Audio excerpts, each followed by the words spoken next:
to Kansas City in Odyssey Hall. Touchdown, Kansas City! And your home for Royals baseball. Fastball hit high in the air, deep left field, way gone into the bleachers. A two-run homer for Bobby Witt Jr. Watch The Drive by subscribing on our YouTube channel or listen on demand with the Odyssey app or wherever you get your podcasts. This show is always going to stand on principles. Dippin' Dots are incredible. Red Lobster is the best restaurant that America has to offer, and baked beans are trash. You're listening to Kansas City's FM sports station, 96.5 The Fan. Here's C-Dot.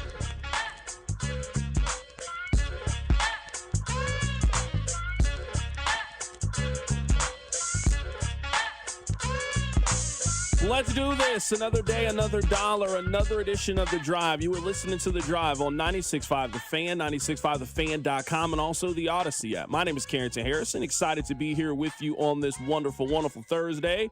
The boys are back in town. I am here. Rob is back after missing yesterday's show. We got a lot to get into in today's show as well. Coming up in just a bit, we're going to talk about the top story in the National Football League. The Chicago Bears have decided to trade DJ Moore to the Buffalo Bills. We'll get to that coming up in just a bit. But before we do that, we need to do a couple of things. Number one, we need you listening to The Drive each day at 2 o'clock right here on 96.5 The Fan. Number two, we need you to tell one friend to check out the show. And number three, and most importantly, we need you to stop by and see our friends over at the other place. Stop in, watch a little college basketball, watch a little World Baseball Classic, grab yourself a bite to eat, grab yourself something to drink, go see our friends over at the other place with 5 area locations. Now, this is not typically how we would begin the show today, but we spent all 4 hours of the show yesterday talking about the Trent McDuffie trade. I was here, you were here, we took phone calls, Mario called in, a little bit more measured than the last time that he called in,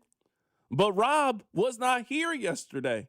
So before we move forward and talk about DJ Moore and talk about the trade that sent him to the Buffalo Bills, Rob, we have to get your opinion on this. You and I have been discussing this Trent McDuffie trade for the last 3-4 weeks or so. We now see what the compensation is. You and I had discussed this previously, that if the Chiefs were going to create the kind of cap flexibility that I think they wanted and also have the draft assets that I think they wanted, there was only one move to make. They made that move. I give the Chiefs a lot of credit for what they were able to get in return. If you add it up and you go by the draft chart value, they got equivalent to the 20th overall pick. They got a first-round pick. They got a couple of day 3 selections. They also got a third-round pick in next year's NFL draft. I was calling this, Rob, a win for all sides. I think this is a win for Kansas City because of what I just mentioned, the draft capital, the cap space, the flexibility that you have. I think this was a win for the Los Angeles Rams. They are picking up an all-pro player in the prime of his career, one of the better corners in the National Football League, a guy with minimal injury concerns, a guy with no off-the-field concerns. This is a guy that you are happy to give a second contract to.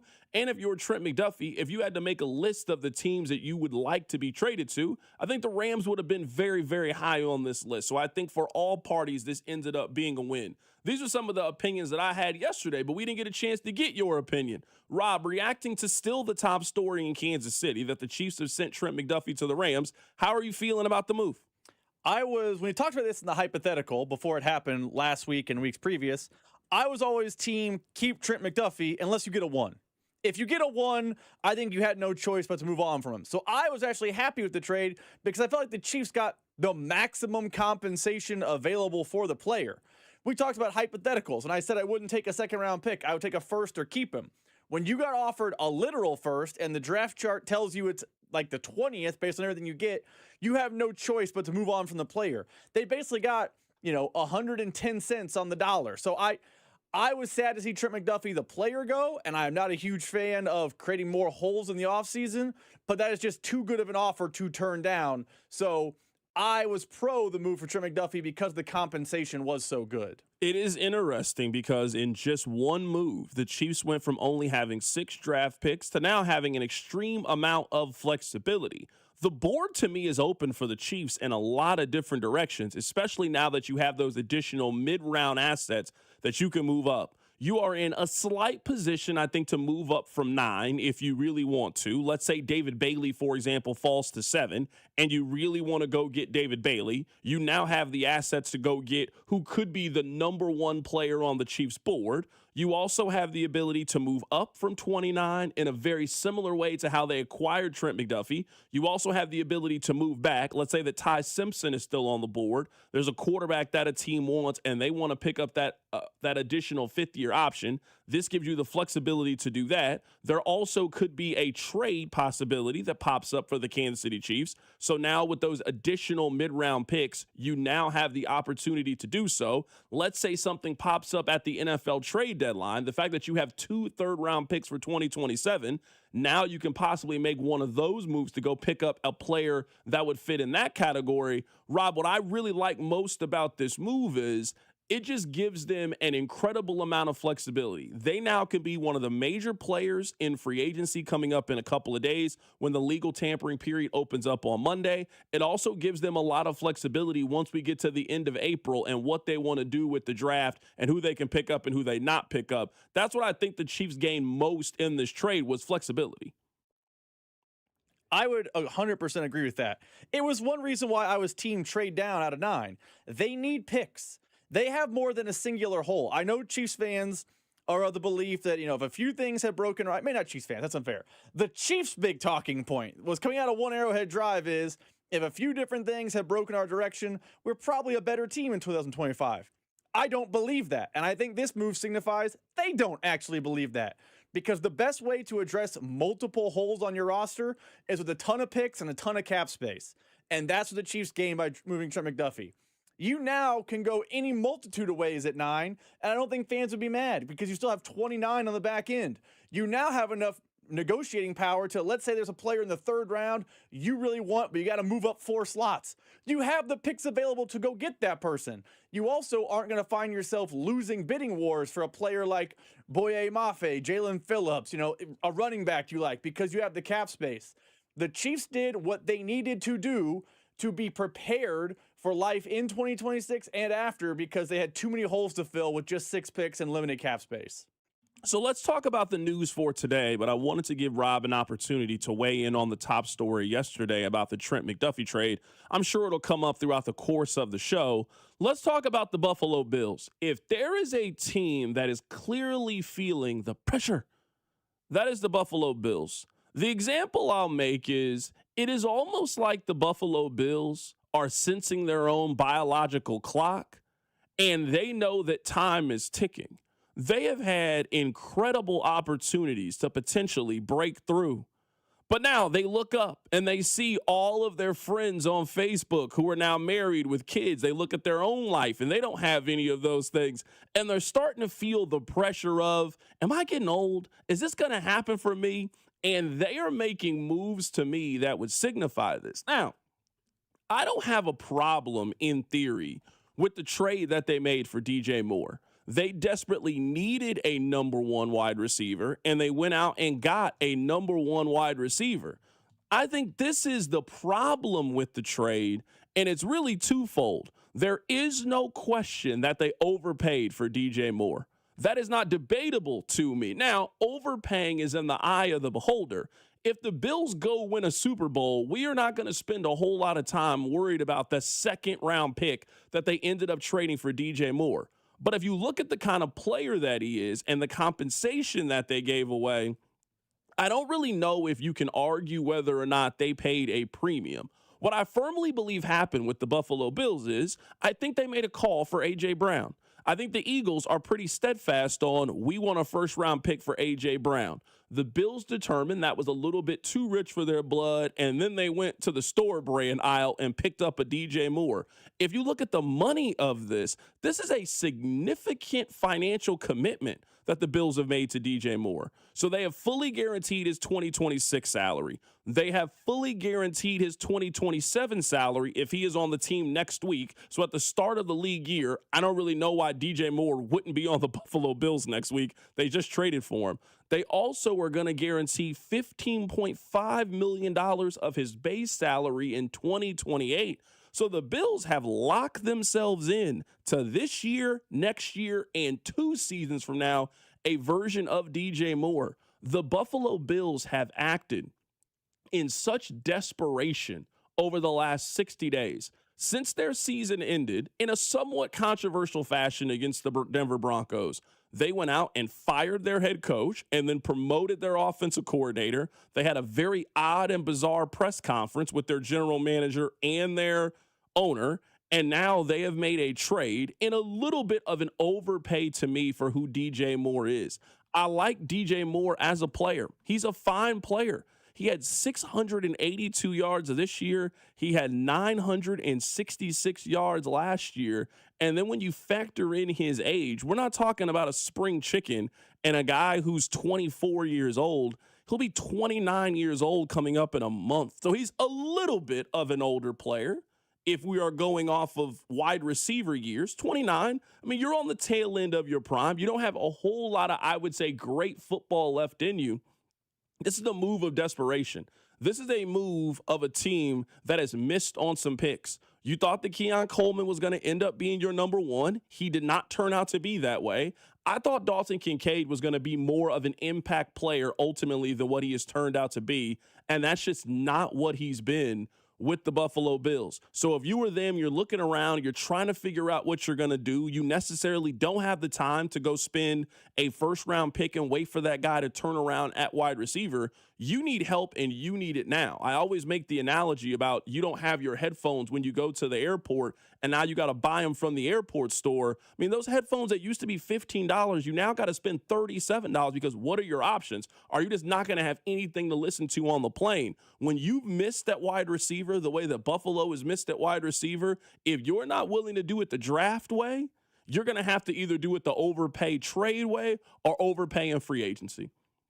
So it's either spend big-time money to go get Alec Pierce, it's spend big-time money to go get one of those kind of prospects, or it's make a trade like this for a good player, but you gave maximum compensation, I would say, to go get DJ Moore. We'll talk more about this deal as the show progresses, but the Buffalo Bills, they go out and they trade a second-round pick to go get Buffalo's third-best receiver. Or Chicago's, excuse me. I mean, Chicago has spent a lot of assets over the last couple of years at pass catcher. They got Luther Burden. They got Romo Dunze. They got Colston Loveland. They had one player that was expendable. They got a second-round pick for that guy earlier today. We'll also talk about what this could potentially mean for the Philadelphia Eagles, as right now they're still holding on to A.J. Brown. Is any team going to meet their requirement and give a first-round pick for the Eagles wide receiver? Coming up, let's focus in on the Chiefs. We've talked a lot about the Chiefs and their development at cornerback. Let's take a closer look at it. We'll do that next. Keep it right here. It's The Drive.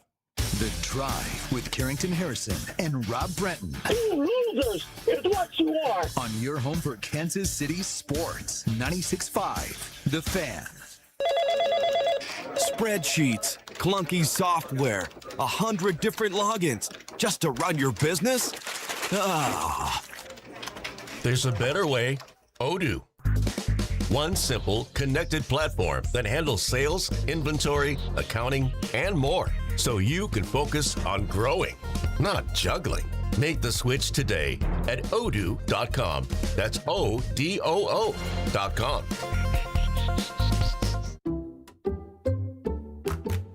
You like saving money, right? We all do. That's why Allstate just lowered the price of car insurance. Not, but wait, there's a catch. Lower. Actually lower. So if you're shopping around or just want to see how much you could save, check Allstate first for a new lower auto rate that could save you hundreds. You're in good hands with Allstate. Not available in every state. Only applicable for new auto insurance business. Rates will vary by several factors, including how you purchase the policy. Potential savings vary. Allstate North American Insurance Company and Affiliates, Northbrook, Illinois. Men, it's the new year, and for many of us, it's a time of deciding to make positive changes in our lives. This is Jeff for Heartland Men's Health, and if you're suffering with erectile dysfunction and are tired of the frustration and embarrassment ED causes, you should call Heartland Men's Health today, because there probably isn't a better resolution you can make than to be done with ED. You see, ED doesn't just affect you, it can also affect your partner, even if they don't talk about it. But here's some great news. If you're like most guys, the treatments at Heartland Men's Health will give you back your sex life. because our protocols have success rates that work in well over 90% of cases. Seriously, you might even find you're performing like you haven't in years. So, make an appointment and get ED out of your life. Your initial visit is only $99 and includes blood work, a medical consult, and if medically advised, a test dose. And if that test dose doesn't work in the office, your visit is free. Call 844-447-6600 or go to heartlandmenshealth.com. That's heartlandmenshealth.com. We have 3 offices: Overland Park, Independence, and North Kansas City. New Century Ram, Jeep, and Dodge in Paola keeps it simple. Honest deals without big city overhead. Shop their full lineup of new and used cars, trucks, and Rams and Jeeps at New Century Dodge Chrysler JeepRam.com. And for 2026, the powerful V8 Hemi is back in Ram trucks. Just a quick 20-minute drive south of the city could save you thousands. New Century Ram, Jeep, and Dodge. You'll always pay less in Paola. I hope you're sitting down. The ACA Marketplace has announced significant increases on monthly premiums, with deductibles over $10,000. You can enroll with Matt B. and KC at BBS Insurance's Freedom of Choice plan now. You don't have to wait. Their plan lets you use any doctor, has 0 outpatient deductibles, and is 30 to 60% lower cost than most Obamacare plans. Also, there's no income disclosure required, so no potential tax penalties. If you're a small business owner or pay for your own health insurance, you're uninsured, you're on COBRA, or your employer coverage is just too expensive, call Matt B. and KC for an instant quote over the phone. 816-205-4664. That's 816-205-4664. Or go to bbsinsurance.net. That's bbsinsurance.net. They will customize a plan chosen and managed by you, not the government. Spreadsheets, clunky software, 100 different logins just to run your business? Ah. There's a better way. Odoo. One simple, connected platform that handles sales, inventory, accounting, and more, so you can focus on growing, not juggling. Make the switch today at odoo.com. That's ODOO.com. You like saving money, right? We all do. That's why Allstate just lowered the price of car insurance. Not, but wait, there's a catch. Lower. Actually lower. So if you're shopping around or just want to see how much you could save, check Allstate first for a new lower auto rate that could save you hundreds. You're in good hands with Allstate. Not available in every state. Only applicable for new auto insurance business. Rates will vary by several factors, including how you purchase the policy. Potential savings vary. Allstate North American Insurance Company and affiliates, Northbrook, Illinois. What's up? It's Draymond Green. I'm back for my 14th NBA season, and my podcast, The Draymond Green Show, is back too. This season, I'm breaking down games, reacting to the biggest NBA stories, and sitting down with teammates, rivals, and culture shapers. And trust me, I'm not holding back, on the court or on the mic. 2 new episodes every week. New segments, big conversations, real basketball talk for the real hoop heads. Listen to and follow The Draymond Green Show wherever you get your podcasts. We're back. We're better. Let's get it. You're listening to 96.5 The Fan from the DM Injury Law Studios. Mike's got this. Car, truck, or motorcycle wreck? Remember, Mike's got this. 816-888-7500. Mike's got this. Hey, it's Chris Jones from the Kansas City Chiefs. Welcome back to The Drive with C-Dot on your home for Chiefs football. 96.5 The Fan. All right, so I made a list of all of the secondary players that Brett Veach has drafted. Let's go through it and talk about it, because I think at this point we have enough of a sample size with Brett Veach to be able to find what he is weak at. He's never drafted a 1,000-yard running back. He has never drafted a 1,000-yard wide receiver. He has not drafted an impact pass rusher, in my opinion. So some of those things you desperately need now moving forward. But you got cap space, you got free agency, there's some players that are available, you got high draft picks. They could get Mekhi Lemon, they could get Carnell Tate. Like, some of these things I think are solvable problems, but you haven't done it yet. This is a trade that they are clearly gambling on their scheme, their coaching, their fit, and they are willing to sacrifice an incredible talent like Snead was, an incredible talent like Trent McDuffie is, moving on from Charvarius Ward, and then he turns into a multiple-time Pro Bowl guy with the San Francisco 49ers, because the system is the system. As long as Spags is here, as long as Dave Merritt is here, they feel like they can reset the process and start over. So looking at the history of sort of what they've done, I'm counting the 2018 draft class, Rob, as the first one for Brett Veach. In 2017, I know we have the conversation about Mahomes and all those things. John Dorsey was the general manager at the time, so I think it's fair to start in 2018.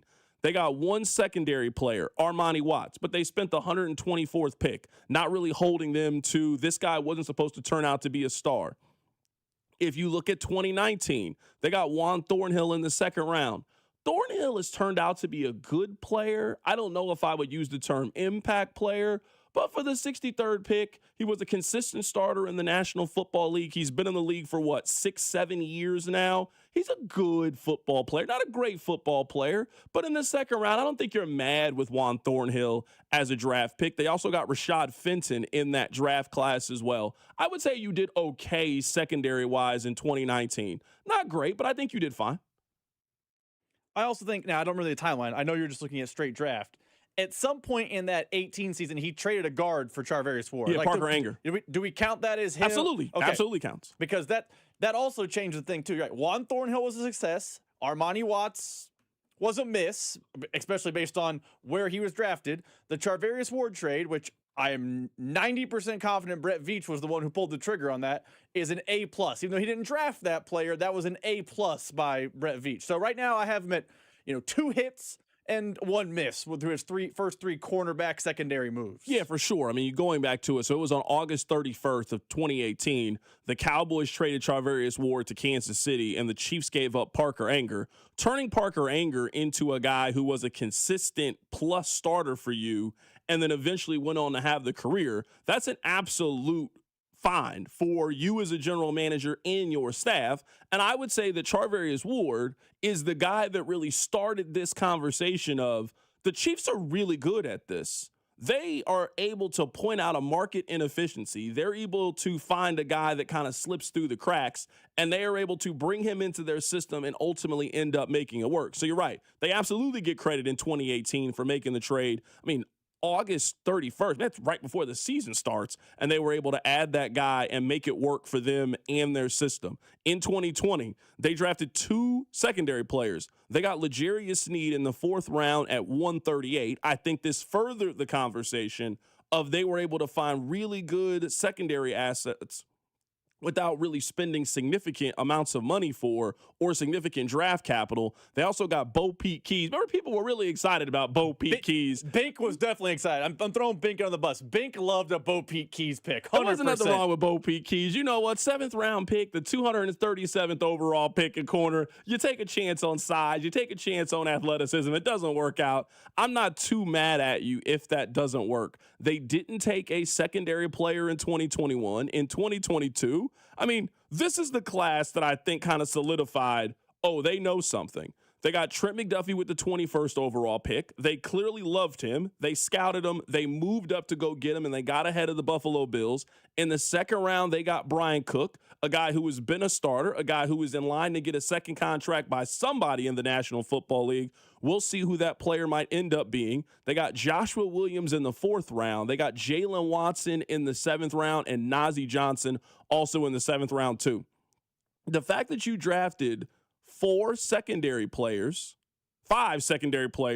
and all of them ended up being guys that could help you in some facet and ended up having varying degrees. Whether it's a guy like Trent McDuffie who turned out to be an all-pro, a guy like Jaylen Watson who Watson is going to get paid by somebody coming up on Monday. Maybe that team is Kansas City, and we'll play some audio for you here in a little bit. But somebody is going to make a significant financial investment in Jaylen Watson, a guy who was a 7th-round pick who was going to turn himself into a guy that probably makes, $48 million, $52 million, and gets $30-something million guaranteed. Like, you want every 7th-round pick to turn out to be what Jaylen Watson did. Cook, I would say, is a plus starter. And Najee Johnson, I thought, was fine. Same thing with Joshua Williams. I mean, if anything, this is where me and you differ a little bit, but draft position affects what I think about the player. McDuffie was a major hit because if you didn't get over market value, you're re-signing him to a second contract. Brian Cook, now they have cap space, could be a guy they gave a second contract. Those are huge wins in the first and second round. And if you get contributors from the 7th, like you said, we can talk about Jaylen Watson and his payday coming.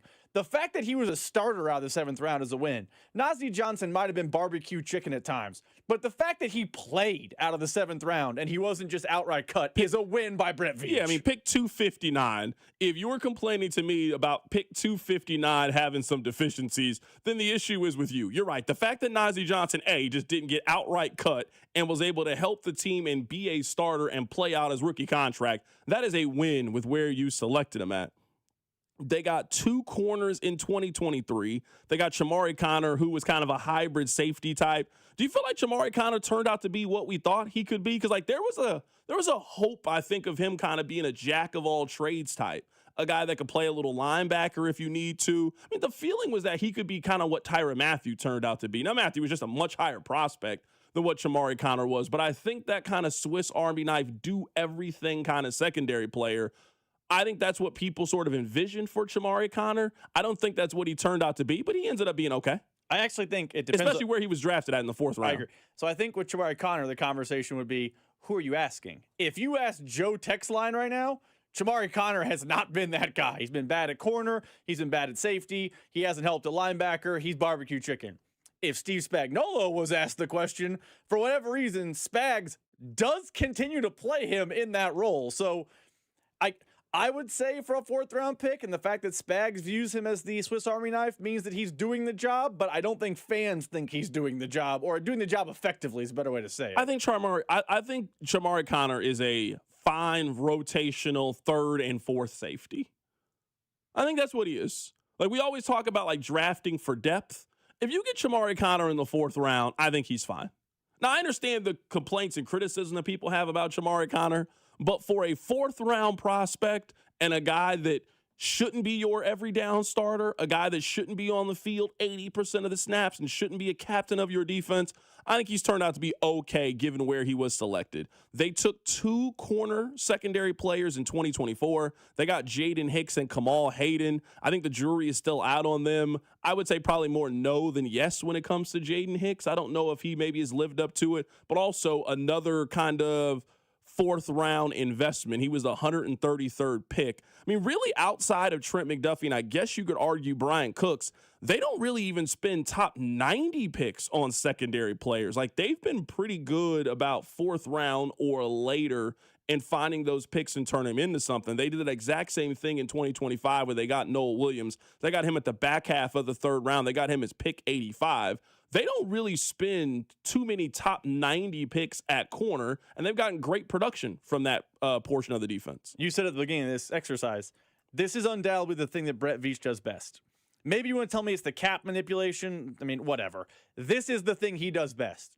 We can disagree about how good a Shamari Connor or a Jaden Hicks is, but the fact that there are 4th round players that are out there and consistent contributors is a win for the Chiefs. That's how they're able to, manipulate other positions, is that they think we found a 7th round guy, he'll be fine. We found a 5th round guy, he'll be fine. And I know the fans hate Shamari Connor and Jaden Hicks right now, but 4th round players being starters is a win in the draft. And starters on a team that we think is supposed to be good. This isn't the 2012 Chiefs or the Raiders last year. Just play out the string and find out what we got.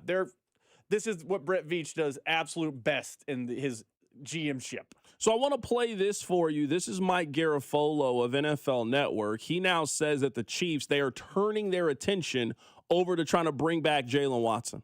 Now you've got to decide what you want to do with Jaylen Watson, who's also a free agent at the cornerback position and a guy that is extremely highly thought of. The Chiefs are going to make a run at Jaylen Watson, who has really come along as a complete cornerback, can now show that he can do a little bit of everything. He's got length, he's got speed, he can play press, he can tackle. His instincts have come along again, thanks to the tutelage of Merritt in the back there, and Steve Spagnuolo as the defensive coordinator as well. So I'm really now looking to see what they are going to do with Watson, who's a free agent, who's going to make a lot of money. And maybe that was part of it. Maybe the Chiefs saying, we've got to clear some space because this is one of the guys that we have to pay. Keep an eye to see how that goes for Watson here in the coming days. I don't have a problem with the Chiefs paying Jaylen Watson. I wonder if the Chiefs do have a problem. Now, they could see it as this. We had a guy that was going to end up costing us $30 million a year. We now have a player that can end up costing us $15 million a year. And then we can use the rest of that cap space to be able to go out and build the rest of our roster. I don't think Jaylen Watson is going to be cheap by NFL standards. I think he's going to sign somewhere between 3 for $45, maybe a little bit less than that. You're going to have to make a guarantee. I mean, he's a 27-year-old productive corner in the prime of his career at a premium impact position. That's not really the guy that you're going to get for cheap, especially when that guy hasn't made any money by NFL standards. Jaylen Watson should be looking to cash out if you're him. If you've been a 7th-round pick, so you have made, just according to his rookie contract, 4 years, $3.7 million, this is your one chance in your life to really cash in. So I don't think you're taking any hometown discounts, or at least not a significant hometown discount. You now got an opportunity to make substantial amount of money, and this is the contract that you dream of. So there's going to be, I think, a pretty heavy market for Jaylen Watson. Good player, can do a lot of things, winning player. We've seen him play in a lot of different scenarios, situations, all of those things. I can see why Jaylen Watson's going to be pretty highly coveted, I think, once we get to next week. And I don't think the Chiefs are going to be the only people bidding on him. I think it's going to be a group of 3 or 4 teams. Maybe he chooses to come back to Kansas City, but for a team that doesn't necessarily spend second contract money, I could see a scenario in which they just talk themselves into, all right, we like McDuffie, but we didn't like him at the price that ultimately corner turned into. We can get a guy next year and we can build our secondary around Jaylen Watson, and Noel Williams will also go out and spend a draft pick, and we'll find that player, and we can end up maybe saving 50 cents on the dollar, maybe 55 cents on the dollar. If we go get Jaylen Watson at 3 years, $45 million, that's a very manageable contract for everybody. Here's my concern. If there is going to be a bidding war or a feeding frenzy, for lack of a better term, on the open market with Jaylen Watson, that only buoys his number up, and it would be frustrating to gain all this advantage by trading away Trent McDuffie and then giving some of that advantage back to pay Jaylen Watson. This is no indictment on Jaylen Watson. Trent McDuffie is a light years better player than him. So if I'm paying half the value, I'm cool with it. But let's say because of the feeding frenzy, it becomes a little more expensive. The Chiefs have to eject. They cannot spend a dime more than what they think Jaylen Watson is worth, because if you get your number run up because pick a team, let's say the Packers need corner. If the Packers are willing to beat you in the market for Jaylen Watson, you have to be like, okay, no, and walk away, because it seems like bad team building to me to not give McDuffie 30, but then turn around and give the lesser player 17, 18, which is possible on the open market where bidding can come from any number of teams in the league. Yeah, I'm just looking at the number, and I mean, this is kind of one of those things where, I mean, $15 to $18 million kind of puts you in top 20 range. It basically pays you like your Christian Benford is probably a good example of a contract. Probably looking at on the open market. Which is $17.2 million. Someone on the text line says, why don't you think they used a franchise tag on Jaylen Watson? If they had used a franchise tag on Jaylen Watson, he'd have signed that thing immediately. Think about it. Jaylen Watson was a 7th-round pick, so he made $3.4 million. The franchise tag this year would have guaranteed him $21.1 million and would have made him, looking at the number right now, would have made him the 7th highest-paid corner in the National Football League. I mean, this would have been the list. Sauce Gardner, Derek Stingley, J.C. Horn, Patrick Surtain II, Deron Bland, Jalen Ramsey. And then that's where Jaylen Watson would have been. Also have to assume Trent McDuffie is going to be somewhere in this conversation, inevitably, whenever he signs that deal with the Los Angeles Rams. You want to talk about overpaying for Jaylen Watson. There was no chance you were going to put him on the franchise tag. I mean, I'm very happy the Chiefs did that. I also think that's a sign that the Chiefs know that he's not worth 20, and I'm happy at 15. I don't know I'd be happy if Watson gets 18. Like you mentioned Christian Benford's deal, and that's a great comparison. If right now you're Brett Veach and Jaylen Watson's agent, whoever it is, calls in and says, give me 18. Benford makes 17.5, give me 18, and he's a Chief. Are you pulling the trigger on that deal? Because I would say no. So that makes it, what, 3 for 54? 3 for 54. Because if Benford's 17.5, open market, you push him to 18. Are you making that deal for Jaylen Watson if you're Brett Veach? Let me look at hold on. Let me redo these deals, and I'm looking at it right now. 3 for 54. that pays him like he's Carlton Davis. I'm looking at Carlton Davis's contract with the New England Patriots. Carlton Davis signed 3 years, $34 million guaranteed. I don't think that is a bad contract for Jaylen Watson. I don't think that is what the Chiefs will end up paying when it comes for Jaylen Watson. I think if it gets to that number, I think the Chiefs are just going to simply walk away and just say, we're fine here. But I actually do think now looking at it, I mean, Carlton Davis signed that contract at 28 years old. Jaylen Watson's 27 years old. That's probably what he's looking at. If like the high end of it, 3 for 54, a $16 million signing bonus, $34.5 million guaranteed. That to me seems pretty fair on what the market would deem Jaylen Watson's worth next week. I think another part of this conversation is, now you saved all this money with McDuffie.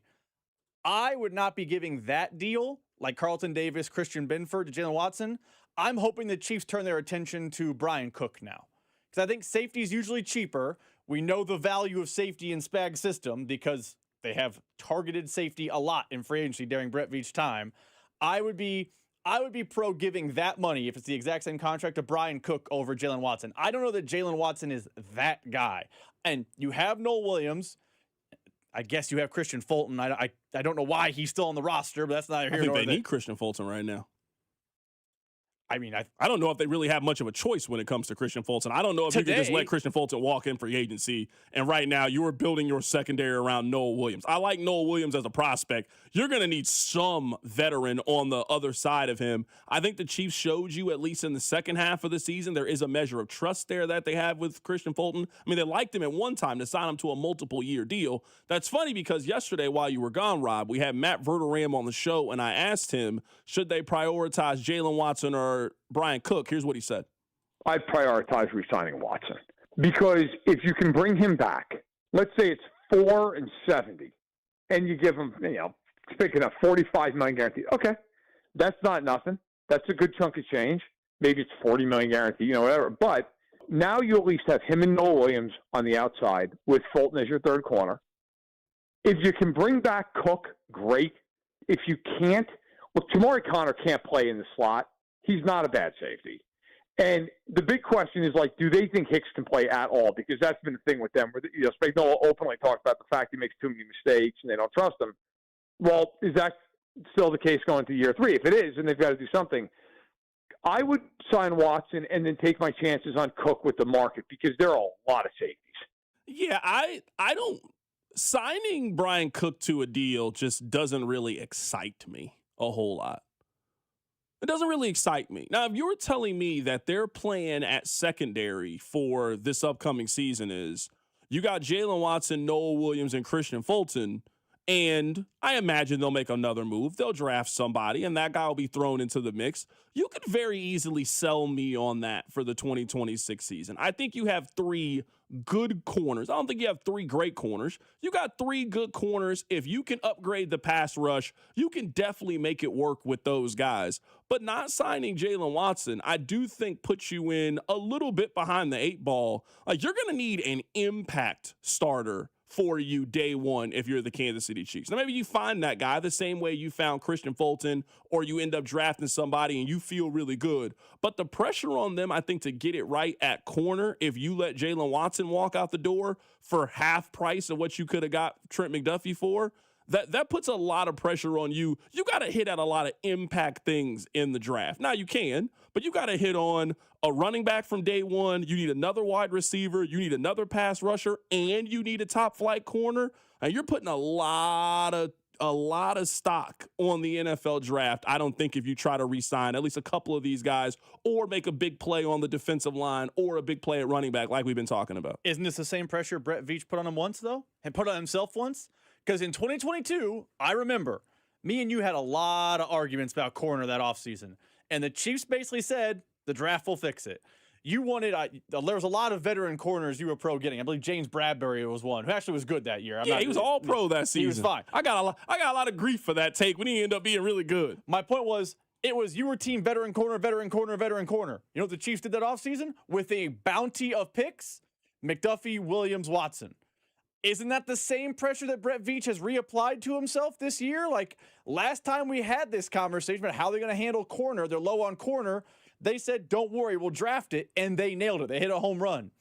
Do you think he's going back to the old playbook, going back to, dust off what worked once? Because it's possible he doesn't go down the veteran cornerback market, because the veteran cornerback market legit burned him last year because Christian Fulton is a net zero. I said this yesterday that the Chiefs have to, on the fly, rebuild 4 rooms. They got to start over at running back. They need to build back up the wide receiver room. They need to rebuild their defensive line. And right now, they got holes in their secondary. Trent McDuffie's gone. Jaylen Watson could be gone. Brian Cook could also be gone. So you got a lot of question marks and a lot of vacancies. Brett Veach talked about how excited he was for this offseason, how they are no longer in maintain mode. They are in rebuild mode. They got a lot of rebuilding to do at very, very important positions on the field. We'll take a break from the NFL here. Coming up on the other side, I hope Rob doesn't think that his absence yesterday is going to stop us from talking about Darren Brick Peterson. That's coming up. Keep it right here. It's The Drive. The Drive with Carrington Harrison on your home for Royals baseball. 96.5, The Fan. College basketball is nonstop. Big games, tight spreads, momentum swings every night. And now, FanDuel is giving you a way to turn that energy into even bigger wins with the College Basketball Parlay Profit Boost. Here's how it works. Build any college hoops parlay you like. Maybe the early game, a rivalry game like this weekend, a ranked matchup, or you're up late on the West Coast. You mix spreads, total, props, whatever fits your read of the slate, then apply your profit boost and instantly bump up your payout. So go safe, go spicy, go with the team you've been following all season, or go with your gut. It's parlay in your style, now with more upside behind it. Head to FanDuel.com/local to get started. FanDuel, play your game. FanDuel Sportsbook is the official sportsbook of 96.5 The Fan. 21 in President, Missouri. Opt-in required. Minimum 2-leg parlay required. Bonus issued as non-withdrawable boost builder tokens. Restrictions apply, including any token expiration and max wager amounts. See terms at sportsbook.fanduel.com. Gambling problem? Call 1-800-GAMBLER. Hi, I'm John Ray, your friend and jeweler at Shane Company. Getting engaged? So friends, listen up. Shane Company engagement rings are protected with our all-inclusive free lifetime warranty. We stand behind the same quality we've offered since 1929. Our rings are crafted to last. It's why our warranty is the only one that protects your center stone. We also cover repairs, resizings, cleanings, and so much more. That's money you keep for you and your family. Because a friend always has your back. Shane Company, your friend and jeweler. As the seasons change, it's time to prep your HVAC system with a $49 seasonal tune-up from Hamilton Plumbing, Heating, AC, and Rooter. A tune-up can help save money on your energy bill and help prevent expensive breakdowns. As your local home service experts, everything we do is backed by our exceptional service guarantee. Over 40 years experience and more than 8,000 five-star reviews adds up to dependable service from neighbors you trust. Visit callhamilton.com/radio for details, terms, and conditions. Eric Clapton. September 17th. T-Mobile Center. With special guest, Jimmy Vaughn. Tickets on sale Friday at 10 a.m. at AXS.com. Don't miss the Rock and Roll Hall of Famer, Eric Clapton. Come on. No! It's just a golf lesson, champ. Loosen up. I can't. See that Hyundai Santa Fe? Yeah. I only paid to Finish up on your own. I gotta run. Deal's so right, it almost feels wrong. The Hyundai Getaway Sales Event. Get 0% APR for 60 months, plus 0 payments for 90 days on the Hyundai Tucson, Tucson Hybrid, Santa Fe, or Santa Fe Hybrid. Now, during the Hyundai Getaway Sales Event. Hurry, offer ends March 31st. Call 562-314-4603 for details.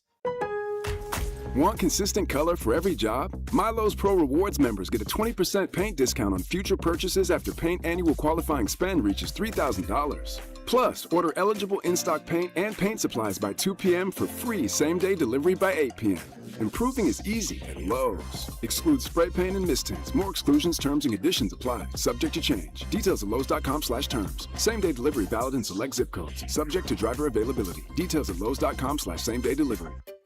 Finding great candidates to hire can be like, well, trying to find a needle in a haystack. Sure, you can post your job to some job board, but then all you can do is hope the right person comes along. Which is why you should try ZipRecruiter for free at ZipRecruiter.com/free. ZipRecruiter doesn't depend on candidates finding you. It finds them for you. Its powerful technology identifies people with the right experience and actively invites them to apply to your job. You get qualified candidates fast. So while other companies might deliver a lot of hay, ZipRecruiter finds you what you're looking for. The needle in the haystack. See why 4 out of 5 employers who post a job on ZipRecruiter get a quality candidate within the first day. ZipRecruiter, the smartest way to hire. And right now, you can try ZipRecruiter for free. That's right, free at ZipRecruiter.com/free. That's ZipRecruiter.com/free. ZipRecruiter.com/free. ZipRecruiter. This afternoon, expect fog and clouds with a high of 65. Weather brought to you by Duke's Mayo. Welcome to Duke's Mayo Country, where the mayo is so smooth and creamy, it makes every bite better. Duke's Mayo. Look for the yellow lid. This is your home for Kansas City sports. 96.5 The Fan. I know the text line sentiment is going to be, why are you beating a dead horse? Well, we didn't get to talk about the horse yesterday. The horse is still alive on this show. I can't control what other shows are talking about. But when you got a Williams Scholarship Fund donator on the show, when you got a Kansas football season ticket holder, basketball season ticket holder, alum, Kansas born, Kansas bred, he'll be Kansas dead, we got to talk about this. So Darren Peterson played 18 minutes in the Oklahoma State game. You guys remember? Darren Peterson worked a half day. Darren Peterson knocked on his boss's door and said, you know what, hey, I got to get out of here. What do you mean? I got some stuff I got to take care of. Okay, make sure you sign out. He signed out. Since then, being on the court has not been the problem. He played 32 minutes, 30 minutes, 31 minutes, and 34 minutes. You finally have the Darren Peterson locked in on the court that you've always wanted. This is as poor of a stretch that I think you can have for a guy that we have spent the last 5 months saying that he is the number 1 overall pick in the draft. Over these 4 games since he checked out, he is shooting 32% from the field. He is shooting 24% from 3. If you are just going off 2-point shots, so mid-range layups, he is shooting 40% from 2. Darren Peterson is absolutely in a slump, so it is not a surprise that during that time, Kansas has also been in a slump. Since checking out, they are 1-3. Now, they are going to win on Saturday against Kansas State because everybody has been beaten up on Kansas State. But March is almost here.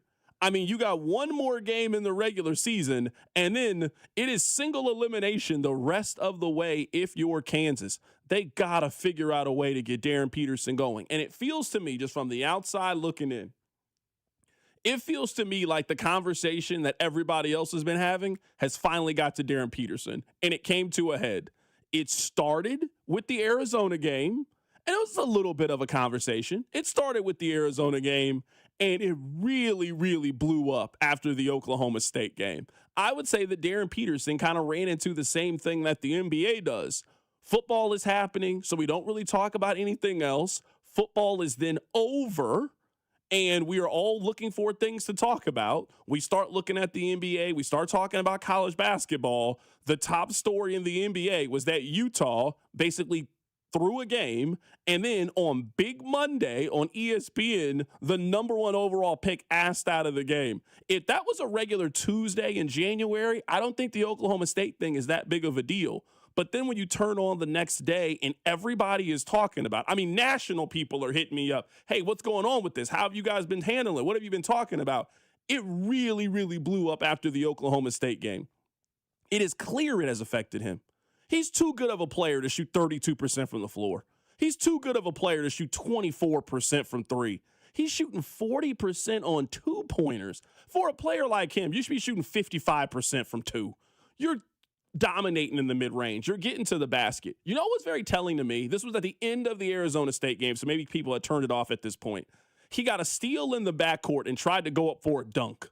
If you're the kind of athlete that they've told me Darren Peterson is, you dunk on that individual. I mean, this was you and Arizona State player jumping at the same time. Let's meet at the rim. AJ DeBansta dunks on that guy. Cameron Boozer dunks on that guy. Now, I think this is a leg issue. This is an explosive issue. The fact that he got his shot blocked at the rim just told me everything that I needed to know. I think it is now a combination of everything with Darren Peterson. I think it is a physical thing. I don't think he is 100%. I think that's pretty evident in the way that he is playing. I also think it's a mental thing as well. I think the conversation after the Oklahoma State game, I think it broke Darren Peterson. I think it broke him. I know they make all this money, so you shouldn't care. I don't know what it would be like to be 19 years old and turn on television and the conversation is about you. Everybody is talking about you. Everybody is saying that you don't love basketball. Everybody is questioning your game, your character, your heart, your toughness. I don't think there is an amount of money that can really quantify what that does to a 19 years old. But since then, I mean, there is a clear line. He was not playing poorly before the Oklahoma State game. It was okay. It was fine.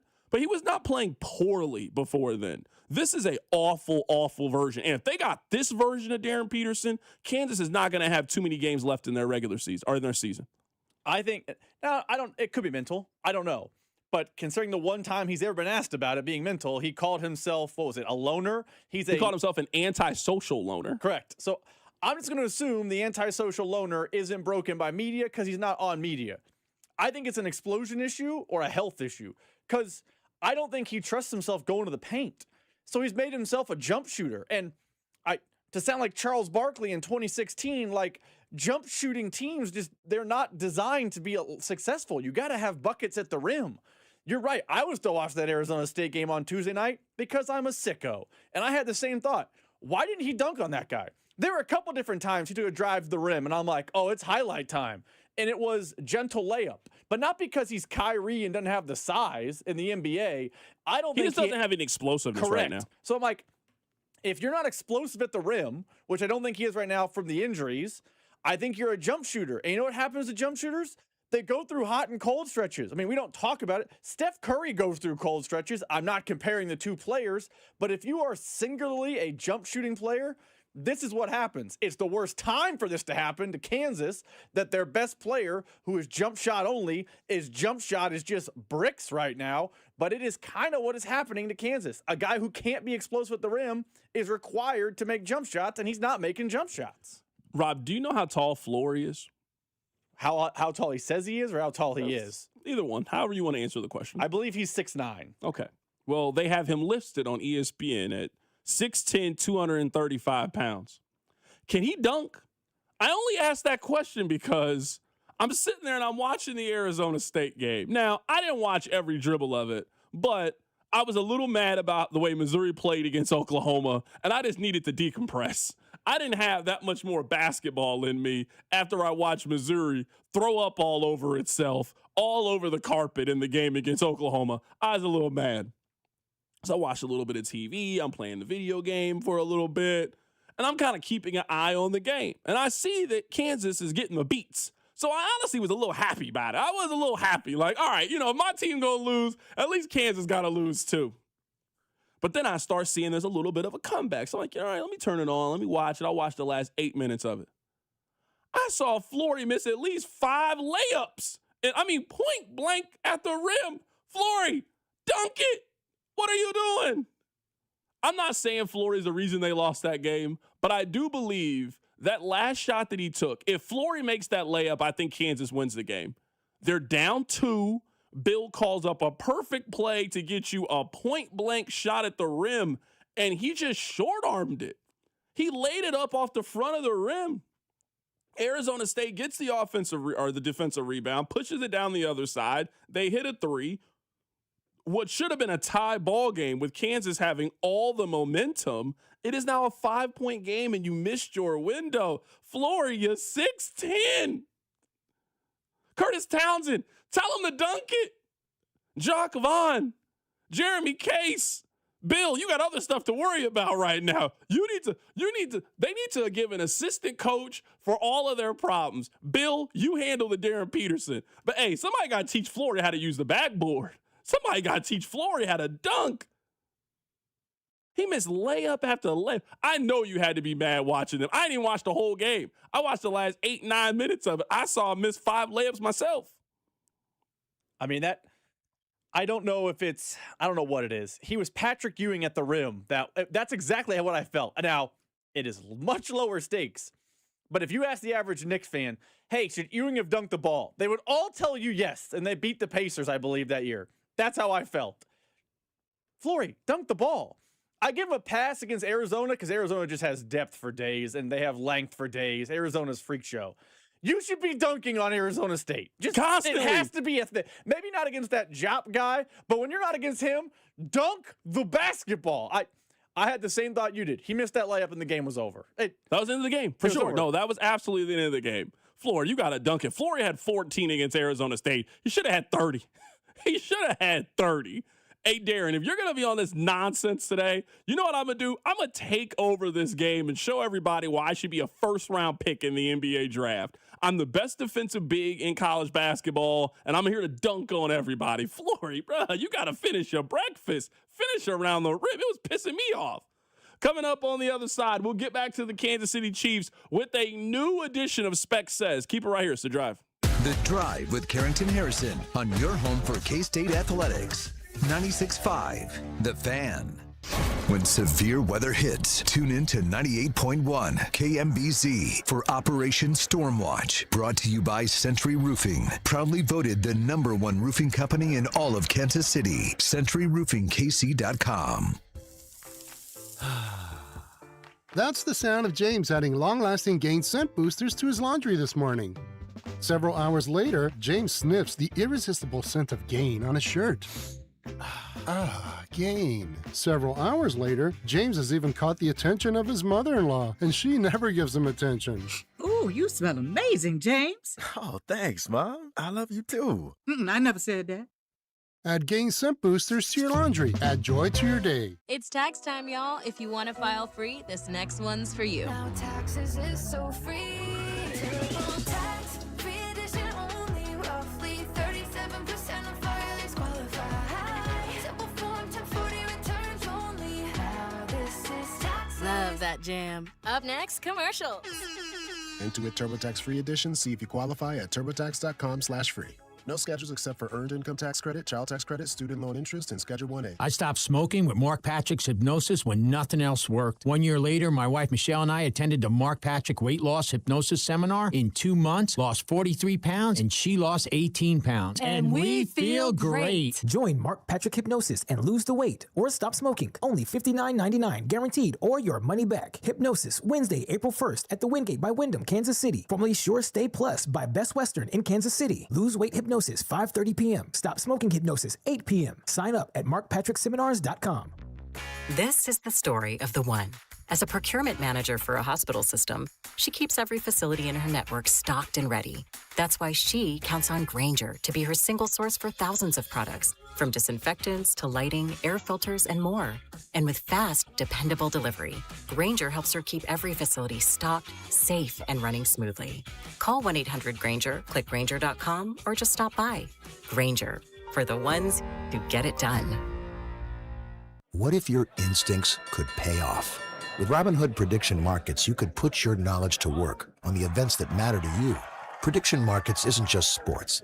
It's the Fed rate decision, your favorite award show, and so much more beyond the playing field. Trade events with Robinhood. Visit Robinhood.com/predict. That's Robinhood.com/predict. Futures and cleared swaps trading involves significant risk and is not appropriate for everyone. Event contracts are offered by Robinhood Derivatives LLC, a registered futures commission merchant and swap firm.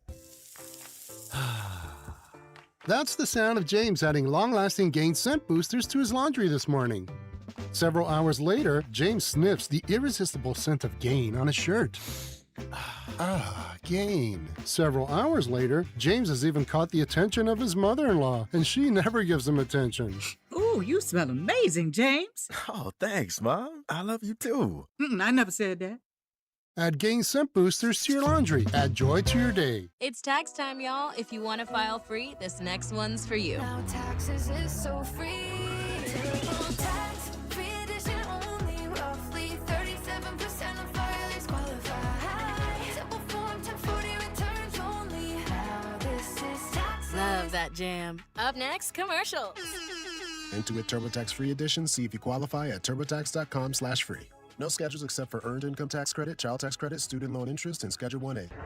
Hey, what's going on, guys? It's Mac Maury, and I wanted to let you know that I've started a new social media series called Mac's Minute. Real original, right? It gets released every Monday, Wednesday, and Friday on our station's Instagram and Twitter accounts, plus YouTube Shorts. I'll give you my best take in 60 seconds on the biggest stories in sports and Kansas City. Make sure to follow on Instagram and Twitter, and subscribe on YouTube. Watch Mac's Minute every Monday, Wednesday, and Friday on our social media platforms. This is Kansas City's FM sports station, 96.5 The Fan. Hey, it's Scott Parks, and we've launched Beyond the Pitch KC, a podcast on how Kansas City landed the world's largest sporting event, presented by Commerce Bank. Visit commercebank.com/soccer26. Subscribe on the Odyssey app or wherever you get your podcasts. Hey, Royals fans, it's Vern, and the Hot Stove Show is back Thursday night starting at 6 o'clock right here on your home for Royals baseball, 96.5 The Fan. KFNC FM and AM, HD1 and HD2 Kansas City, an Odyssey sports station. Rob, I just saw this number come across the timeline. Cincinnati, they spend the most money at wide receiver. Right now, based on cap hit, they spend $63.5 million at wide receiver. Buffalo is now on that list as well with the cap hit that they just added with DJ Moore. We'll see if they can get that number down. You can always restructure, move some money around. Dallas is very high. CeeDee Lamb got paid. You also got the franchise tag with George Pickens, so they're spending a lot of money. Tampa Bay's at number 4. Minnesota is at number 5. You scroll all the way down the list. Rob, last, the Kansas City Chiefs. Right now, the Chiefs spend $9.9 million at wide receiver. I expect that is going to change here pretty quickly. The Chiefs don't have a player right now that is not on a rookie contract. Xavier Worthy, Rashee Rice, Jason Brownlee, Jalen Royals, they don't really have a lot of experience or money tied into their wide receiver room. So they're last right now in wide receiver spending. I do not expect that is going to continue for the Kansas City Chiefs. I mean, they could go get Stefon Diggs. But what the Patriots did is really what the Patriots have done for the last several decades, honestly, is they move on maybe a season too early rather than a season too late. We've had Stefon Diggs' legal issues have been very much in the news before the Super Bowl. He also is going to be 33 years old, also do a lot of money. The Patriots had some doubts about his availability or his play, his just actual ability going forward. They decided to move on now. But the other part of this is, what do they have up their sleeve is right. Wouldn't be surprised if the Patriots ended up trading for a wide receiver. A.J. Brown, who we're going to get to in a second, would certainly be the name to discuss here. He's been with Mike Vrabel. They have not been shy about making some big moves. I would say what the New England Patriots have in store for us over the next week is going to be really fascinating, whether they add to the receiving room or a big piece somewhere else. They now have kind of cleared the decks salary cap-wise. A couple of teams could use some wide receivers. The New England Patriots could use a wide receiver after they cut their number 1 receiver for last year. Kansas City is obviously a team that is in that conversation as well. Buffalo was a pretty wide receiver needy team. They just made the trade earlier today to go get DJ Moore. So moves are coming in hot and heavy before we really get things going on Monday. Rob, would you be interested in having Stefon Diggs in Kansas City? Do you want a long answer or a short answer? However you want to answer the question. Are you interested in bringing in Stefon Diggs to be a veteran leader for Rashee Rice and Xavier Worthy? I mean, this is a guy who's experienced. This is a guy who's played in big games, played in a Super Bowl, know what it's like to be a part of a winning organization. He has had 1,000 yards receiving in 7 of the last 8 years. I mean, Stefon Diggs is a very productive veteran wide receiver who you might be able to get for the cheap. The answer is no. I'll go short answer. No. I do not want Stefon Diggs in Kansas City. Why would you want Stefon Diggs in Kansas City? You'd have to sell me on the why. He's 33. Great character. Character is definitely a question. And you know what you need? You need a good morale boost if you're Kansas City. Like right now, you know what Rashee Rice needs? He needs somebody who is going to mentor him and take him under their wing. And I can't think of a better human being to take Rashee Rice under his and show Rashee Rice the right way to go about business. on and off the field. I can't think of a better person to do that than bringing in Stefon Diggs. Andy's somebody who gives second chances, and Eric Bieniemy can get guys in line. Can he make him not 33 years old? No. By the way, I know the Chiefs are dead last in cap spending with the They wide got receiver. money to go get Stefon Diggs. Do you know what wide receiver room might be worse than the Chiefs? The Patriots. Do you know what the Patriots just said? We're good. Pass. They're right again. This whole offseason ahead of us. The Patriots saying we got Keyshawn Boutte. You can go away, buddy. We're done. And you want the Chiefs to pick that guy up? Pass. Hard pass. Who do you think would have had a better wide receiver room, the team from the longest yard, or do you think the Chiefs wide receiver room? Pretty comparable. Michael Irvin's character in the longest yard, that's how I envision Stefon Diggs is going to be here coming up in about 4 months. When he's checking in as inmate 221, I assume he's going to be like Michael Irvin's character from the longest yard. Does that make Kelvin Benjamin Cheeseburger Terry? Probably. Who do you think Rice is in this? Now he must be Nelly. He must be Nelly's character from the longest yard. Yeah, that's what he is. I'm just telling you.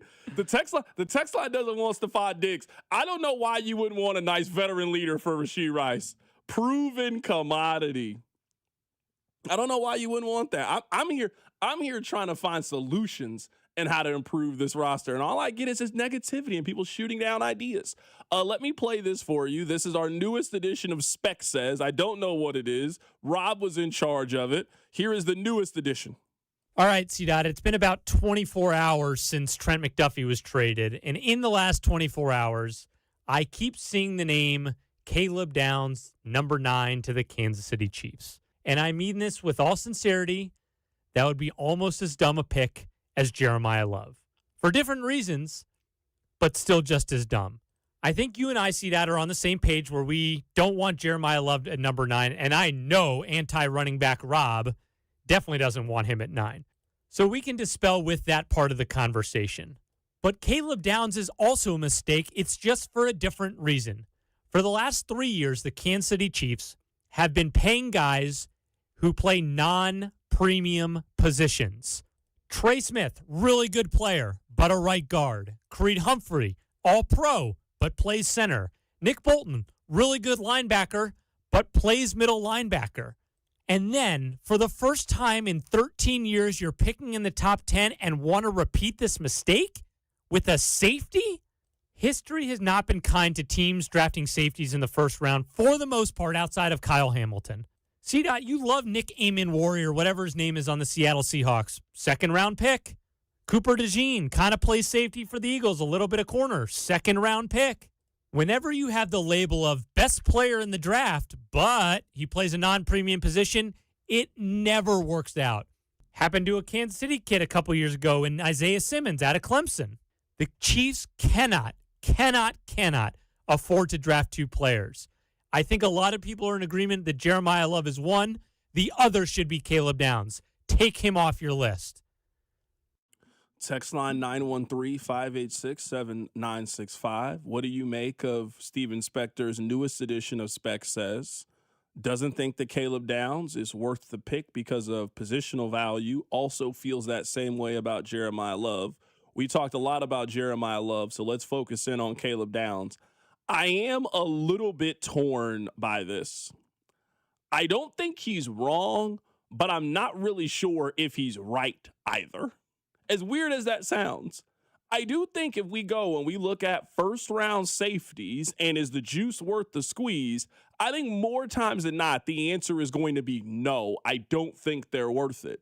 But I also feel pretty confidently. Like if you were telling me right now, out of guys you know are going to be drafted in the first round, you have to pick one guy that you think is going to have an immediate impact in the National Football League. Caleb Downs would probably be number 1 on my list.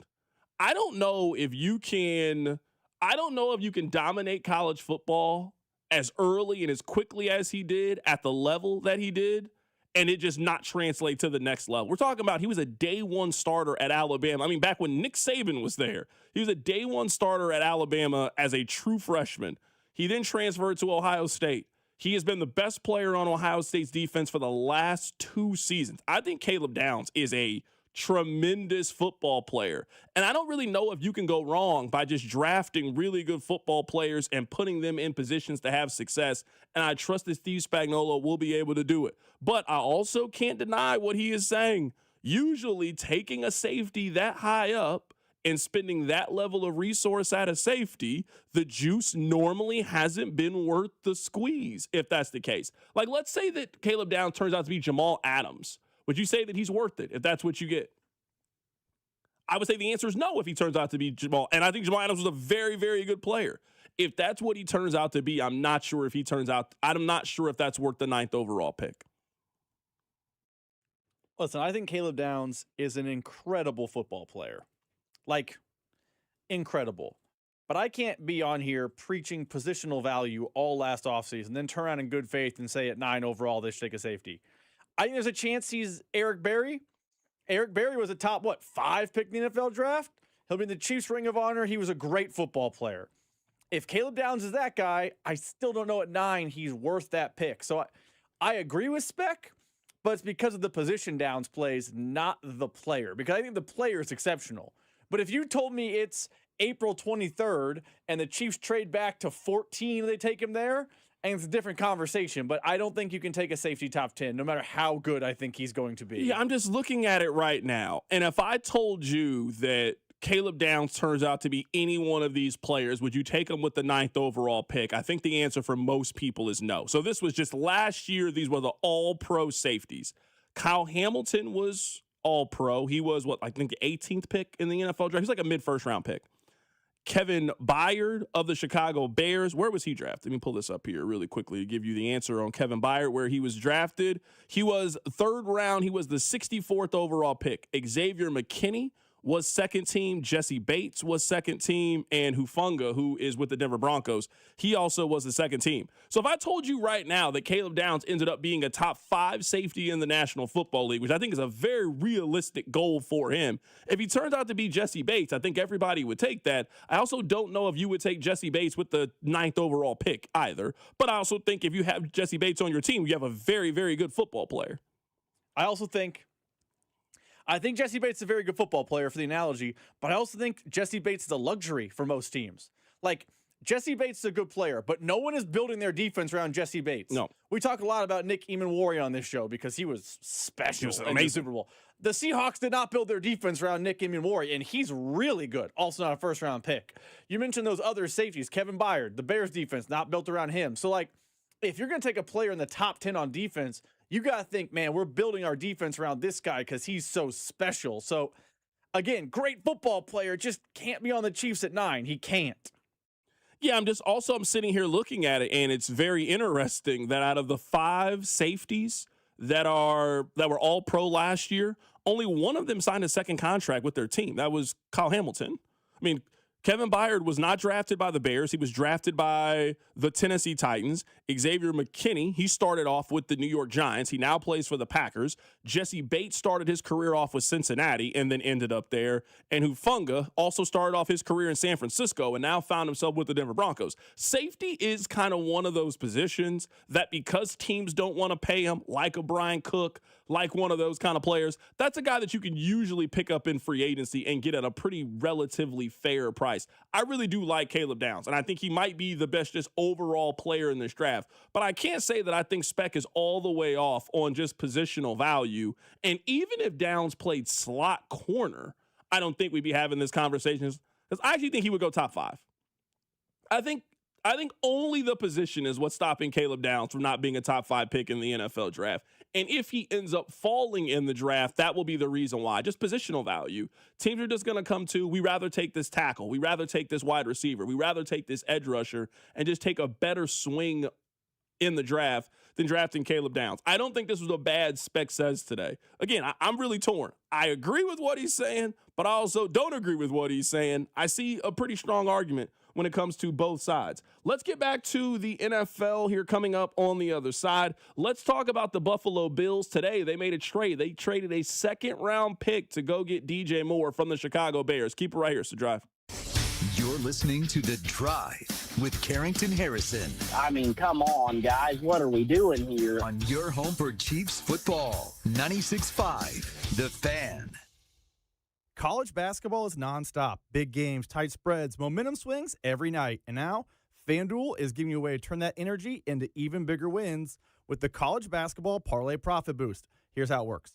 Build any college hoops parlay you like. Maybe the early game, a rivalry game like this weekend, a ranked matchup, or you're up late on the West Coast. You mix spreads, total, props, whatever fits your read of the slate, then apply your profit boost and instantly bump up your payout. So go safe, go spicy, go with the team you've been following all season, or go with your gut. It's parlay in your style, now with more upside behind it. Head to FanDuel.com/local to get started. FanDuel, play your game. FanDuel Sportsbook is the official sportsbook of 96.5 The Fan.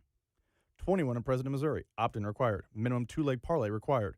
Bonus issued as non-withdrawable boost builder tokens. Restrictions apply, including any token expiration and max wager amounts. See terms at sportsbook.fanduel.com. Gambling problem? Call 1-800-GAMBLER.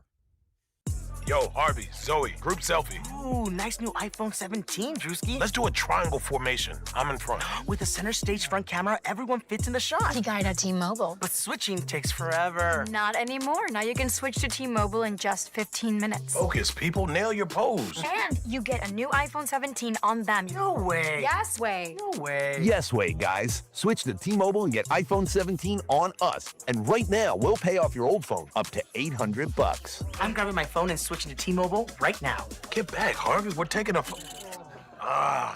Let's go again, y'all. With 24 monthly bill credits, finance agreement, 256 gigabytes, $830, eligible trade-in, example iPhone 13 and new qualifying line, $60 plus per month plan with autopay plus taxes and fees. For well-qualified customers, plus tax and $35 device connection charge. Credits end and balance due if you pay off early or cancel. Contact us. $800 via virtual prepaid card. Card typically takes 15 days after rebate submission, no cash access, and card expires in 6 months. Check out in 15 minutes per line. Visit T-Mobile.com. Net big cash at Harrah's Kansas City. With 3 ways to win, you could score major prizes.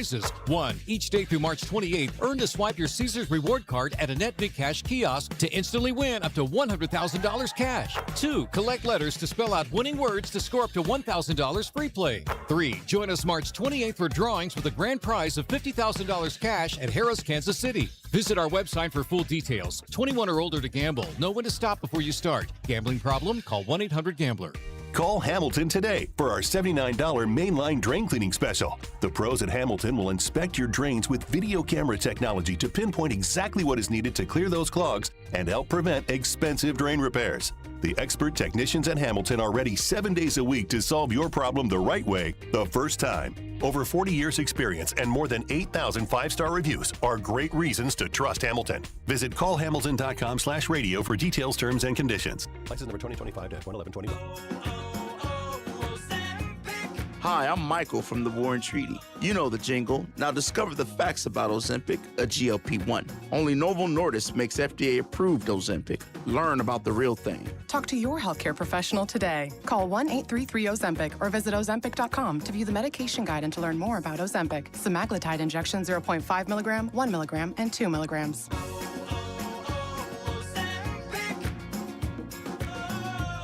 Presenting Again Fling's love story.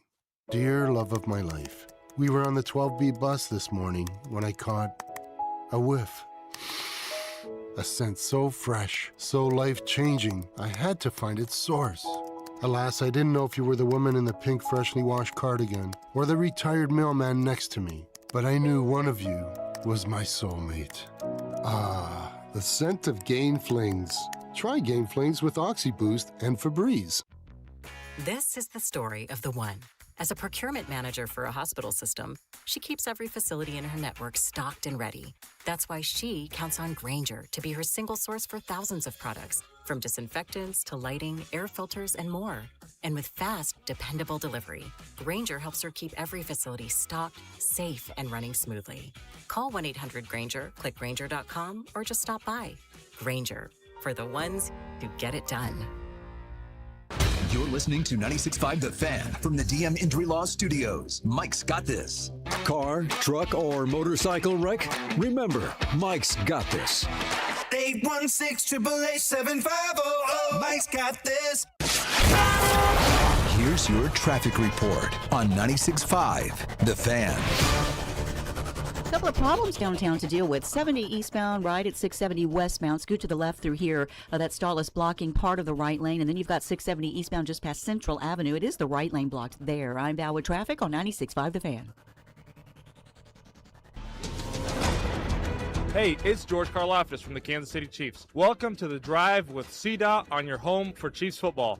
96.5 The Fan. All right, Rob. Let's start with this. We'll get to the Bills here in a second. This is, I guess, Bills related, but Bills adjacent as well. I believe the Bills called first about A.J. Brown. I think the Eagles are willing to trade A.J. Brown. I just think it's going to cost a first-round pick in order to be able to do it.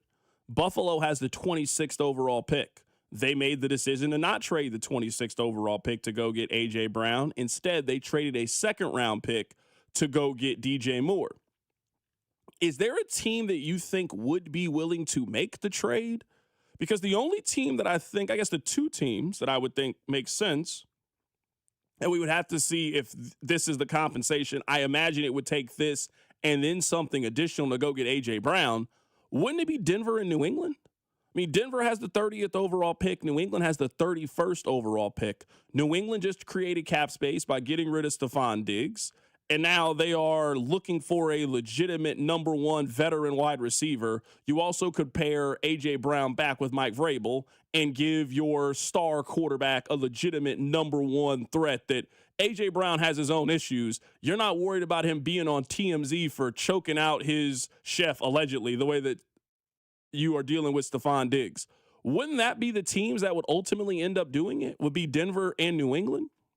Because I'm trying to think of realistically, is there another team, A, that I think the Eagles would end up doing the deal with, and that would also be interested in trading a first-round pick for A.J. Brown? And I'm really struggling to see who it is. Like, we might be at the point where A.J. Brown is just, you're going to have to figure it out in Philadelphia, because if Buffalo wasn't willing to give you the 26th overall pick for A.J. Brown, is there another team that we think is even considering trading a number one for A.J. Brown if now that's what the cost is going to be?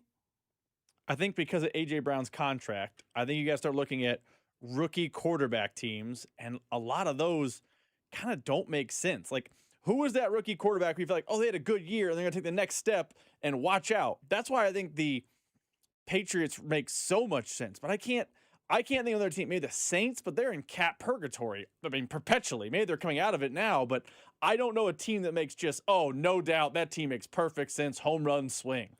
Yeah, a lot of people are saying, why wouldn't Kansas City do this? I guess what I would answer with if I'm Kansas City is I think one of the benefits that you have of these picks is you need really cheap labor.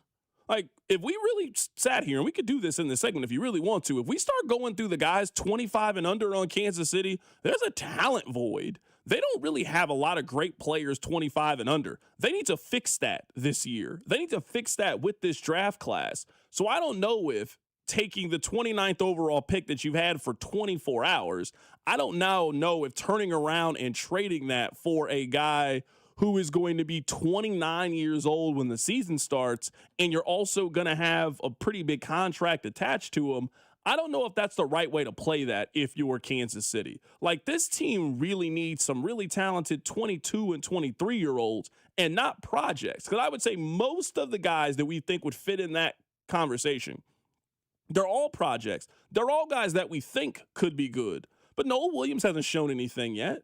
Ashton Gelati hasn't shown anything yet. Norman Lott hasn't shown anything yet. Jalen Royals hasn't shown anything. I know we disagree on Josh Simmons. He's played 8 games. So, like, we're not really talking about they got this 23-year-old. You just know that he's next up. They don't really have that. With these first-round picks and these assets that they have, that's what they desperately need to find. I just don't know if turning around and now trading that for A.J. Brown, I don't know if that's the right play for Kansas City.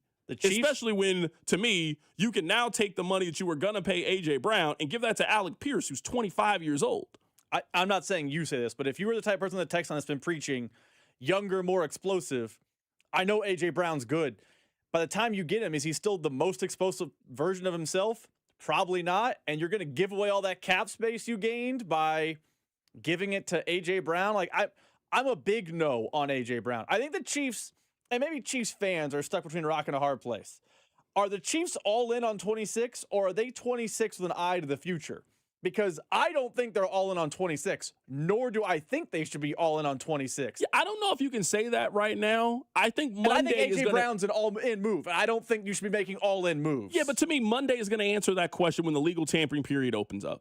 We'll know if the Chiefs are all in or not based on how aggressive they are on day one of free agency. If you want Kenneth Walker or Travis Etienne, you don't get Travis Etienne on day 4 of free agency. You get him on day 1 of free agency. If you are looking for a legitimate impact day 1, let's put this guy on our defensive line and let's go wreck shop. Those guys also don't sit around in free agency. If anything, those deals are already done, and we just find out about them on Monday because that's when they can tell us that or not. So I hear what you were saying about, are the Chiefs all in? I just don't know if you can answer that based off they haven't made any moves because you just can't make moves or not.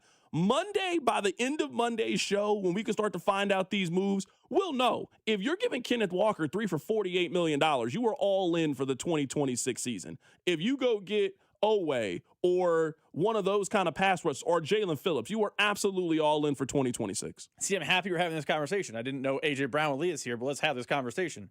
I don't think signing a 25-year-old is a sign you're all in on 26. I think signing a 30-year-old is a sign you're all in on 26. Like, if the Chiefs signed, I don't think this player's going to get a big contract. We don't understand. If the Chiefs' big move on Monday is Trey Hendrickson, that's them saying we are all in on the now. Because Trey Hendrickson, I don't know how much good football he has left in his body. If they sign Alec Pierce, you're hoping for multiple sustained years of success from a 25-year-old. So when I say I don't know if they should be, and nor do I want them all in on 26, I don't want them signing guys to contracts where it's like, we're going to get one great year out of you, and maybe we could slap another year on the backside, but we maximize the window. Kind of like the Rams are trying to maximize their Stafford window. I think the Chiefs should be interested in 25, 26-year-olds that can play very well, be successful in 26, but the hope is they're still ascending into 27. Not guys who are, hey, we think they're good in 26, and they are plateauing or getting worse. A.J. Brown falls into that camp for me. Yeah, I think you and I are saying it the same way, but maybe coming at it from a different place. If you go, like, let's say their big move is you go get Alec Pierce. You have got a legitimate number 1, day 1 weapon and a guy that I think can have 1,000 yards in your offense, and now everybody else kind of moves and plays around him.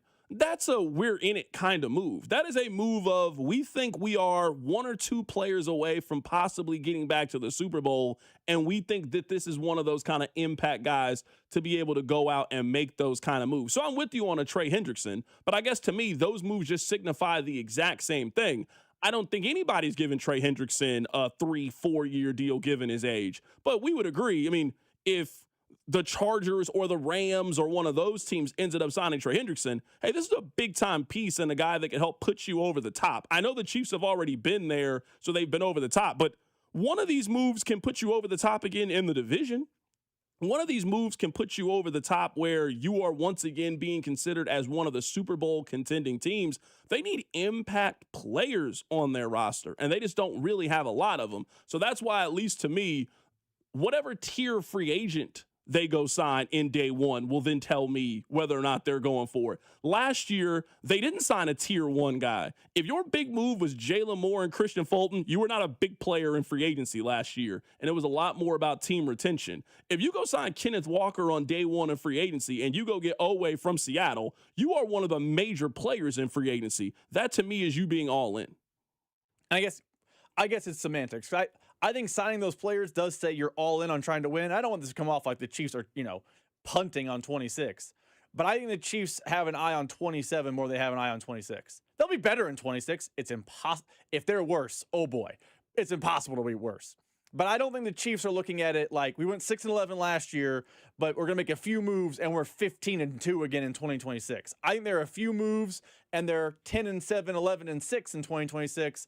And that 15-2, 14-3 Chief dominance returns to the forefront in 2027. So I think, and again, I think we're just semantics. If they sign Kenneth Walker or Alec Pierce, those are signs they're players, but I think those moves are just as much about 27 as they are about 26. I don't think a player with a 3 in front of his age is going to get a big contract from the Chiefs, which there have been times in Chiefs history that has not been the case. Text line 913-586-7965. I'm interested to hear you guys' thoughts on this because in Veach we trust is a very popular phrase, and I understand it. You have been the general manager of one of the great dynasties in league history. I made this point yesterday, Rob, when you weren't here. Veach has had 4 inflection points as a general manager. The first inflection point was after the first AFC Championship game loss and their defense was terrible.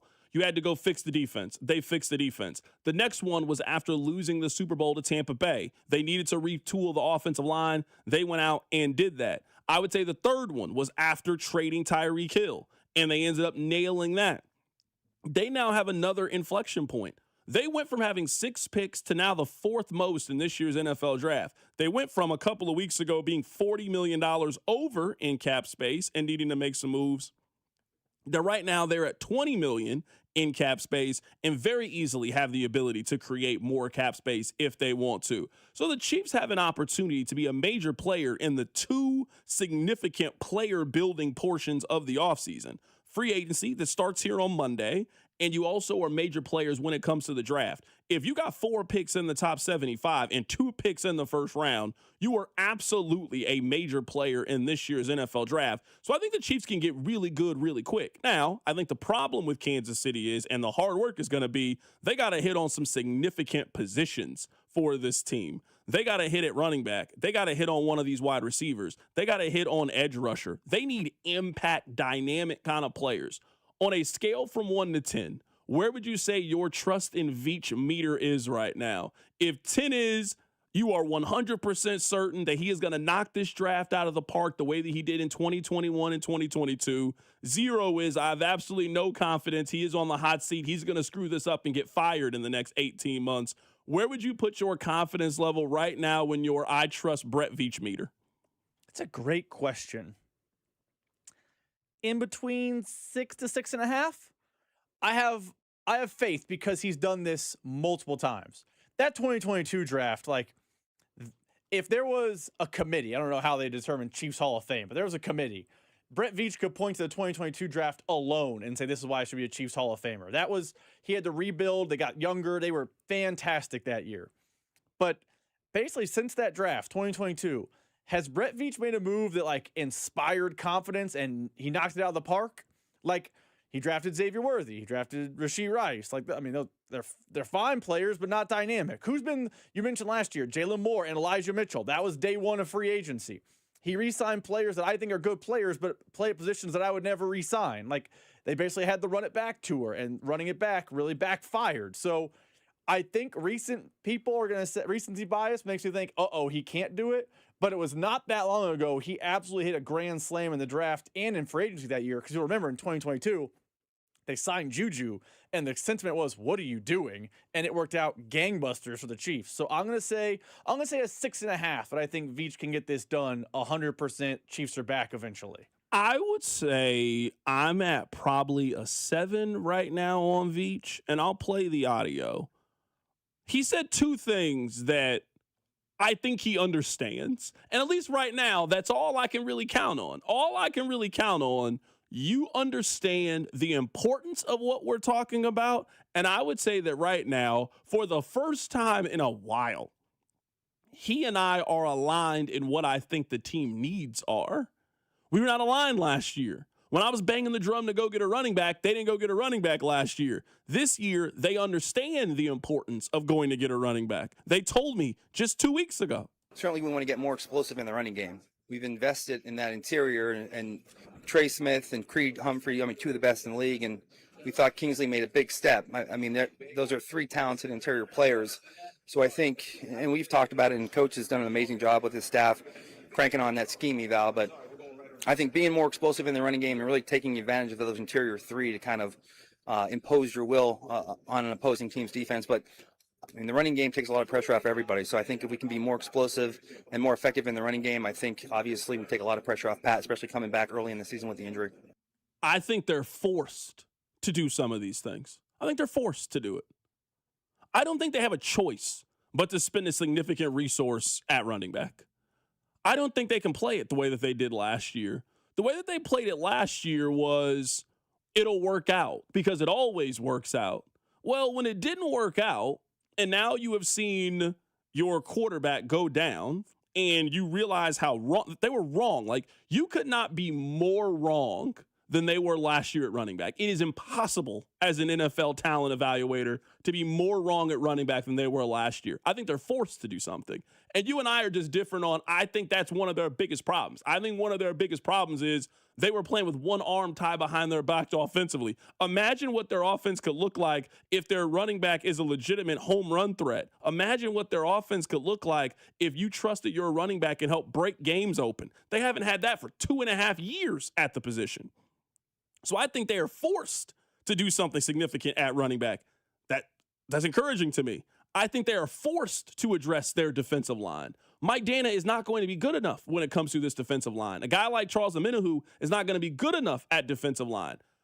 When it comes to wide receiver, I would hope that the Chiefs got Instagram and they see the same thing that I saw on Instagram a couple of months ago. Some of the key problems that they have, I think they are so loud at this point that they have no choice but to address them, and now they have all the assets to be able to do it.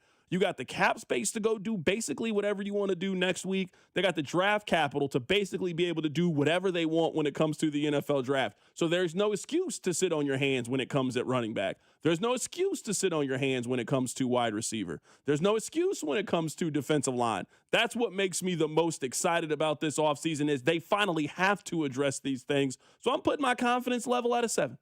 I think me and you are very much in the same. I'm a 6.5, you're a 7. Let me ask you this, though, about Brett Veach. Does the recency of missed drafts and misevaluation scare you a little bit? Because maybe it's just me and you, and everyone else in the world didn't see it. And if that's the case, congrats to us. Their running back room was bad last year at this time. And their adjustment was... But this also, to me, goes with... They signed Elijah Mitchell and drafted Brashard Yeah, Smith. This also, to me, just goes with the being forced. You want to know when I think this started, and we just didn't notice it? This started in 2023. Because in 2021, you got an impact superstar quarterback, and you are drafting, to me, with the mindset of doing that. In 2022, there is the pressure of, we just traded Tyreek Hill. We cannot afford to mess this up. They really locked in. You want to know when we started giving the Chiefs pass for the drafts? When they drafted a player we all didn't think was a first-round grade, but we gave him credit for it because he was born 15 minutes where you grew up. That's when it started. You want to find when the decline of the Chiefs drafting started? It started with when they spent the first-round pick on a player that we all just convinced ourselves that it was okay he didn't play in year one. There's no other NFL team that is screaming it's okay to have a redshirt year for a first-round player. When we started having those conversations about guys, that told me the Chiefs were just getting too comfortable. They're going to look comfortable when it comes to the draft. It is impossible to be comfortable if you were the Kansas City Chiefs. You won 6 games last year. You won 6 games. Well, they lose the last 6-7 games of the season. They ended the season like that. They're a bad football team last year. I don't think you can afford to be comfortable. And that's why it leads me to the second thing is to hear Brett Veach say this lets me know that he and his staff, they are prepared to make some difficult decisions like trading Trent McDuffie and not waiting till week 4, week 5 of free agency, the way they did with Snead. And they also know that they got to roll up their sleeves and they got to do some of the dirty work this year. You know, even the coaching staff too. Like I said, the last few years we haven't had a chance to really get with them much before the combine, and right after that Vegas game, I mean, those guys were all in, and it was exciting and energetic in a way just to get out there. And I think the last few years, you know, we were kind of just like in a maintenance stage, and now we're trying to just rebuild this thing again. And I think for a GM and a personnel staff, that's exciting. I mean, Rob, I'm looking at these 2 draft classes. I mean, I understand how difficult it is. It's a crapshoot. Rob, in 2023, this was their draft class. Felix Anudike-Uzomah has not done anything for the Kansas City Chiefs. Rashee Rice, he spent more time in jail than he spent on the field over the last year and a half or so. He spent more time in the training room than he's been on the field in the last year and a half. Wanye Morris in the 3rd round. Can't get on the field. Shamari Connor, B.J. Thompson, Keandre Coburn, Nick Jones. I mean, they get a D for 2023. I mean, I guess you give them a little bit of a decent grade because Rashee Rice did help them as a rookie, and we'll see how this year could potentially turn out. You can't give that draft class higher than a C, in my opinion. You can't give it better than a C. With who? Who's on the field enough that you would give it? I would say in 2024, Xavier Worthy. I'm willing to say that the jury's still out on Xavier Worthy. Kingsley Suamataia, Jared Wiley, Jaden Hicks, Hunter Norzad, Kamal Hayden, C.J. Hansen. I mean, these drafts are bad. These drafts are bad. They're bad. It's hard to be worse than they've been in 2023 and 2024 when it comes to the draft. Now in 2025, I would say there's still a lot of optimism around a lot of these guys. There's a lot of optimism when people think they already have their left tackle. Omar Norman-Lott got injured, didn't get a chance to see a lot of him last year. Ashton Gelati showed a lot of promise the second half of the season. Noah Williams showed a lot of promise. Brashard Smith, we'll see what his role is in the offense. Like, there's at least some hope and optimism about the 2025 draft class.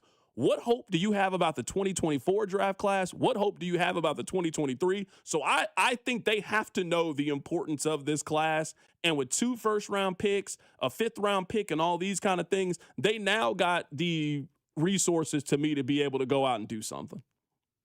I will say, I'm a little bit devil's advocate here. I will say, Brett Veach is saying we've been in maintenance mode. You should not ever be in maintenance mode. You should always be striving to get better. The Seahawks were a fine team. And you know what they did the next year? They got better. They went and just maintained. I don't know if we can say that now in hindsight because we all were patting them on the back for running back. I wasn't. I know. You're right. But I may have been an outlier, but I was not like, ooh, Trey Smith and Nick Bolton, gangbuster moves. You're right. Brett. What I'm saying is, in theory, though, the whole concept of them running it back is the definition of maintain. Hey, we're just going to keep doing what we've been doing. We're going to run it back. We're going to keep running the same plays on Tecmo Super Bowl until you figure out a way to stop it. So that certainly was being commended by the masses when it came to the Chiefs.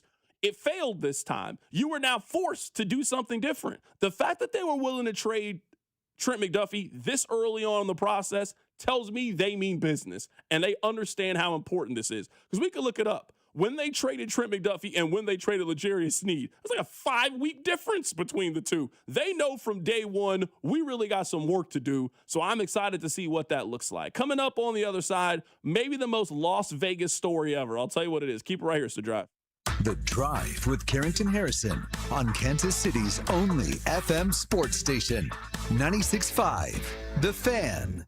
Yo, Harvey, Zoe, group selfie. Ooh, nice new iPhone 17, Drewski. Let's do a triangle formation. I'm in front. With a center stage front camera, everyone fits in the shot. You got it at T-Mobile. But switching takes forever. Not anymore. Now you can switch to T-Mobile in just 15 minutes. Focus, people. Nail your pose. And you get a new iPhone 17 on them. No way. Yes way. No way. Yes way, guys. Switch to T-Mobile and get iPhone 17 on us. And right now, we'll pay off your old phone up to $800. I'm grabbing my phone and switching to T-Mobile right now. Get back, Harvey. We're taking a... let's go again, y'all. With 24 monthly bill credits, finance agreement, 256 gigabytes, $830, eligible trade-in, example iPhone 13, and new qualifying line, $60 plus per month plan with auto pay plus taxes and fees. For well-qualified customers, plus tax and $35 device connection charge. Credits end and balance due if you pay off early or cancel. Contact us. $800 via virtual prepaid card. Card typically takes 15 days after rebate submission, no cash access, and card expires in 6 months. Check out in 15 minutes per line. Visit T-Mobile.com. There's nothing like the sound of Royals baseball. When the boys in blue take the field, loyal fans tune in, turn it up, and stay connected. And where do Kansas City's most passionate sports fans gather? Right here on 96.5 The Fan. Sports fans are loyal fans. They support the teams they love and the businesses that support their team. If you're ready to grow your business and connect with a dedicated, engaged audience, call 816-522-0444 or email greg.bergen@odyssey.com. That's greg.bergen@odyssey.com. Hi, I'm Jacob, your friend and an actual jeweler at Chain Company. I'm proud to work for a family business that's been committed to the highest quality standards for nearly 100 years. Your dream engagement ring is designed for quality every step of the way. We set your diamond by hand, never with machines. Prong tips are beautiful and secure, and intricate details are thoughtfully crafted. At Shane Company, there's no shortcuts, just craftsmanship, because a friend knows true love deserves the highest quality. Visit us in store or at shaneco.com. Shane Company, your friend and jeweler. Join Mark Patrick Hypnosis and stop smoking now without cravings, irritability, weight gain, or your money back. Only $59.99 guaranteed. That's right. Don't just cut back. Stop smoking once and for all. Also, lose all the weight you want. Only $59.99 guaranteed with Mark Patrick Hypnosis. Let hypnosis destroy unwanted cravings, late day eating binges, boredom eating, stress eating, and lose the weight. Weight Loss Hypnosis, Wednesday, April 1st at the Wingate by Wyndham, Kansas City. Formerly Sure Stay Plus by Best Western in Kansas City, 5:30 p.m. Stop smoking hypnosis, 8 p.m. Sign up at markpatrickseminars.com. Yo, Harvey, Zoe, group selfie. Ooh, nice new iPhone 17, Drewski. Let's do a triangle formation. I'm in front. With a center stage front camera, everyone fits in the shot. He got it at T-Mobile. But switching takes forever. Not anymore. Now you can switch to T-Mobile in just 15 minutes. Focus, people. Nail your pose. And you get a new iPhone 17 on them. No way. Yes way. No way. Yes way, guys. Switch to T-Mobile and get iPhone 17 on us. And right now, we'll pay off your old phone up to $800. I'm grabbing my phone and switching to T-Mobile right now. Get back, Harvey. We're taking a... let's go again, y'all. With 24 monthly bill credits, finance agreement, 256 gigabytes, $830, eligible trade-in, example iPhone 13, and new qualifying line, $60 plus per month plan with autopay plus taxes and fees. For well-qualified customers, plus tax and $35 device connection charge. Credits end and balance due if you pay off early or cancel. Contact us. $800 via virtual prepaid card. Card typically takes 15 days after rebate submission, no cash access, and card expires in 6 months. Check out in 15 minutes per line. Visit T-Mobile.com. Ah, the most beautiful time of year is upon us. Tax season. And TaxSlayer is here to help you file. We guarantee 100% accuracy and your maximum refund. Those are some good numbers. And you can trust me, because I'm a talking calculator. Did I mention TaxSlayer even has support from real US-based humans? If you have any questions along the way, beat the rush and start for free today. TaxSlayer. File fearlessly. This is the story of the one. As a maintenance tech at a university, he knows ordering from multiple suppliers takes time away from keeping their arena up and running. That's why he counts on Grainger to get everything he needs, from lighting and HVAC parts to plumbing supplies, all in one place. And with fast, dependable delivery, he's stocked and ready for the next tip-off. Call 1-800-GRAINGER, click Grainger.com, or just stop by. Grainger, for the ones who get it done. Here's your traffic report on 96.5 The Fan. Okay, big delays. Blue Springs, heavy congestion. 70 eastbound just past 7 Highway. You will definitely tap your brakes. Downtown, 70 eastbound at 670 westbound. That's a stall blocking the right lane. Shawnee, we've got a stall 35 northbound at Johnson in the right lane. I'm Val with traffic on 96.5 The Fan. This is 96.5 The Fan, your home for Chiefs football.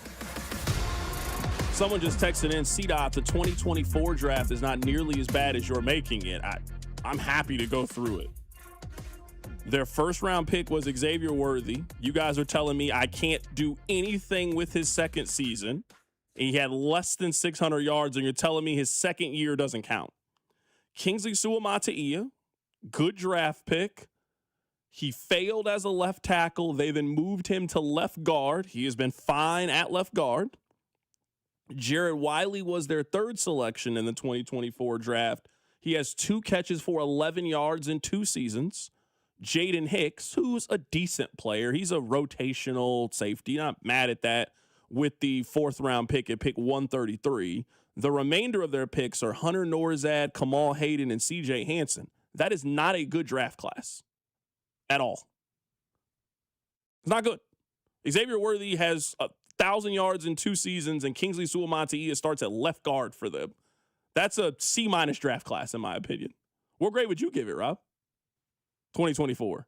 C. I mean, you got 3 starters, but none of them are impact starters. So You count Jaden Hicks as a starter? I mean, because it feels like he's a starter by just they ran out of options at the position. I mean, he did start games for them, and I'm not saying he was a dynamic player, but he was a starter, so I will say C. We're in the same ballpark, but it's not bad. It's not his worst. He's but okay. It's not, He's fine. Yeah, he's fine. That's I'm not down on him. He's a nice rotational piece. That's how I feel with the draft. It's nice rotational pieces. Yeah, that's just not a good draft class. I'm not making it. That's just it's not a great draft class at all. There are definitely worse out there, but that is just uninspiring would be how I describe it. Yeah, that's not a good draft class. I would say right now, maybe other than Kingsley Suamataia, there is not a player right now that is trending towards getting a second contract from the Chiefs.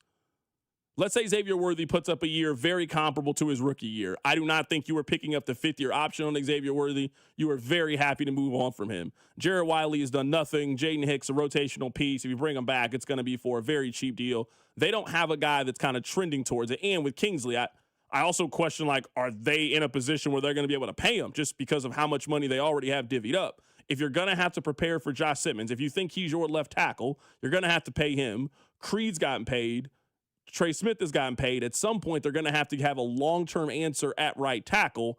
Kingsley might end up being a very, very good player. I just don't know if financially it's going to make sense for them to keep Kingsley on the team just because of they've paid so many of their other offensive linemen. Like, there is a chance by the time we get through the end of this, there's not a player from the 2024 draft class is on the team heading into their 5th season. That is a very real possibility. If that happens, I will be harder on the draft. But for now, year 2, I would say safe C, but uninspiring and maybe trending in the wrong direction. I want to play this audio for you guys, and it has nothing to do with football.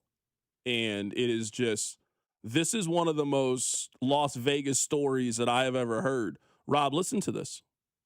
A Canadian tourist visiting Las Vegas stole a live flamingo from the Flamingo Sanctuary at the Flamingo Hotel. Here's everything you need to know. 33-year-old Michael Fairbarn, visiting from Ontario, allegedly snuck into the enclosure around 5 a.m. He is believed to have been intoxicated. He trampled several birds before stealing one known as Peachy and taking it back to his room. Surveillance images have been released of him, including this one where he's in the elevator and appears to be holding the bird. And after his arrest, police went through his phone and found several selfies and videos with the bird. And he changed his lock screen to a selfie with the bird and geotagged the hotel. In one video, he reportedly said that he was taking the bird home with him. He claimed that he was trying to fix the bird's wing and that he, quote, knew how because he's a country boy. He did end up getting charged with some pretty serious charges. The bail was set at $12,000 and he had to surrender his passport. Caesars Entertainment has released a statement saying that all the birds, including Peachy, are in the care of veterinarians and they're hopeful that they will make a full recovery. I mean, thoughts and prayers to the birds. That's most important here. I want the birds to be perfectly fine. If you've ever been to Vegas and you've been to the Flamingo, I mean, it's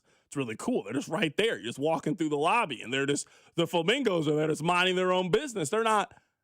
I want to know how in a place that has as much cameras and as much security that Las Vegas has, how you can sneak into the flamingo enclosure, injure multiple birds, take one of the birds, leave the flamingo enclosure, go all the way up to your room with the bird. I want to know how we didn't stop this very, very quickly. I want to know how the moment he grabbed Peachy and was then ready to walk back upstairs and get on the elevator, how there weren't 3 big guys saying, hey, where are you going? And immediately stopped him. How was he able to get this far into this caper? How was he able to get this far? He got far along. He got on the elevator and was taking selfies with the bird. You didn't have to tell me he was drunk. You got to be drunk at 5 a.m. to sneak into the flamingo enclosure and then start to take some of the animals away. You didn't have to tell me you were drunk. I knew that was part of the story. How do you even how is this even possible? I have so many questions.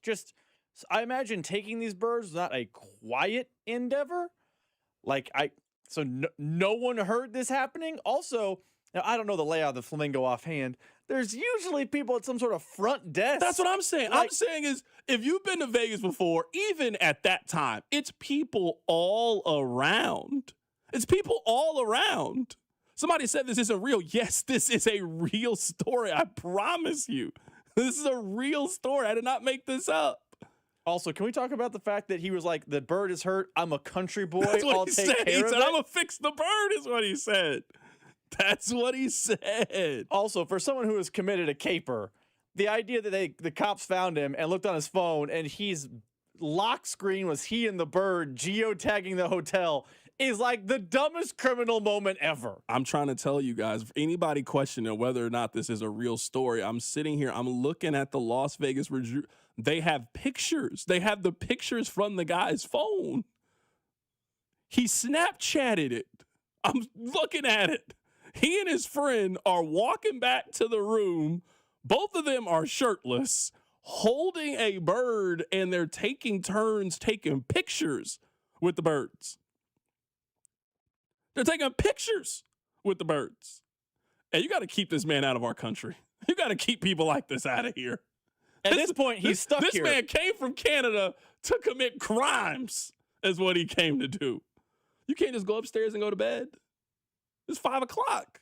Go to Ellis Island. Get yourself a good breakfast. Go to the 24/7 Oyster Bar. Go play bubble craps. Go play blackjack. Why are you sneaking into the flamingo enclosure, stealing animals? Who'd you think you were, Dr. Doolittle? You were trying to help the animal? You thought something was wrong with his wing? No, something was wrong because you took him out of its habitat. You took him away from all his friends. That was wrong with the bird. But he's a country boy.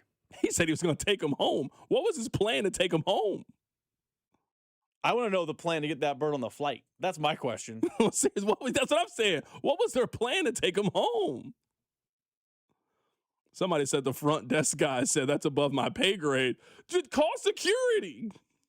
Trust me, if you were causing a disturbance at the blackjack table, you would very quickly be removed from the blackjack table. If you got annoying while you were playing craps and causing problems, you would get that tap on your shoulder. Hey, big dog, it's time to go. You would get that conversation very, very quickly. You could just steal the bird. That's wild. They got the bird to the room. I'm sitting here looking, Rob, they got him up to the room. If you've been to the Flamingo, that's a long walk from where they had to go to the elevator to go upstairs. That's crazy. Throw that man under the jail. $12,000. That's not enough bond for him. That man's a criminal. Coming up on the other side, we are going to be joined by Joshua Brisco of the Chiefs Radio Network. We'll get his reaction to Trent McDuffie being moved. We'll also get his reaction to the other top stories right now in the National Football League. Brisco up next. Keep it right here. So drive. The Drive with Carrington Harrison on your home for Kansas City sports. 96.5 The Fan. Here's your traffic report on 96.5 The Fan. We've still got a stall north KC 435 southbound at 48. That is the right lane blocked. And the triangle, that's a stall sticking out into part of the right lane. 435 northbound at 87th. Yeah, scoot to the left. I'm Val with traffic on 96.5 The Fan. College basketball is nonstop. Big games, tight spreads, momentum swings each and every night. And now FanDuel is giving you a way to turn that energy into even bigger wins with the College Basketball Parlay Profit Boost. Here's how it works. Build any college hoops parlay you like. The early tip, the rivalry game, the ranked matchup, the late night West Coast shootout, whatever you like. You can mix spreads, totals, props, whatever fits your read of the slate. Then you go apply your profit boost and instantly boost up that potential payout. You can play it safe. You can go spicy. You can go with the team that you've been following all season. It's your parlay, your style, now with more upside than ever before with the College Basketball Parlay Profit Boost. Head to FanDuel.com/local to get started. Remember, FanDuel is America's #1 sportsbook app. Play your way. It's the official sportsbook of 96.5 The Fan. 21 in President, Missouri. Opt-in required. Minimum 2-leg parlay required. Bonus issue is non-withdrawable boost builder tokens, which comply, including any token expiration and max wager amount. See terms at sportsbook.fanduel.com. Gambling problem? Call 1-800-GAMBLER. Shawnee Mission Ford, on a mission to do more. Visit our inventory at ShawneeMissionFord.com. Thank you for a great 2025 and promise to continue giving you reason to shop at Shawnee Mission Ford in 2026. Great selection of new and used vehicles, large discount, top trade allowance, and mobile service when you need it. There's no reason to go anywhere else. Shawnee Mission Ford, on a mission to do more in 26. Yo, Harvey, Zoe, group selfie. Ooh, nice new iPhone 17, Drewski. Let's do a triangle formation. I'm in front. With a center stage front camera, everyone fits in the shot. You got it at T-Mobile. But switching takes forever. Not anymore. Now you can switch to T-Mobile in just 15 minutes. Focus, people. Nail your pose. And you get a new iPhone 17 on them. No way. Yes way. No way. Yes way, guys. Switch to T-Mobile and get iPhone 17 on us. And right now, we'll pay off your old phone up to $800. I'm grabbing my phone and switching to T-Mobile right now. Get back, Harvey. We're taking a... let's go again, y'all. With 24 monthly bill credits, finance agreement, 256 gigabytes, $830, eligible trade-in, example iPhone 13, and new qualifying line, $60 plus per month plan with auto pay plus taxes and fees. For well-qualified customers, plus tax and $35 device connection charge. Credits end and balance due if you pay off early or cancel. Contact us. $800 via virtual prepaid card. Card typically takes 15 days after rebate submission, no cash access, and card expires in 6 months. Check out in 15 minutes per line. Visit T-Mobile.com. I wish I'd gotten treated for my erectile dysfunction sooner.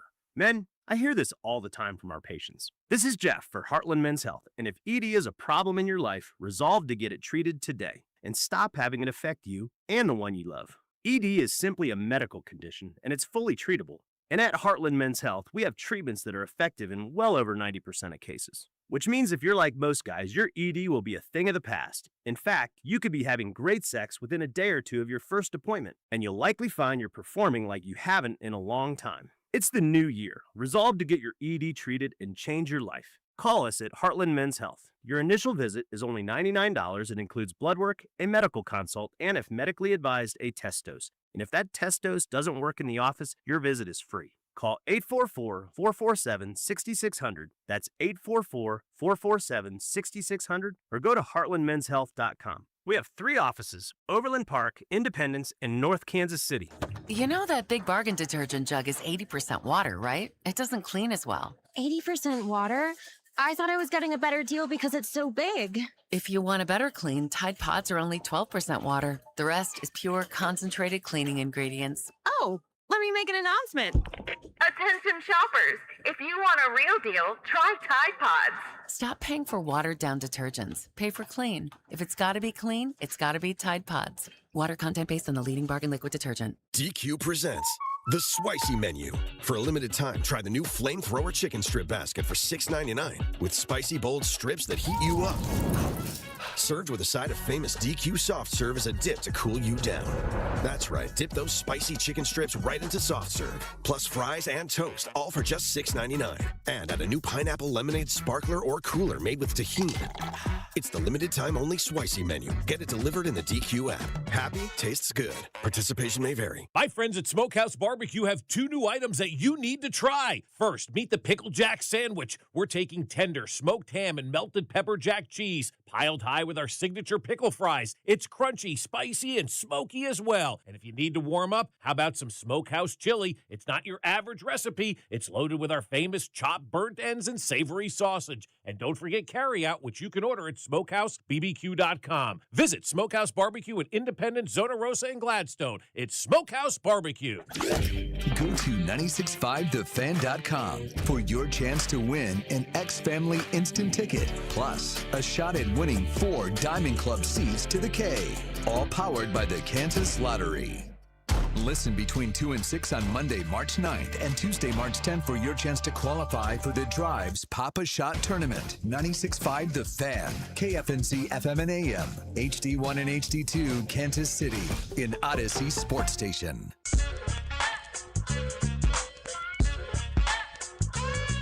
Let's head to the phone lines right now to be joined by Joshua Brisco, who covers the Kansas City Chiefs. He does pre- and post-game for the Chiefs Radio Network.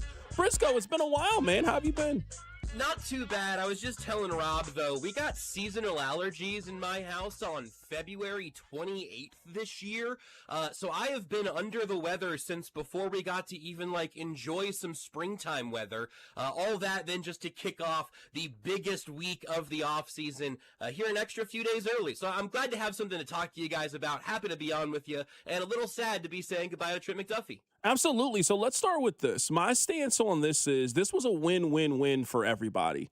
I like the trade for Kansas City. I like what it gives them. It gives them more ammunition heading into the draft. They now have the 4th most selections of any team in the NFL when it comes to the draft. It gives them cap flexibility. So I like that from their perspective. I like the trade for Los Angeles. They're all in trying to win a Super Bowl. They had 2 first-round picks, so maybe they're willing to overspend just a little bit to go get a very talented player. You have to like this move for McDuffie. He gets to go back home, and he also is going to be one of the 3 highest-paid corners in the National Football League. Sometimes everybody can equally win in a trade. That's what I think happened here.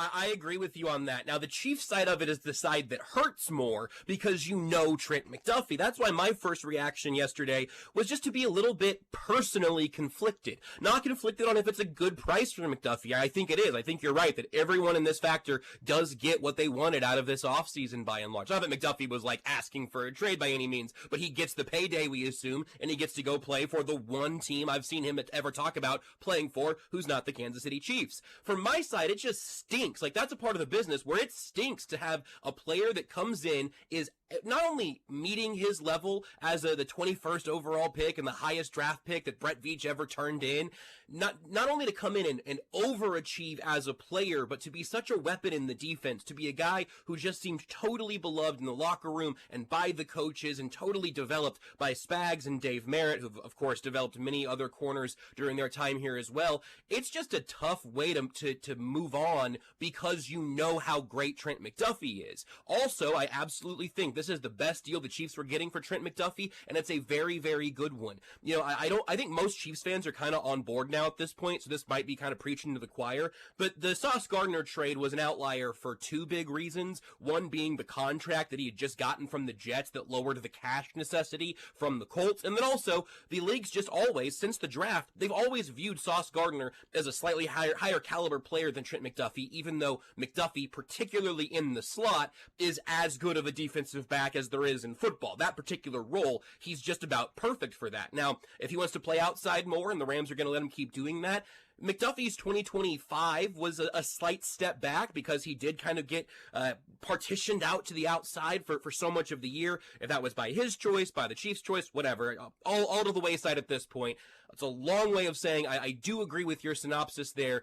Everybody wins. It's just a tough day to say goodbye for Chiefs fans because you know who Trent McDuffie is. The Rams are getting the known quantity, but the Chiefs are getting very, very good value in terms of a lot of pieces. Not just 29 and not just the future third, but even the 5th and 6th this year that just lets them have a few more bites at the apple later in the draft or a little more ammunition to maneuver in that 3rd and 4th round range. It really makes sense for all parties involved, even though it stings. Yeah, this is the Chiefs, to me, continuing to take the gamble that their scheme and their system is paramount. That we can lose L'Jarius Sneed, we can lose Charvarius Ward, we can lose Trent McDuffie, and the beat goes on. Like, there's no one man bigger than the system, so to speak. I mean, they have a significant question when it comes to their secondary. They're not going to have Jaylen Watson. At least right now, he is a free agent, so he could walk away. Brian Cook is also a free agent. He could walk away. Trent McDuffie has been traded away. Like, they really got to get to work with their secondary and lost maybe their most valuable asset this side of Patrick Mahomes.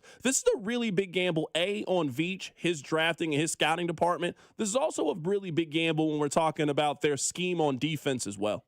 Dave Merritt should have a clause in his contract where he gets an extra like $250,000 every time they trade away a starting corner, because that is also who it's relying upon. It's all of those guys and all of those moving parts. And this year, to your point, I have to think now that there's probably more money available for Brian Cook. If they wanted Jaylen Watson, signing Jaylen Watson last offseason would have really been the time to do it. Obviously, it would have been a fine time to do it with Cook as well. But I think last year, Brian Cook, from what we heard Spags talk about, and even hearing from guys like Nate Taylor, who are just around every day, it seems like Brian Cook really earned a lot of trust last year, or at least continued to evolve in a big way last year, where right now, if he's back as one of your communicators in the secondary, obviously Nick Bolton is the guy they always talk about having the megaphone and being the brain of the defense and all of that, but you need to have multiple guys on defense who can kind of lead from their levels. Now, they could go outside, but there's not like a Justin Reed equivalent in this year's free agent class.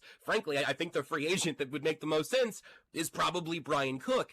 Noah Williams, everyone was optimistic about, I think rightfully so, but he just still has some things to prove at the NFL level. That's not me doubting. It's just the fact of where his career's at right now. And Christian Fulton gave you a couple really good games at the end of the year after not being a factor the first 15 or 16 weeks of the Chiefs season when the games actually counted. So I think there's a pretty good chance Fulton gets kept because they can't free up a ton of money by moving on. They can free up a few million, but you eat a pretty big dead cap hit if you do that. So I think there's a good chance Fulton sticks. I think you can rely on Noah Williams, but now that slot corner spot is a real big need. I like Chris Roland Wallace as well, but those are guys that you're happy to have in the mix. You can probably hear it in the tone of my voice when I say I like Chris Roland Wallace. I don't want to pencil him in for 75% of the defensive snaps next year until the Chiefs are really sure that he's ready for that role. So they have to keep investing. I don't think this really makes them a serious contender for like cornerback at 9 overall. I'd be surprised if they went corner at 29 for that matter. I don't think that they are, to your point, like I don't think they're going to trade McDuffie away and then reinvest those picks right back into the cornerback position, but it's going to be a huge task for Spags and Dave Merritt, who have successfully converted that task before. I do still think, though, there's a decent chance they bring back one of those veteran voices, but I think Cook and Watson are going to have really strong markets as well. If Watson ends up signing a deal in Kansas City similar to the one that Carlton Davis signed with New England, he signed for 3 years, $54 million. He got $16.5 million in a signing bonus and $34.5 guaranteed. That feels fair to me. He signed that contract at 28, and Jaylen Watson is 27 years old, so our age is kind of comparable, similar position. I think that's probably the market for him. Do you like that deal for Kansas City if they pull the trigger with Jaylen Watson?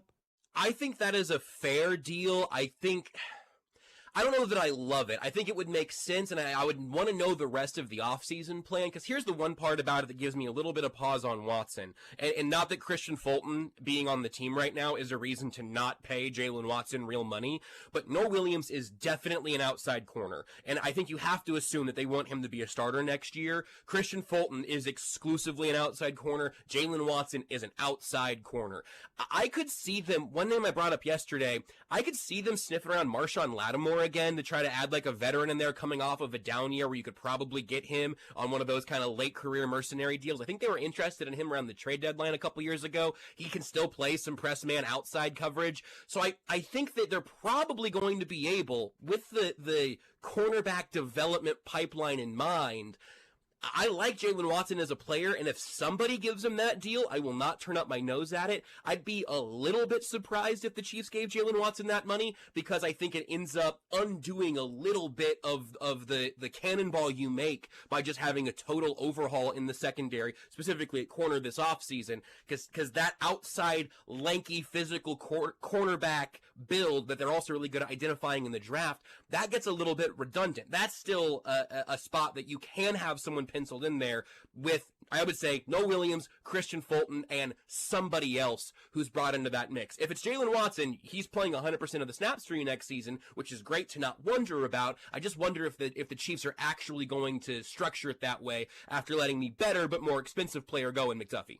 Right now, we're joined by Joshua Brisco of the Chiefs Radio Network on the show today. We'll play for you guys what Nate Taylor had to say coming up in the 4 o'clock hour. Back to Brisco here. All right, so taking a big picture look, and I haven't had a chance to ask you this question. The Chiefs usually take a big swing on day one. Like if we look at Brett Veach and we look at day one of free agency, they are normally a mover and a shaker. All of the moves they have been making lead me to believe that on Monday, when the legal tampering period opens, we are going to have a story to react to. The Chiefs have gone out and they have done X. What do you think X could potentially be for Kansas City? What do you want X to be? I think that we're going to see a legitimate investment. I would say the most money spent in the first day or two of free agency is probably going to be at defensive end. I don't know if they fall in love with Kwity Paye or Boye Mafe or Adafe Owe. Those are guys who are all a little bit younger. Jalen Phillips, it seems like, is going to get a lot of money too. The guys who are on the slightly younger side of free agency, I think they're probably going to pay one of those guys to make sure that you aren't just desperate that Ruben Bain is available at 9, because you can't guarantee that. I think the most fun, the flashiest signing, I do think they're about to spend money on a running back. I feel pretty good about that at this point. I think Travis Etienne makes a lot of sense, both with how the Chiefs like to play and the kind of the pocket that he falls into value-wise. Kenneth Walker is a great player. I also would have been in the Breece Hall sweepstakes if he would have made it out of New York, but ultimately, I think Etienne is a pretty hand-in-glove fit, considering, again, his play style, the explosion that the Chiefs need, and the cost on the sticker price there. Assuming that Kenneth Walker ends up leading the market at running back, I think I'd probably, I'll put this in ink later, I suppose, but I'd probably rather have Etienne at his number than Kenneth Walker at the number that he's going to end up with. So I'd say right now they will make a splash at running back. I don't think anyone at this point really thinks Jeremiah Love is terribly likely to be there at 9, and even if so, the Chiefs have other needs there as well. So I think they're going to go ahead and shore up running back early with a splash. It's going to matter in your fantasy football drafts. I also think that there needs to be a defensive end of consequence added. A defensive end who is maybe not immediately better than George Karlaftis, but better than Ashton Gelati, just to kind of set the pecking order there. And then they can still draft Ruben Bain if he's available at 9, or continue to invest in defensive end plenty throughout the draft. Are you one to subscribe to in Veach we trust? Like, I asked this question to Rob, and he and I were about at the same number. On a scale from 0 to 10, where is your in Veach we trust meter right now? Because they are going to have a lot of cap space. They are going to have a lot of draft capital to be able to do what they want to do. I can't really think of a realistic move that the Chiefs will not be able to make, given the draft picks that they have and the cap space that they have. So the board is kind of open for them to really take a significant step forward. On a scale from 1 to 10, where's your confidence right now in Veach? I'm really curious to hear where your guys' number lands. I had a number pop into my head that I feel pretty good about. I think I'm at like a 7.5, and that's because I don't know what a general manager could do to get to like a 9 for me. No general manager is so good at this really, really difficult thing of talent evaluating, market management, the contracts of it all, your player health, and then sometimes you just have draft prospects that don't pan out for whatever reason they don't pan out. So I don't think I'm on like a downswing on Veach in any particular way. It's just a huge offseason where I think he's shown you that Brett Veach has proven beyond the shadow of a doubt that he can build a championship football team around Patrick Mahomes. And having Patrick Mahomes, of course, makes that job easier. But Mahomes, Reed, and Steve Spagnuolo are kind of your three stabilizing factors if you're the general manager. You've got the quarterback and the mind over your offense and defense. That's a great place to be in if you are Brett Veach. He just has to be able to fill in the talent around that. He's done that very, very well with a couple of times that obviously backfired. They obviously ended up having left tackle issues 2 years ago. And then I think pretty obviously fixed that problem at the end of the first round last year by being patient and having Josh Simmons fall into their lap. I can't like judge Brett Veach on Omar Norman Lott yet, but that's a huge remaining. We're talking about second round picks like they're gold right now. We got a minute of the second round pick last season before his season was over. So again, I don't think I'm like cold on Veach or anything right now. I just think this is a huge off season after a disappointing year. I think I have about as much faith in Veach as I would in any general manager, which is to say that 2 or 3 good drafts and you are the best team in football, 2 or 3 bad off seasons and your job is in danger. It's just, that's the margins of the sport. And I feel good about Veach being in charge here. I am extremely curious though to see where he does invest those assets that you mentioned. Right now, we're talking to Joshua Brisco here for a few more minutes, just getting his thoughts on the offseason. We've talked Chiefs. Let's get some general NFL stuff here. The analogy that I made earlier with Buffalo is there's somebody that feels like their biological clock is winding down and they're getting really close to 40. So you just got to do something big. You know, you had all these big goals and dreams and you get on Facebook and see all your friends are married and having kids and you look at your own life and now you feel like you got to do something to switch things up. I don't dislike DJ Moore, but I think it's clear that they overpaid for him. They overpaid for him in a draft pick compensation. And then when you start to look at the money and what they've guaranteed to DJ Moore, they made a significant investment today, as you can only read it as there is such a feeling right now of we have to win the Super Bowl. We cannot blow this with Josh Allen. Especially when you're the guy that just had the press conference next to the owner who just told everyone that nothing is your fault and you are truly the guy in charge now. So now, to your point, the clock is ticking and you think, I gotta make sure we find somebody here at the bar before the lights come on, and we have Josh Allen, the clock ticking there in an even bigger way. Yeah, the DJ Moore thing, I like DJ Moore. If DJ Moore was a free agent addition for Buffalo, I go, oh, you know what? That's a pretty frisky add-on for a team that has to get some help for Josh Allen in the passing game. But the money, like you said, they're guaranteeing $15 million of DJ Moore's 2028 base salary. His 26 salary is fully guaranteed. His 27 salary is about to become fully guaranteed. They are taking him beyond where you want to really be investing in an NFL wide receiver. And I like DJ Moore, but that's not a risk that you're taking on a guy that has been a consistent top 5, top 10 player over the last 5 or 6 years. So I do get a whiff of desperation out of Buffalo, and frankly, I kind of don't blame them. Like, I don't think this is good business. I wouldn't sign off on this deal if I was in Buffalo. But when you do realize, like, okay, well, everyone knows that I'm the next guy on the chopping block. We're making a change at head coach. It's kind of surprising, but it's a guy that everybody here already knows, promoting from within and whatnot. And Josh Allen only has how many years of prime performance left? I don't blame them for kind of just like button mashing. I'm really surprised by how much they invested in DJ Moore, though.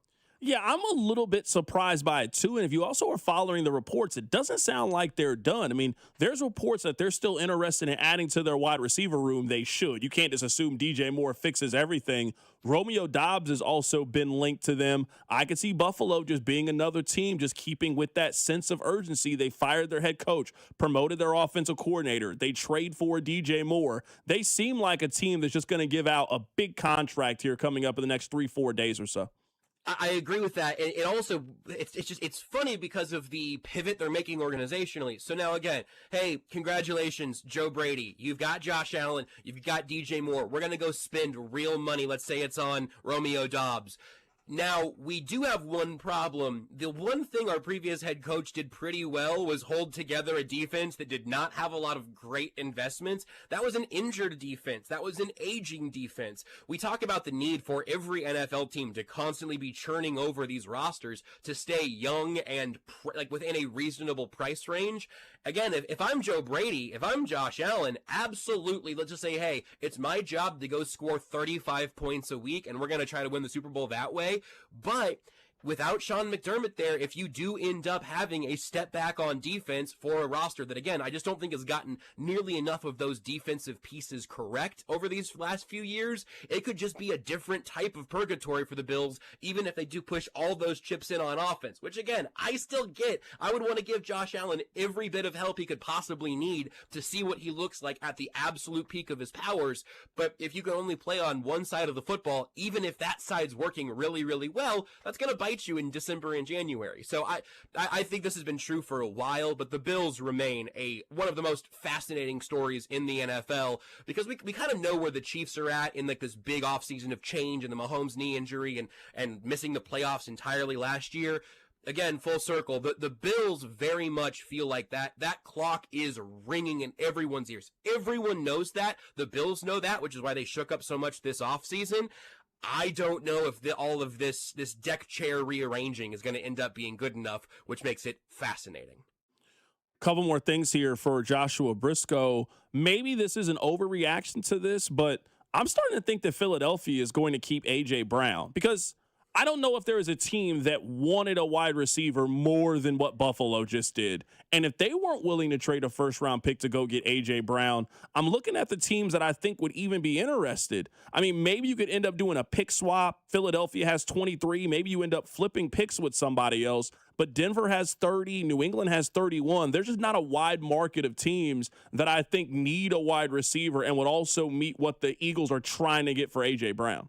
And it's all so messy because of like how weird his contract is and how weird all of the Eagles contracts always are, how it's ended with him last year, how many weird little blips on the radar you have of him reading a book on the sidelines and all of that. I also don't know that I have been on board with being like, hey, the Chiefs just need to at least call Philadelphia and have this conversation. Just see where they're at with A.J. Brown, because you're never going to get a number one wide receiver at a bargain unless something has gone wrong.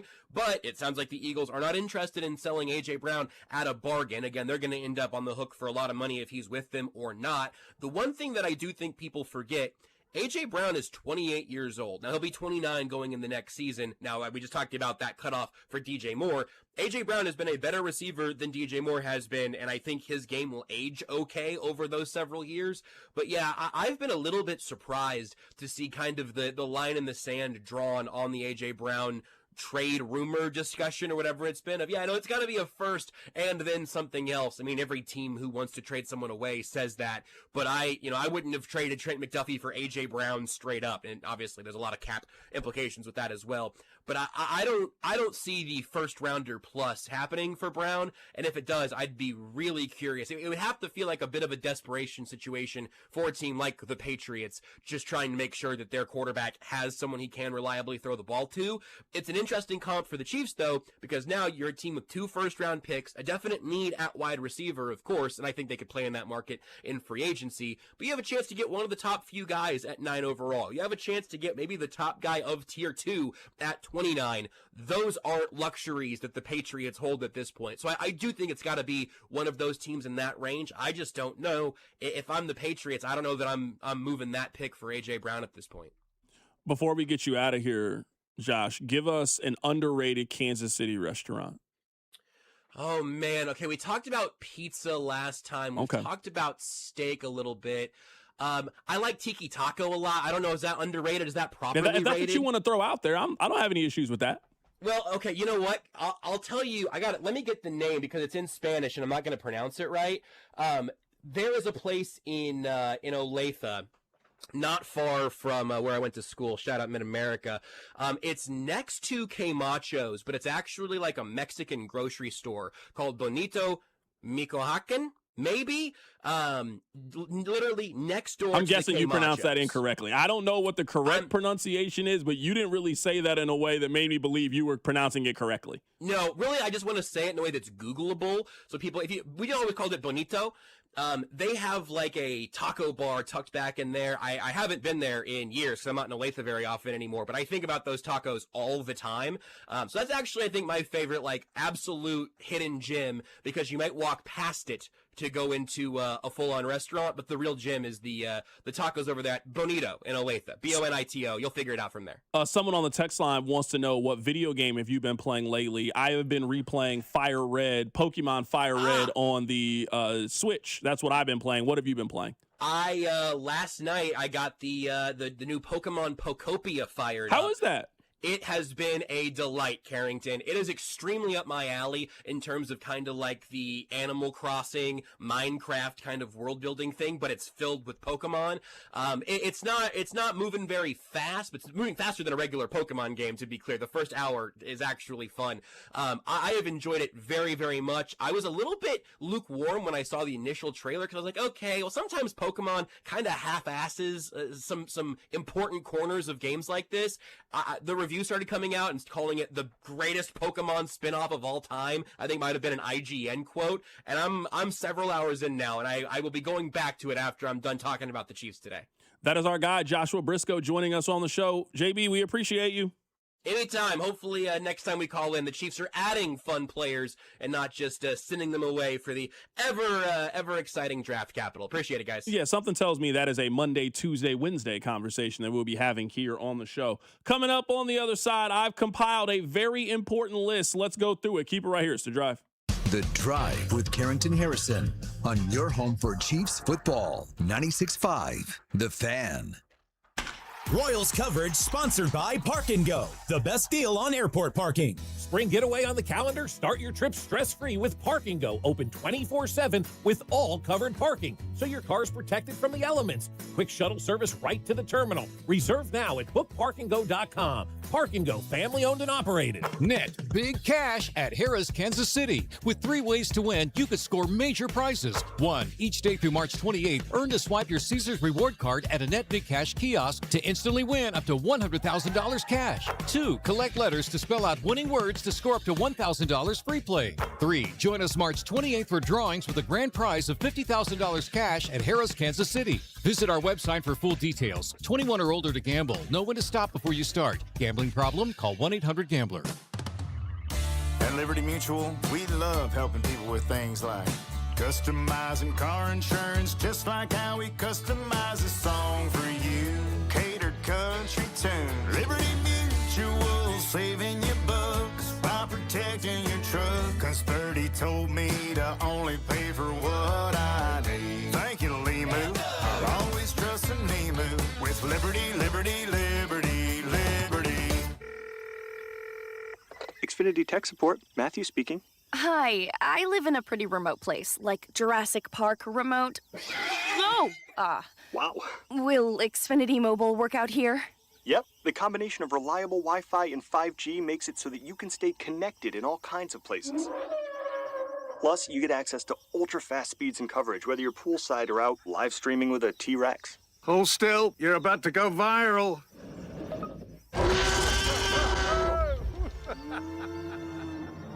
Welcome to a new era of Wi-Fi boosted mobile. Cut your mobile bill in half with 2 lines of unlimited. Discover a new era of Wi-Fi boosted mobile at xfinitymobile.com. Xfinity. Imagine that. Watch Jurassic Park with Xfinity. Savings comparison based on promotional rate for 2 lines of Xfinity Mobile Unlimited versus 2 lines of T-Mobile Experience More, Verizon Unlimited Plus, and AT&T Starter as of February 10th, 2026. Legendary doesn't happen by chance. It happens because it's what BetMGM does. Sign up for BetMGM using bonus code DUSTY and receive up to $1,500 back in bonus bets if you don't win your first bet. Get into hockey, basketball, and more of your favorite sports with same-game parlays. That's what I do. I love it a lot. Live betting and more. Earn BetMGM reward points on every single bet. Take advantage of offers found nowhere else. And keep an eye out for your rewards dropping in your account throughout the year. So again, sign up with bonus code DUSTY and receive up to $1,500 back in bonus bets if you don't win your first bet. BetMGM, make it legendary. BetMGM and GameSense remind you to play responsible. Gambling problem? Call 1-800-GAMBLER. See BetMGM.com for terms. 21 and older only. Missouri only. New customer offer. Subject to eligibility requirements. Rewards are non-withdrawable. Bonus bets that expire in 7 days. Please gamble responsibly. Carpal tunnel syndrome. Heart failure that doesn't improve with common medicines.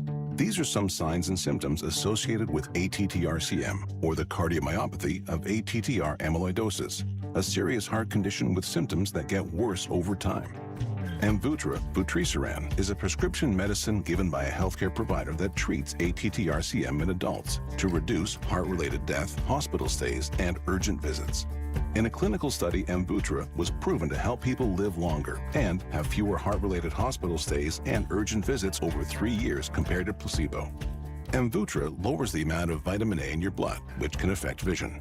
Other side effects include pain in the arms or legs, pain in the joints, and shortness of breath. These are not all the possible side effects of Amvuttra. For prescribing information, call 1-833-256-2748 or learn more at amvuttra.com. Ask your doctor about Amvuttra for ATTR-CM. This is the story of the one. As a maintenance tech at a university, he knows ordering from multiple suppliers takes time away from keeping their arena up and running. That's why he counts on Grainger to get everything he needs, from lighting and HVAC parts to plumbing supplies, all in one place. And with fast, dependable delivery, he's stocked and ready for the next tip-off. Call 1-800-GRAINGER, click Grainger.com, or just stop by. Grainger, for the ones who get it done. You're listening to 96.5 The Fan from the DM Injury Law Studios. Mike's got this. Car, truck, or motorcycle wreck? Remember, Mike's got this.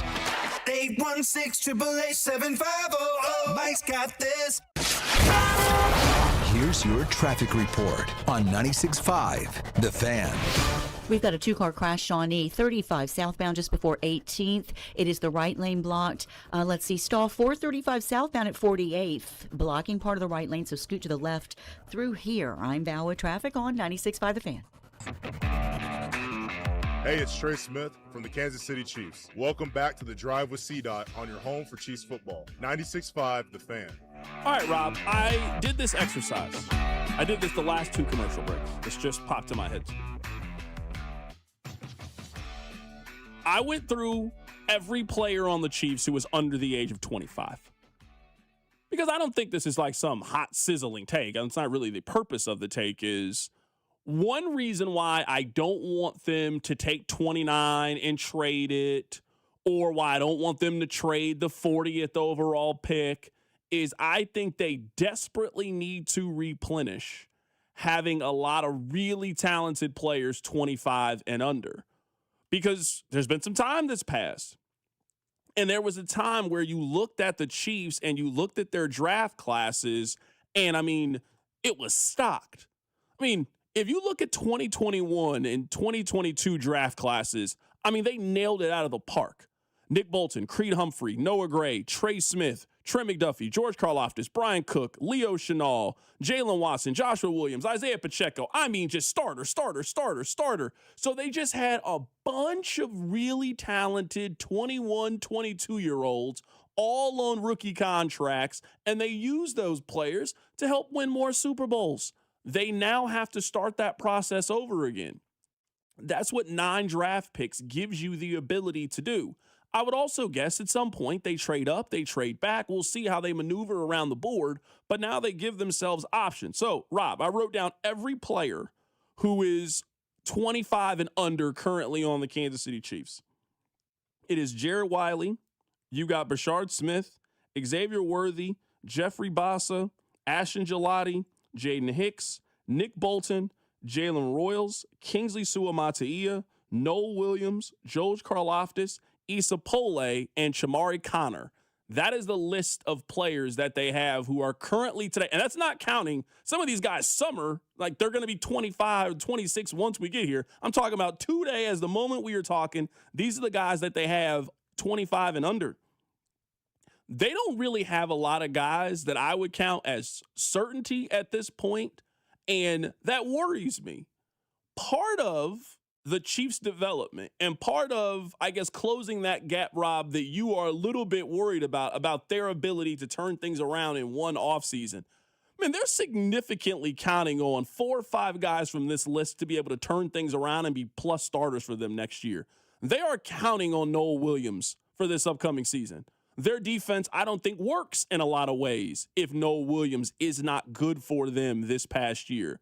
They need him to be a difference maker for them this season. They are counting on him to be a difference maker this year. So they're counting on him to take a pretty decent step forward. Last year, he played in 43% of the snaps. They need him to play as many snaps as Jaylen Watson played in 83% of the snaps. So they need him to take a significant step forward and just playing more snaps. They're counting on Ashton Gelati to be one of those players that can take a big step forward and play for this team. There's a handful of guys that are on this list that I'm not calling any of these guys bust. I mean, some of them are, I guess. But for the most part, these are all guys right now that you have a question mark about. I guess maybe outside of Nick Bolton, I would say outside of Kingsley Suamataia and George Karlaftis. I wouldn't say there's a question mark around George Karlaftis, but I do question how far the arrow is pointing up. Like, this is a group that they need more production from, and they also need to turn over. And when you and I have this conversation a year from now, we are pointing at, man, that running back they got in the 3rd round, man, we're really excited about him heading into this year. Man, that edge rusher that they picked up with the 9th overall pick who had 6.5 sacks, we're counting on him to have 11.5 sacks heading into his 2nd year. How many of these guys would you say you're really excited about right now? I mean, really excited about? Not many. I would say as you were going through that list, how many known quantities do you think are on that list? Because you were going through the list, like Ashton Gelati's under 25 years old. I think he has a chance to be good. Like some of the numbers and like the analytics say he was pretty good, but like, do I know? Not really. Noel Williams kind of falls in the same category. Remember, PFF loved Noel Williams. He played in 43% of the snaps. I don't really know what he is. I don't think you can call him a known commodity. Omar Norman Lott, same thing. Like, as you were naming that list. The reason he wasn't on the list, I guess, for the Chiefs because he got hurt early on. So he was on the IR. That's probably why I missed him there. So that's my bad. Either way, as you were naming people on that list, you know what my thought was? They don't have any known commodities. They have guys that, yeah, there are some people I think could take a step forward. I don't know if there's anyone I'm really excited about, but there's a lot of the jury is still out. Like if you put into 3 boxes, known commodity, excitement about potential, and, you know, TBD, most players you mentioned fall in the TBD category. Like, I think I'm excited about Brashard Smith. I think there's reason to be, but I think that's based on, you know, hope alone. They got a lot of I don't knows in this category. A lot of I don't knows. They got a whole bunch of I don't knows in this category. Omar Norman Lott would fit in that category. Brashard Smith. I mean, I think you could put Xavier Worthy in that category. We know what Xavier Worthy is going to do next year. Can you lock in what you think the production is going to be for him heading into next season? I don't think you can do that. Bassa, last year was a special teams guy. We'll see what his role can be for this year. Ashton Gelati didn't play in the first half of the season, gave you a decent second half of the season. Hicks, Bolton. I mean, Bolton is a guarantee at this point. Second contract guy. You feel really good if he's healthy, the kind of production you're going to get from him. Royals couldn't get on the field. Kingsley plays left guard. Like, you're right. Like, looking at this list of the 12, 13 guys that they have who are 25 and under, they don't have a single star on their team who is 25 and under. I would say they only really have one impact player that I would put on this list, and that's Nick Bolton, and he doesn't really play an impact position in that way. That's what happened to the roster. If you want to know what happened to the roster, that's what happened. They used to have a 22-year-old Trent McDuffie on this list. He is now phased out of this list. They used to have the best center in the National Football League or one of the best that was on this list. He is now aged out of this. That's what they need more than anything. Sure, I'd love if they got A.J. Brown, but what they need more than anything is whoever they draft with the 29th overall pick, or if they move up or move back, they need that guy to be somebody that you feel really good about heading into their second year. Because I don't know how many guys on this list you feel really, really good about right now. I mean, even listen to that list. Hell, they could use a post-rookie year Isaiah Pacheco. Remember, Isaiah Pacheco stole a grown man's job in year one and took Clyde Edwards-Hilaire's job. And even though the numbers weren't great, there was excitement about, if he gets a full year starting.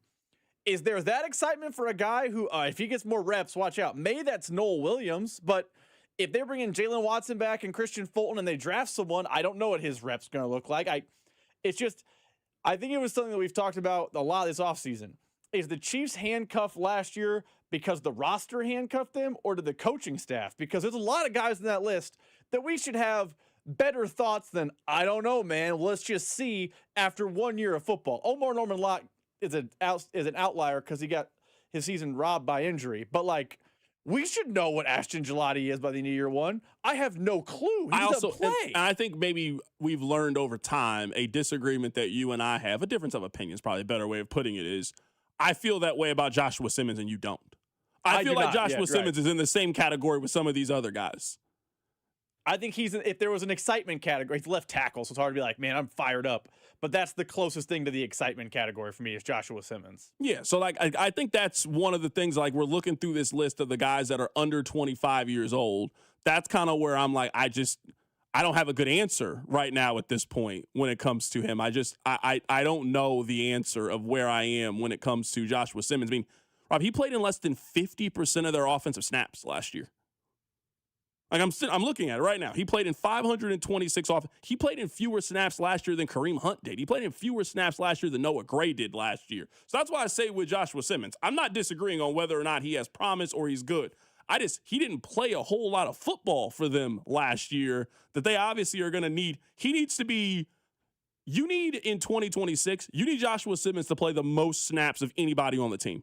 That's what Creed did this season. That's what Kingsley Suamataia. That's what you need for Josh Simmons next year. You need him to be in the top 5 of snaps played for the Chiefs in the season and not slightly above Jalen Moore and Isaiah Pacheco in terms of snaps on the field for last season. Coming up on the other side, there's a bunch of national opinions based off the Chiefs trade. We'll go through them next. Keep it right here. It's The Drive. The Drive with Carrington Harrison and Rob Brenton. You losers is what you are. On your home for Kansas City sports. 96.5 The Fan. Hola, amigos. Brad Evans here. Check out this booming voice and Pat Boyle on BetMGM tonight, covering the biggest sports stories from coast to coast, live and interactive on the free Odyssey app, discussing NFL offseason news and getting you ready for the madness in college hoops. BetMGM tonight with me, Brad Evans and Pat Boyle, live and interactive, Monday through Friday night, starting at 6 Eastern, presented by BetMGM. Always live on the free Odyssey app and watch on YouTube at BetMGM tonight. My name is Whitney Allen, and I'm a widow. My husband, Ryan, died. We never thought we'd ever have to use life insurance, but the unexpected happened. With Ethos, signing up was fast and 100% online. You can get a quote in seconds, apply in minutes, and get same-day coverage. No medical exams, and you can get up to $3 million worth of coverage. I'm grateful we were prepared. Get your free quote at ethos.com/radio. That's ethos.com/radio. Paid spokesperson. Time spent on application may vary. Online health questions required. Carpal tunnel syndrome, heart failure that doesn't improve with common medicines. These are some signs and symptoms associated with ATTR-CM, or the cardiomyopathy of ATTR amyloidosis, a serious heart condition with symptoms that get worse over time. Amvuttra, vutrisiran, is a prescription medicine given by a healthcare provider that treats ATTR-CM in adults to reduce heart-related death, hospital stays, and urgent visits. In a clinical study, Amvuttra was proven to help people live longer and have fewer heart-related hospital stays and urgent visits over 3 years compared to placebo. Amvuttra lowers the amount of vitamin A in your blood, which can affect vision. Other side effects include pain in the arms or legs, pain in the joints, and shortness of breath. These are not all the possible side effects of Amvuttra. For prescribing information, call 1-833-256-2748 or learn more at amvuttra.com. Ask your doctor about Amvuttra for ATTR-CM. Do you owe $10,000 or more to the IRS like Mark? I've been doing home remodeling for 30 plus years, but the economy crashed. I wound up losing my home, losing my job, and on top of that, owing the IRS a ton of money. I owed the IRS $114,000. It really, truly was the worst part of my life. Then Mark found tax relief advocates. On news radio, I heard about TRA, and I thought, what's the worst that could happen? So I picked up the phone and I called them. When it was all said and done, TRA settled my $114,000 debt for $100, and I'm telling you, I was ecstatic. Could not believe it. Would recommend TRA to anyone. If you owe 10 or even hundreds of thousands of dollars to the IRS, don't lose hope. Do what Mark did and call TRA for a consultation. But TRA did. They gave me a second chance, and I'm forever grateful. Visit TRA.com or call 800-491-9914. 800-491-9914. That's 800-491-9914. I'm Piera Palazzolo, VP of Digital Marketing for the American Management Association, a company focused on the management training skills needed to enhance the careers of business professionals. We did our research when it came to the best companies for website development and chose AmericanEagle.com. And we couldn't be happier. AmericanEagle.com worked closely with us to understand the front and back end requirements needed to launch an e-commerce website that could handle the complexities of running thousands of seminars nationwide. Our robust new website and improved SEO saw immediate increases in site traffic and web revenue. If you're in need of managerial effectiveness and success, visit our website at amanet.org. If you're in need of a website that provides an unparalleled consumer experience, I highly recommend AmericanEagle.com. Transform your business today. Dial 877-WebNow1 for a free digital consultation with AmericanEagle.com. Get in the zone, AutoZone. Welcome to A to Z Savings, our biggest sale of the year. Happy to be here. Can I get some rotors? Would you like brake pads with that? How much are the brake pads? Free with Duralast rotors. Free. Really? Really? Free.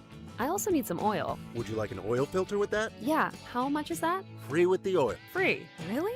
Really. Free. It's part of A to Z Savings with hundreds of deals. From A to free. Get in the zone, AutoZone. Ends March 9th. Restrictions apply. This is the story of the one. As a procurement manager for a hospital system, she keeps every facility in her network stocked and ready. That's why she counts on Grainger to be her single source for thousands of products, from disinfectants to lighting, air filters, and more. And with fast, dependable delivery, Grainger helps her keep every facility stocked, safe, and running smoothly. Call 1-800-GRAINGER, click Grainger.com, or just stop by. Grainger, for the ones who get it done. Here's your traffic report on 96.5 The Fan. Okay, still working the crash, Shawnee. 35 southbound before 18th. It is the right lane block, so scoot to the left. And then further down, just past Overland Park, stay to the left. Right lane block, 35 southbound past 95th. I'm Val with traffic on 96.5 The Fan. This is your home for Kansas City sports. 96.5 The Fan.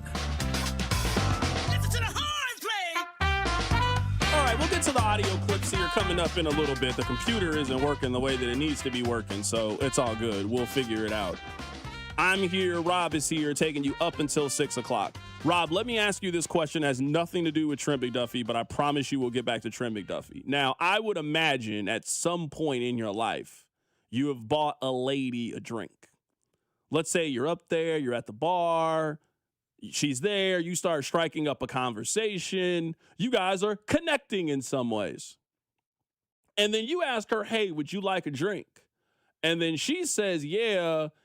And then all of a sudden her friends start to swarm you guys' conversation. What do you do in this scenario? Have you ever been in this scenario before? Have you ever been, it's just you and a young lady, you guys are vibing, you're connecting. Next thing you know, when you say, hey, do you want a drink? All of a sudden she is now offered you to get drinks for her and her other compadres. What do you do in this scenario? It has never happened to me personally, but I've seen it happen. Okay. And I think what you have to do is just, it depends on your interest level and the initial woman. Either A, got to hold the L and buy out the group. This is a dice roll, though. You know this is a dice roll. Big dice roll. But you know, in this moment, if you say, nah, it's none of you guys, you've now given up any opportunity at the initial girl. So it's either an all or none proposition. You got to make a decision in that moment. Are you all the way in or are you out? It's tough. It's tough. How many friends is it would be my question. Are we talking, is it one other friend? What bar, too? Like, there are some bars where, for sure, if we're at a fancy cocktail bar and even 3 roll over, I'm not paying my mortgage for you guys to drink. Hold on, you got 3 people? No, come on now. No, that's too much. I was just wondering. I was curious.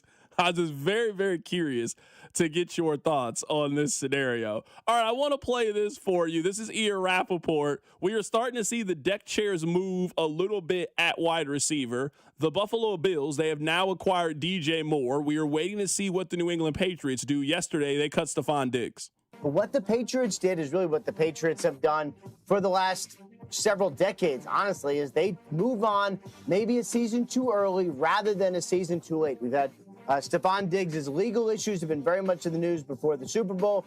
He also was going to be 33 years old, also do a lot of money. The Patriots had some doubts about his availability or his play, his just actual ability going forward. They decided to move on now. But the other part of this is, what do they have up their sleeve is right. Wouldn't be surprised if the Patriots ended up trading for a wide receiver, A.J. Brown, and we're going to get to in a second. So they could end up possibly trading for A.J. Brown. The Patriots have the 31st overall pick. Are they prepared to trade the 31st overall pick for A.J. Brown? I think it is very clear that Buffalo inquired about A.J. Brown. They're clearly in the market for wide receiver. They just traded a second-round pick to go get DJ Moore. Now, their second-round pick, I completely understand why their second-round pick wasn't enough. Their second-round pick is the 60th overall pick, so that's the 28th pick in the second round. Like, that's a low second-round pick. I completely understand why Philadelphia feels like they have one of the 10 best receivers in the National Football League, and we are not solving your biggest problem by giving you one of our best assets, and we're letting you get off cheap. So if you want A.J. Brown, you got to give us your first-round pick. Clearly, the Bills didn't want to do that, and they kept the 26th overall pick. If Buffalo, who is as needy and as desperate as any team for wide receiver in the National Football League, if they wouldn't pull the trigger to make that move, Rob, who do we think could potentially make that move to go get him? Because the 2 teams that make the most sense to me would be Denver and New England. They got the 30th and the 31st overall pick. Like, there's no scenario I see a team in the teens that's willing to trade a first-round pick for A.J. Brown. If you're the Eagles, why did you not accept it? If Minnesota, for example, they're just at 18, so I picked them. I don't think they'd make this trade. But why would you do this? Like, I don't know why Philadelphia wouldn't take it if they have gotten a pick in the teens. I agree with you. Unless there's a team in the NFC that the Eagles view as a threat that has offered them, like for your Vikings analogy, I don't think the Vikings are a threat. But if like a team that they think, oh, we could be competing against them, said, hey, I'm going to reach out and try to get A.J. Brown, maybe that's a no. But it feels like we're destined for one day I hit the breaking news sounder and A.J. Brown is a Patriot. I mean, he has the relationship. That's the team that would make the most sense. Mike Vrabel, they have the cap space they need. That actually feels like their version of the Trent McDuffie trade. 100%. Like we talked about, if a team was going to give a first-round pick for Trent McDuffie, there were only 2 teams that made sense. Dallas was one of those teams, and it seems to me like Dallas is going to use that first-round pick to go get Max Crosby. I think they are really, really working on trying to go get Max Crosby. And the other team that was going to end up making that move was going to be the Los Angeles Rams. The Rams ended up making that move. But if you're Dallas, for example, and Dallas has 2 first-round picks, they have the 12th overall pick. That's their own selection. They also have Green Bay's pick from the Micah Parsons trade. They got the 20th overall pick.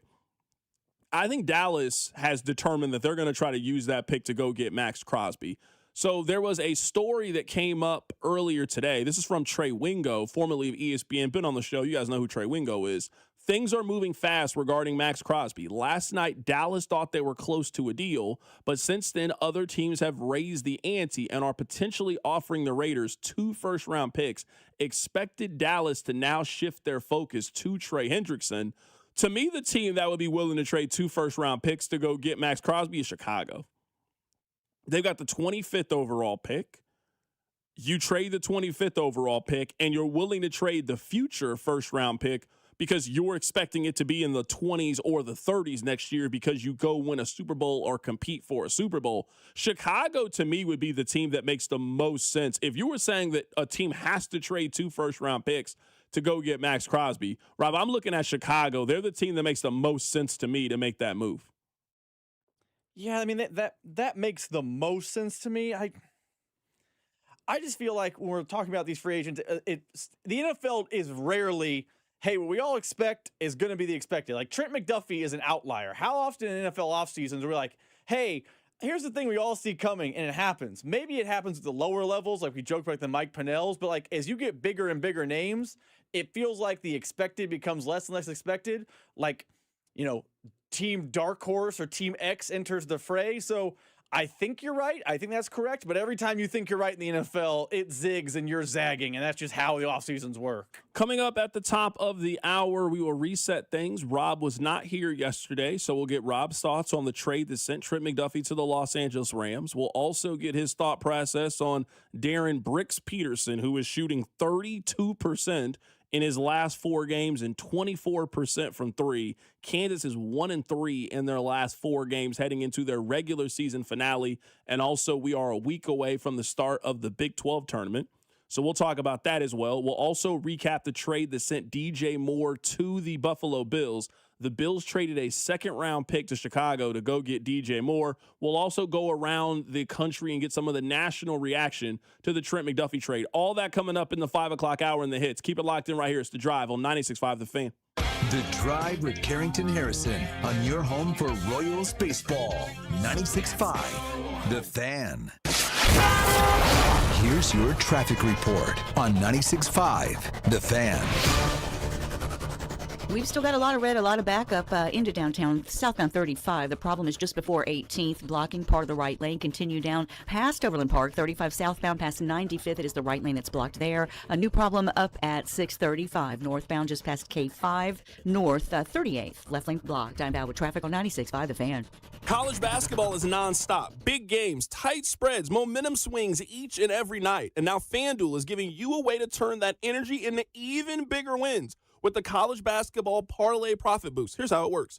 Build any college hoops parlay you like. The early tip, the rivalry game, the ranked matchup, the late night West Coast shootout, whatever you like. You can mix spreads, totals, props, whatever fits your read of the slate. Then you go apply your profit boost and instantly boost up that potential payout. You can play it safe. You can go spicy. You can go with the team that you've been following all season. It's your parlay, your style, now with more upside than ever before with the college basketball parlay profit boost. Head to FanDuel.com/local to get started. Remember, FanDuel is America's #1 sportsbook app. Play your way. It's the official sportsbook of 96.5 The Fan. 21 and present in Missouri. Opt-in required. Minimum 2-leg parlay required. Bonus issue is non-withdrawable boost builder tokens, which comply, including any token expiration and max wager amount. See terms at sportsbook.fanduel.com. Gambling problem? Call 1-800-GAMBLER.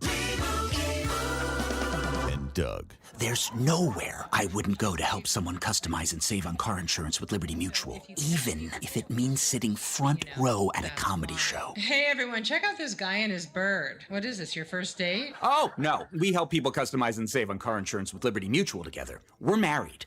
Me to a human, him to a bird. Yeah, the bird looks out of your league anyways. Only pay for what you need at LibertyMutual.com. Liberty, liberty, liberty, liberty. Shawnee Mission Ford, on a mission to do more. Visit our inventory at ShawneeMissionFord.com. Thank you for a great 2025 and promise to continue giving you reason to shop at Shawnee Mission Ford in 2026. Great selection of new and used vehicles, large discount, top trade allowance, and mobile service when you need it. There's no reason to go anywhere else. Shawnee Mission Ford, on a mission to do more in 26. I'm Piera Palazzolo, VP of Digital Marketing for the American Management Association, a company focused on the management training skills needed to enhance the careers of business professionals. We did our research when it came to the best companies for website development and chose AmericanEagle.com. And we couldn't be happier. AmericanEagle.com worked closely with us to understand the front and back end requirements needed to launch an e-commerce website that could handle the complexities of running thousands of seminars nationwide, our robust new website and improved SEO saw immediate increases in site traffic and web revenue. If you're in need of managerial effectiveness and success, visit our website at amanet.org. If you're in need of a website that provides an unparalleled consumer experience, I highly recommend AmericanEagle.com. Transform your business today. Dial 877-WEB-NOW-1 for a free digital consultation with AmericanEagle.com. You know that Big Bargain detergent jug is 80% water, right? It doesn't clean as well. 80% water? I thought I was getting a better deal because it's so big. If you want a better clean, Tide Pods are only 12% water. The rest is pure, concentrated cleaning ingredients. Oh, let me make an announcement. Attention shoppers, if you want a real deal, try Tide Pods. Stop paying for watered-down detergents. Pay for clean. If it's gotta be clean, it's gotta be Tide Pods. Water content based on the leading bargain liquid detergent. DQ presents the Spicy Menu. For a limited time, try the new Flamethrower Chicken Strip Basket for $6.99 with spicy, bold strips that heat you up. Served with a side of famous DQ soft serve as a dip to cool you down. That's right, dip those spicy chicken strips right into soft serve. Plus fries and toast, all for just $6.99. And add a new pineapple lemonade sparkler or cooler made with tahini. It's the limited time only Spicy Menu. Get it delivered in the DQ app. Happy tastes good. Participation may vary. Wesley Financial Group is not a law firm. Ask yourself this question. Is it really worth holding on to that timeshare that you know you need to get rid of? Here's the truth. The average maintenance fee just went up over 17%. That could have been 117%, and there's nothing you can do about it. When you buy a timeshare, you give them a blank check for annual maintenance and assessment fees. I'm Chuck McDowell, founder of Wesley Financial Group. For 15 years, I've helped over 50,000 families cancel their timeshare. Not sell it, not transfer it, cancel it. Did you buy a timeshare because they told you it was a great investment and your maintenance fees would never go up? That's a lie. Are you ready to get rid of your timeshare once and for all? Simply call us and I'll send you our timeshare exit kit that explains all your options for cancellation. Call Wesley now for your timeshare exit kit. 800-885-3100. 800-885-3100. 800-885-3100. Hi, I'm Lacey, your friend and jeweler at Shane Company. And yes, I'm actually a jeweler. I bring dream engagement rings to life every day in our jeweler workshop. When I hand set your diamond into your ring, I think about creating a piece you'll wear for a lifetime. I pay attention to the smallest details and treat every ring with the same care and craftsmanship, no matter the size or price. Come see us in store. Shane Company engagement rings are crafted with care from our hands to yours. Because a friend wants your ring to be nothing short of perfect. Shane Company, your friend and jeweler. Hey, it's Scott Parks, and we've launched Beyond the Pitch KC, a podcast on how Kansas City landed the world's largest sporting event. Presented by Commerce Bank. Visit commercebank.com/soccer26. Subscribe on the Odyssey app or wherever you get your podcasts. Burns Season Preview Show is Thursday, March 12th, starting at 6 o'clock, right here on your home for Royals Baseball. 96.5 The Fan, KFNZ FM and AM, HD1 and HD2 Kansas City, and Odyssey Sports Station. I need some clarification before we move on. This has nothing to do with Bricks Peterson and the 32% he's been shooting for the last couple of weeks and the 24% from the three-point line. He's shooting 40% on two-point shots. Three little pigs, brick house he's been building. I don't want to talk about that. Not right now, at least. Are you guys against any older pass rusher? Because I know I've said younger, cheaper, more explosive, but there aren't a plethora of 24-year-old proven pass rushers that teams are just letting hit free agency. Because there was another pass rusher that hit free agency that I was afraid to ask if you guys were interested in, because I don't want your judgment. Cam Jordan is available. Now, he's old. He's 36 years old. He a little old. He had 10.5 sacks last year. 10.5. This is a guy who I believe he's going to try to sign with the established veteran-led squad, a team that's got Super Bowl aspirations. I don't know why he wouldn't listen to Kansas City. I don't know why he wouldn't listen to Andy Reid and Steve Spagnuolo, and you put him on the other side of George Karlaftis and tell him that your job is to get after the other team's quarterback. I don't know why you would be fully against it, but I know that you guys are ageist when it comes to these guys. I'm all for signing a Khalil Mack. I'm all for signing a Cam Jordan, signing one of these old pass rushers on a 1-year deal. Now, I'm not saying that means you don't go in the draft, and if Bain's available and you like Bain, then you go get him. If David Bailey falls in the draft, you go get him. I'm not saying this eliminates you from taking a pass rush. I'm just saying pass rush, you can never have too much of it. And for a team last year that couldn't get to the other team's quarterback, you know what I would like? I would love an add water pass rusher. We don't got to do anything. We know built in a Jadeveon Clowney, a Cam Jordan, a Joey Bosa, one of those kind of types. Hey, we just put you over there on the other side and just tell you go get after the other team's quarterback. So I am open to this. But the last time we had this conversation, you guys didn't seem very open to this. Cam Jordan is available. He had 10.5 sacks last year. So I know he's old, but he would have led the Chiefs in sacks last season. I would be interested in a 1-year deal on Cam Jordan. Rob, tell me, I know you. He's not 26 years old in the prime of his career. You just think those guys are just laying around in free agency. Teams are just like, you know what? We're okay. We don't want you. You can go. Well, you know what? We'll take a nice 4th round pick in exchange for you. I would reach out to Cam Jordan. I know you're going to argue why you shouldn't reach out to Cam Jordan. I don't know why you're even arguing that side.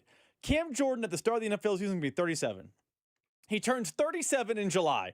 When it's time to report to St. Joe, he can start collecting AARP. I mean, what are we doing here?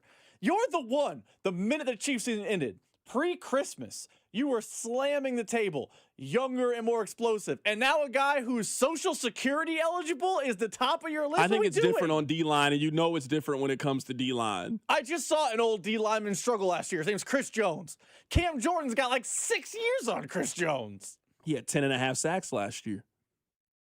10.5 last year. So that old guy is still shown, hey, I can still get to the other team's quarterback.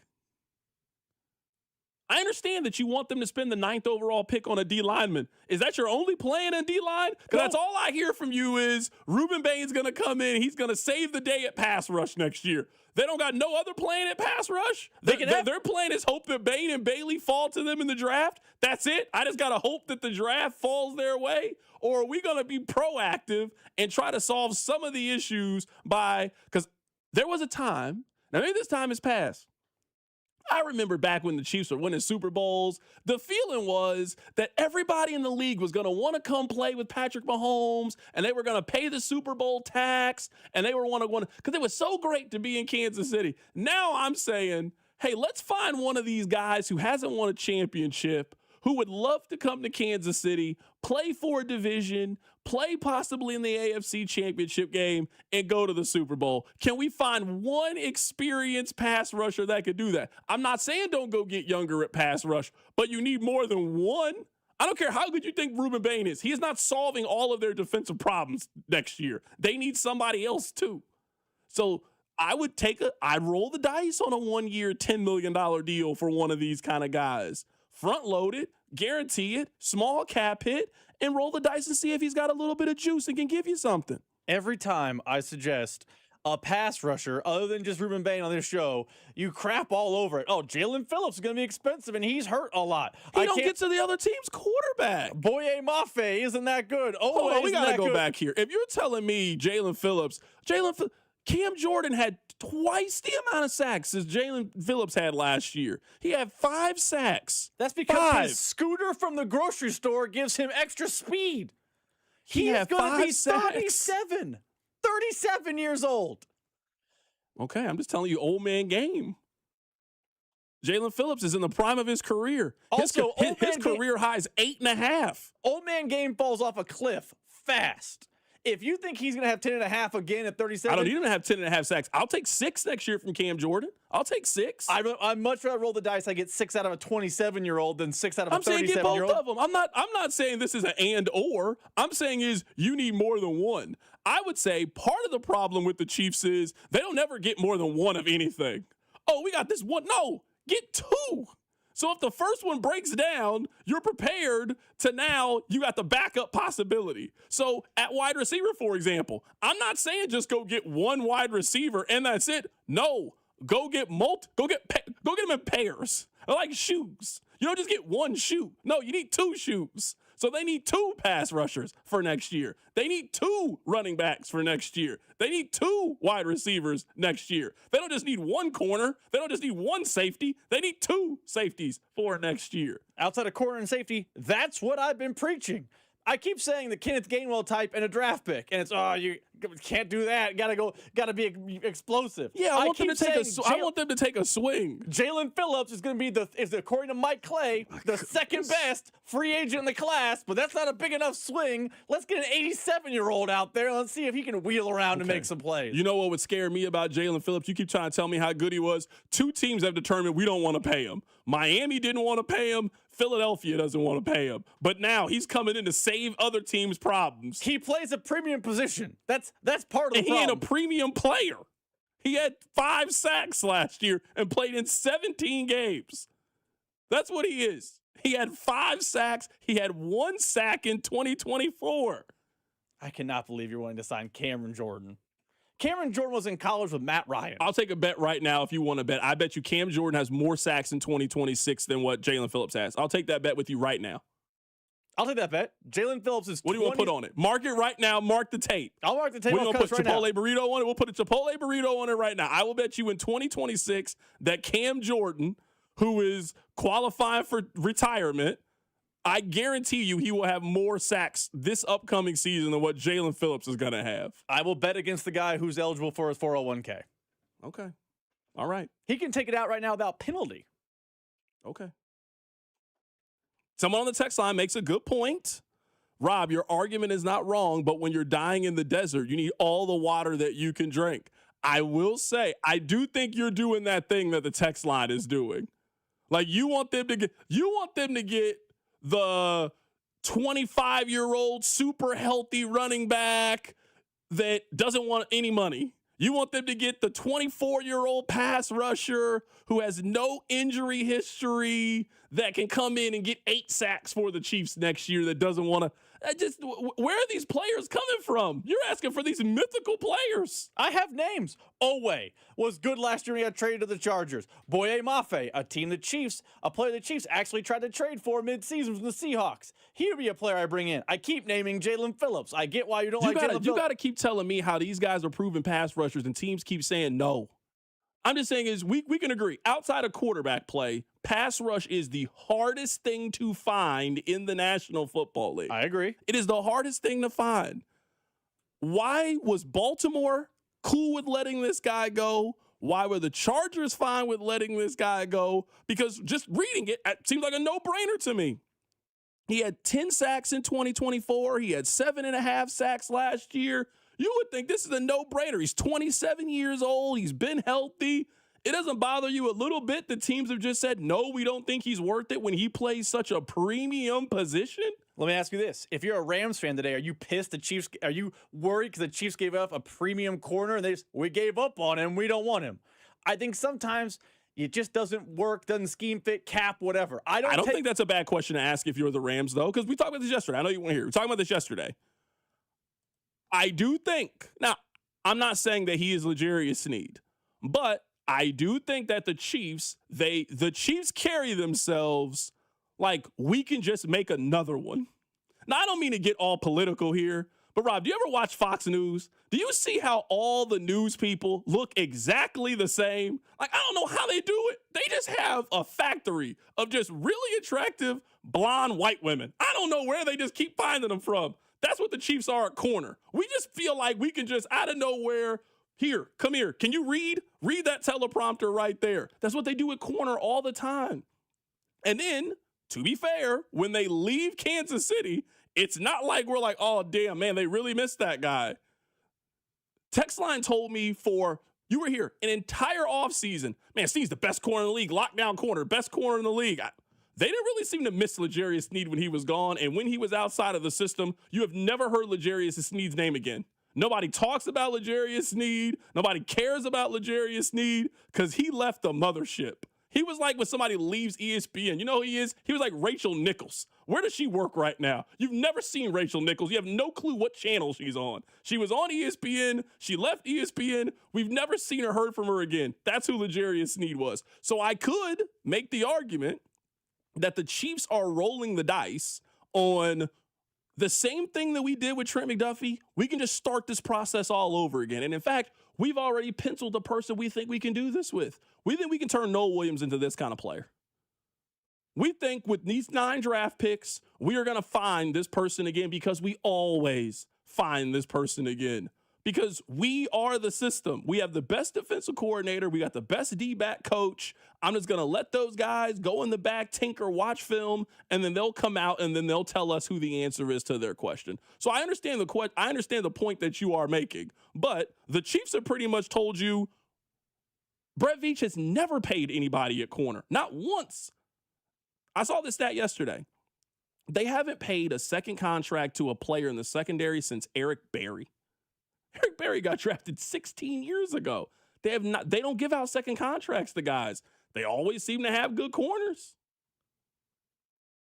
Let me ask you this, because I think that here's where I think there's a major flaw in your logic on if a team doesn't want him, I would be hesitant. Then you better be hesitant on every free agent. That's everyone. You've been clamoring, big swing, big swing. Well, why would you take a big swing on player X if Team Y gave up on him? Carrington, the Jags were a 3 seed last year in the AFC playoffs. They won their division. Why are they quitting on Etienne? Is that a reason to not sign Travis Etienne? Like, you can do that argument with any single free agent. That's just sometimes it's how it works. Oweh works. I'm not saying he's perfect, but you got to look past the warts in free agency. That's how it works. I guess maybe what I would say is teams pass on running backs. Travis Etienne is a good running back. He's not a great running back at all. He's a good running back. He's not Jonathan Taylor. You want to know how I know he's not Jonathan Taylor? Because the Jaguars would have signed him if he was Jonathan Taylor. He's not Derrick Henry. He's not Christian McCaffrey. Except for the Titans quite literally walked on Derrick Henry. Christian McCaffrey, the Panthers gave up on him. They gave on his 3rd contract. They gave up on him. When he was 30 years old, they finally gave up on Derrick. They didn't give up on Derrick Henry at 25 years old. Christian McCaffrey got quit on in his 20s. Well, because his limbs stopped working. He was hurt for 3 years. And when he was available, you know what he went for? 1st-round pick.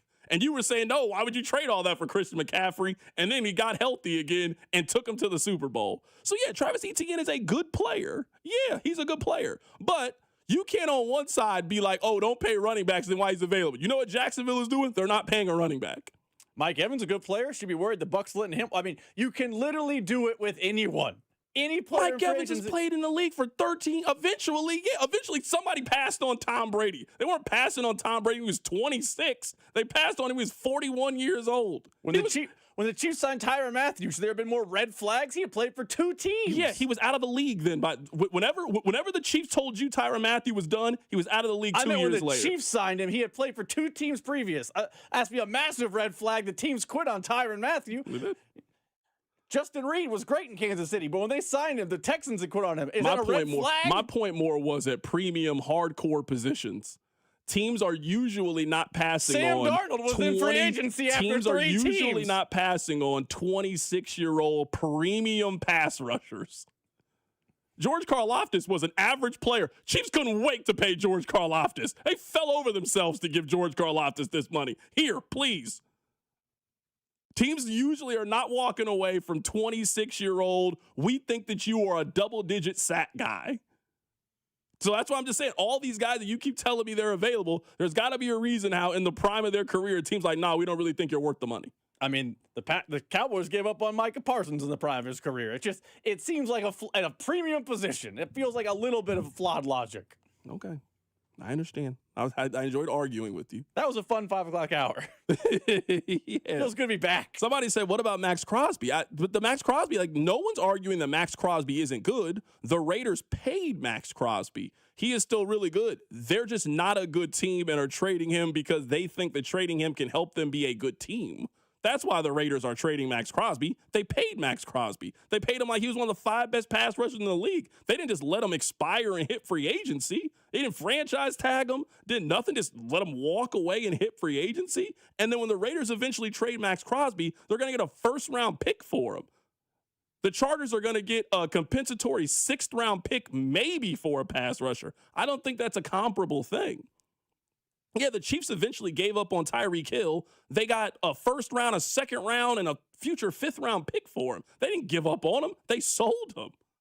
They had a 1952 Chevy, and they cashed out on it. They didn't just put it out on the curb and let somebody come take them. That's what free agency is. Here, we don't want you anymore. The NFL is not designed for you to let players go that you really, really want on your team. It's not designed for that to happen. Baseball is. Basketball is designed to do that. The NFL is not designed for you to have a 25-year-old that you really love and just leaves. You don't want him anymore, if that's the case. Or you don't think he's worth the money that he is now asking for. His rookie contract expired and you're done. Because you've gotten what you think the maximum value it's over. This was a wham, bam, thank you, man. We are not in a relationship. We are not getting married. I got what I wanted. Thank you. That's what the Chiefs did to Trent McDuffie. I'm sorry to use the graphic analogy. That's what they did. They used Trent McDuffie up, and when it came time to buy the cow in this analogy, they said, no thanks. We'll let somebody else put the ring on it. We don't want to. They never showed a significant interest in wanting to pay Trent McDuffie. They used up his rookie contract, and then the moment when Trent McDuffie was like, hey, what are we doing here? I kind of want this to be a long-term permanent thing. They sold him to somebody who would commit to him, and they cashed out. They got a 1st round, a 3rd round, a 5th round. They cashed out on Trent McDuffie. That's what you do when you have a player that is really valuable and people really want. You don't just let them just hit free agency and just whatever happens, happens. No, you do what the Jets did. No, we're not giving you Breece Hall for a 3rd round pick. That's way too low. And then we're not going to let him hit. We're going to franchise tag a running back. That showed you how much they really wanted Breece Hall on the team. He's a running back on a bad team, and they franchise tagged him. That team's winning 4 games next year. They franchise tagged a running back. Probably explains why they're the Jets. I know we got to shout out Baker University. Your workday is over. Oh, yeah. You're headed home, and now you're stuck in traffic.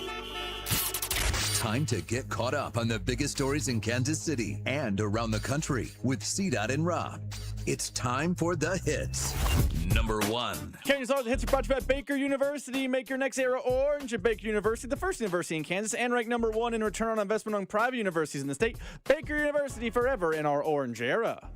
All right, so let's talk about this trade that sent DJ Moore to the Buffalo Bills. I understand what Buffalo is doing. I really do. I understand what Buffalo is doing. They're starving. They really are. Can you imagine? Like, I always try to put myself into the Bills' shoes. The Bills had as great of a 90s as any team this side of the Dallas Cowboys. I mean, you go to 4 Super Bowls, you were incredible in the 90s. Man, just always was a runner-up. They were terrible for most of the 2000s. They really were. The Bills were bad for most of the 2000s. And then one day, this quarterback from Wyoming came and saved them and made them relevant again. He came and saved them. And then in the process of saving them, they now just run into this team in Kansas City every single year that just whips them in the postseason. And now that your quarterback is turning 30 years old, you see that the clock is ticking. You keep getting real close. And last year, hey, you know what? The Chiefs weren't good. Like, it was now your turn. And they squandered that opportunity. They did. They squandered the opportunity. So now, fast forward to the last 60 days with the Bills. They fired their head coach. They promoted their offensive coordinator to head coach. And now, I mean, the second biggest move so far of the offseason from a player acquisition standpoint, they go trade a 2nd-round pick for DJ Moore. They are desperate to get over the hump. Desperate to get over the hump. And I understand why. They have a need. They don't have good weapons on the outside. In fact, they're really bad when it comes to weapons on the outside. They needed a true difference maker at wide receiver. I don't know if that's what DJ Moore is, but when you pick 28 the way that they do, you don't really have a whole lot of options. You don't really have the resources to go up in the draft, maybe go get one of those guys that you think is one of those difference makers. You spent a 1st-round pick on Dawson Kincaid. I mean, he's okay. You spent a 2nd-round pick on Keon Coleman, a high 2nd-round pick. You didn't even trust him enough to be active at the second half of the season. Like, you're starting to run out of options. Now, one of your options is free agency, and I think they'll still go out and spend some money in free agency. But, like, you got to look at this with an urgency of, we just got to try to get one. I don't think that Buffalo is doing this to build some dynasty or win 3 or 4 of these things. You just can't look back at this era and you feel like you squandered Jim Kelly's time in Buffalo, and then you had to sit around and let a team in your division beat you around for 20 years the way the Patriots did for Buffalo and the Dolphins and the Jets and all those other teams.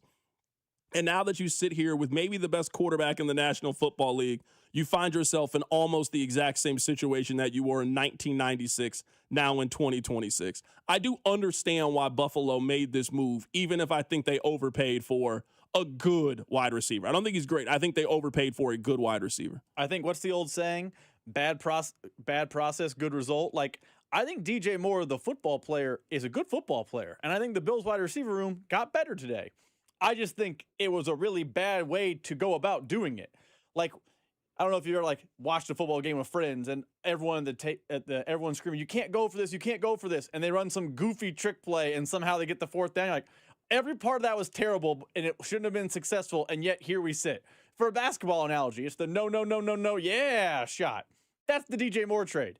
Every part of it is stupid. It's not good team building, but I do think the Bills got a good wide receiver, and they haven't had a good wide receiver since Stefon Diggs left town. So, like, I agree with everything you're saying. Bad process, but good result. Like, I think the Bills in 26 might be better because of it. It's just such a stupid way to get better. Yeah, and just from the money perspective, I mean, it's a significant amount of money that they have committed to DJ Moore. So they traded the 2nd-round pick. That doesn't really bother me as much as everybody else. I know the draft picks are these precious gold that you should keep them.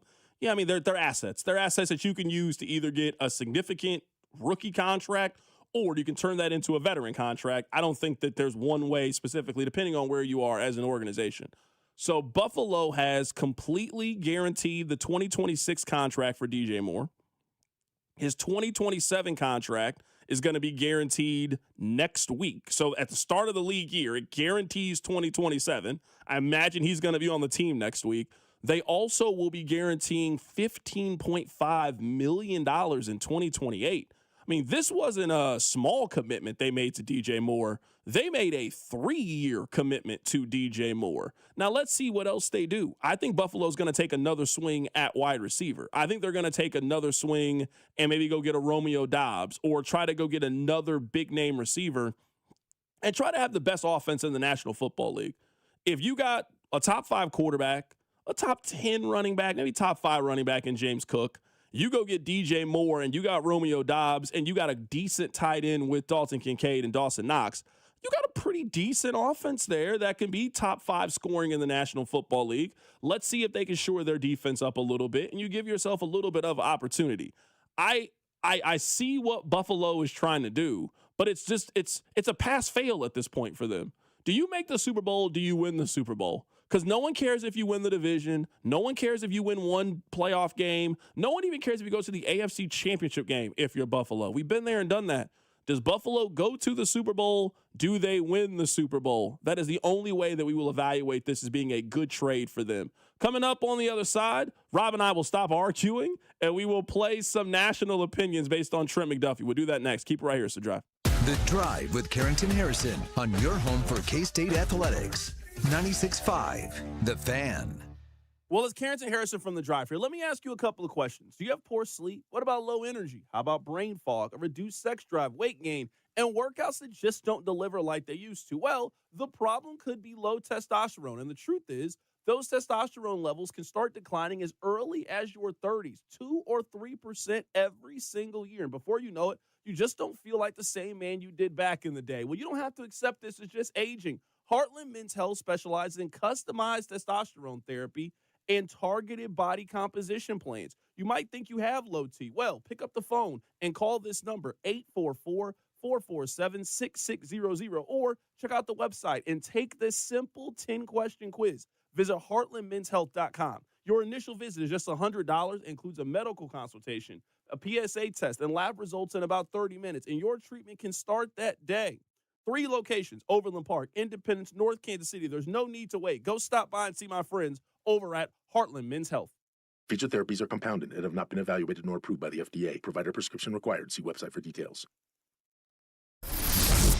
Football season is officially over, but the offseason is just beginning, and 96.5 The Fan will be there every step of the way. We'll have people at the Combine in Indianapolis. We'll be at Arrowhead during free agency. And yes, we'll be live in Pittsburgh for the NFL Draft in April. One of the biggest offseasons in recent history is underway, and there's only one station you need to listen to, right here on your home for Chiefs football. 96.5 The Fan. That sound? Yeah, that's not a good sign. Hey, it's Drew Brees. And when your car starts making noises like that, a big repair bill might be coming right at you. But with CarShield, you don't have to fear unexpected breakdowns. CarShield helps protect you from expensive auto repairs. I spent my career making tough calls, but this one is simple. Visit carshield.com now and join the team that's helped millions of drivers save. Coverage varies by plan. View contracts and exclusions at carshield.com. This is the story of the one.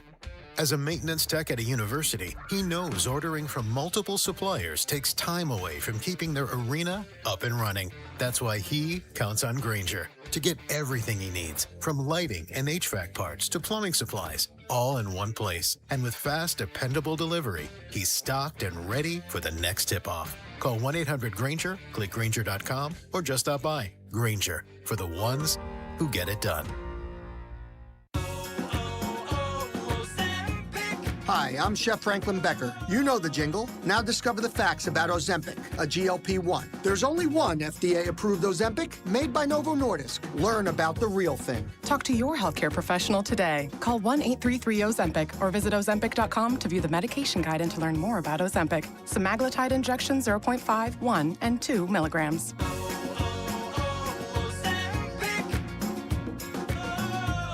Need to sell your house in Kansas City but not sure where to start? Selling a home can feel overwhelming, especially if you're facing foreclosure, a divorce, an inherited property you don't want, or just need to move quickly. But you don't have to figure it out alone. Rex Buys KC is here to help. As a local home buyer, I understand the Kansas City market inside and out. My family and I live right here, so I know the neighborhoods, the trends, and the challenges homeowners face. That's why I take a consultative approach, helping you explore your options and find the best path forward. We buy houses in any condition, no need for repairs, no agent commissions, and no hidden fees. You'll receive a fair cash offer with a closing timeline that works for you. Whether that's in as little as 7 days or at your own pace, just a simple, hassle-free process designed around your needs. If you're ready to talk through your options, call me today at 816-330-6000 or visit rexbuyskc.com. Let's find the right solution for you. Rex Buys KC. Local, fair, and focused on you. This is the story of the one.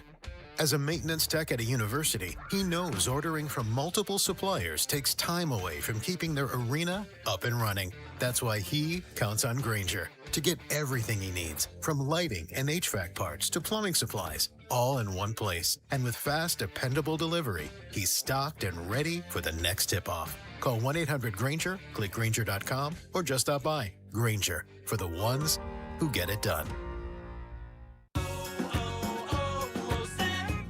Hi, I'm Chef Franklin Becker. You know the jingle. Now discover the facts about Ozempic, a GLP-1. There's only one FDA-approved Ozempic made by Novo Nordisk. Learn about the real thing. Talk to your healthcare professional today. Call 1-833-OZEMPIC or visit Ozempic.com to view the medication guide and to learn more about Ozempic. Semaglutide injection 0.5, 1, and 2 milligrams.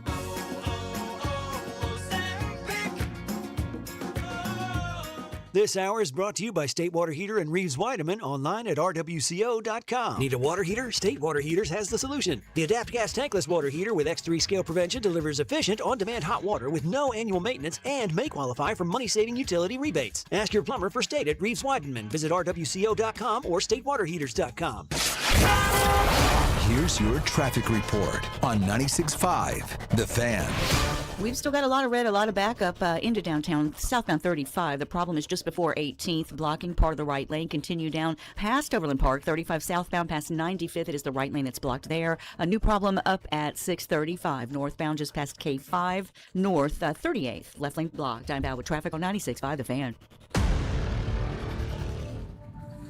Hey, it's Chris Jones from the Kansas City Chiefs. Welcome back to The Drive with C-Dot on your home for Chiefs football. 96.5 The Fan. Hey, Rob, what's the Ozempic marketing budget? They're making money like that? For that commercial 3 times that segment. I mean, when you're not playing around. When you're synonymous with something, you got some money. I was just curious. Also, their song's really catchy. I was just curious. Ozempic's not playing around. Who's spending more money right now, those GLP-1s or FanDuel? Ooh, that's a really good question. Every commercial is one of the two. It's either a gambling commercial or take this pill or shot and get skinny. That's the Spider-Man meme. They're the same. I was just wondering. We love FanDuel here on the show. I just want to point that out. America's #1 sportsbook app. I was curious to know. Am I allowed to say we love Ozempic on the show? I don't know. I don't mean that in a negative connotation. We don't dislike Ozempic, but I don't know. They never done nothing to me, so I don't have any issues with Ozempic. I just heard the commercial. I looked up. I'm like, I just heard this. The whole commercial. Oh, like how many times I got to hear the commercial? All right, I want to play a handful of things for you guys as we get back on track. The first one I'll play for you, this is Jay Glazer. Here he was on the Dan Patrick Show, and he says that the Rams, as you would expect, very, very excited about their new cornerback. Actually, with Sean McVay this weekend, he was telling me about it, and he was like, over the moon about this. And, they traded away a lot for him, but Sean is always the type of guy. And you know what I'm surprised about, too? Because he's always the type of guy like, I'm going for it now. And I think more and more, and I was saying it's surprisingly, I told him this, surprisingly more people don't do what he does. Because you know what you're getting with a Trent McDuffie. With these draft picks now, you hear more and more complaints, guys in the combine, people not going to the combine, like coaches anymore. It's like, we don't really know what we're getting these guys anymore. You can't really, your interviews, you can't pry. You get such a short period, and everybody's, programmed. And I'm at fault for that too. I had a bunch of kids this offseason, told them how to, deal with the combine and how to just be honest with teams if you had off-field troubles and just other things, what they're going to ask for. And everything, your life now needs about teams. But because they're so programmed, you don't really know what you're getting anymore. And kids don't go through adversity as much anymore, right? You have a problem, I'm going to transfer. I don't really know what the part at the end had to do with Trent McDuffie. We old people, we love hating on the transfer portal and NIL. We love that. That's our. We might be turning into the boomers. We really might be. Back in my day, you didn't play for 3 years and you just toughed it out and stayed at one school. We love telling that story. By the way, real quick, Jay's very good at his job. Him being like, no one really says anything in the more of the combine. It's my fault. I do a symposium. Not every rookie is going to your symposium, Jay. Come on. Yeah, you need to. That's what Jay Glazer's telling you. Jay Glazer's telling you your career cannot work if you don't come here and hear me talk about what it's like to be a good player in the NFL. I like Jay Glazer. That was just very funny to me. I don't really know what there is to strongly dislike about Trent McDuffie. Like maybe you're arguing you don't get a lot of interceptions. That's the thing to argue. He can cover on the inside. He can cover on the outside. He will be an even better defensive player once you put him in a scheme in which they get to the other team's quarterback. He forced 8 fumbles his time in Kansas City. He's great in run coverage. He can get after the other team's quarterback if you want to disguise him and use him as a blitz. Like, if you're a defensive coordinator, this is a player that you're really excited about because of how you can use him all over the field. Like, he's a really, really good player. So I understand why the Rams are really excited about this trade. And the Rams were never making 2 first-round picks. Like, if there's one thing I could go back in time and just like, man, how did I not see this? It was the fact that the Rams were never going to make 2 first-round picks. They made 1 first-round pick in the last 10 years. They were not going to make 2 in 1 year? No, they were always going to trade the 29th overall pick, and they found the thing they wanted to trade for. They traded for Trent McDuffie. Like, they probably don't even see it as trading a 1 because they got Atlanta's pick. This was like found money to them. They traded back in last year's draft class. They got a future 1. They got Atlanta's top 15 pick, and they picked up Trent McDuffie for a couple of extra picks. I mean, the Rams have to be through the moon, I think, with this. Also, I think the way that Kansas City is, yes, you are trading away a good player, but the flexibility that you have, it makes it a no-brainer kind of move. Even for me, as somebody that likes Trent McDuffie, I understand why you have to trade him. Here is The Athletic. If you're the Chiefs, You do this 100 times out of 100. When you think about the haul that you just got back and also what you've done at that position specifically, like their ability to consistently find playable guys because of what Spags does and what Dave Merritt has done, their defensive backs coach, even if you think Trent McDuffie is a really good player, what you just got back for him, you have to make this trade. This just popped in my mind. Would you trade Josh Simmons for this? This haul? Yeah. No. Interesting. No. Tomorrow, if a team called you, I think Josh, because of his position, I think Josh Simmons probably gets a bigger haul after year 4.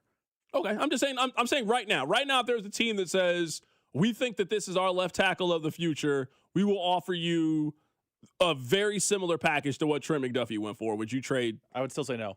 Okay. Part of that's too because this draft. Mitch Holtz was on the show however long ago, and when he was at the combine, and he told me there's no left tackles in this draft other than the one kid who's going to go 3. So you got Isapole, put him over there at left tackle. Take that first round pick. Take the things is what you could take. I was just curious if you would trade him. Last thing I want to play for you guys here is Nate Tice. More people they love this trade for the for the Rams. Better cornerbacks and a guy with the inside and outside versatility, and actually a great schematic fit for the Rams. So I actually totally understand. And doing, because we're in the thick of draft season as well, because I'm a few psychopaths that decided to cover the draft and free agency at the same time. I'm not trying to toot my own horn. It's more just like I should have planned this better. Previewing free agency while doing a top 50 big board at the same time.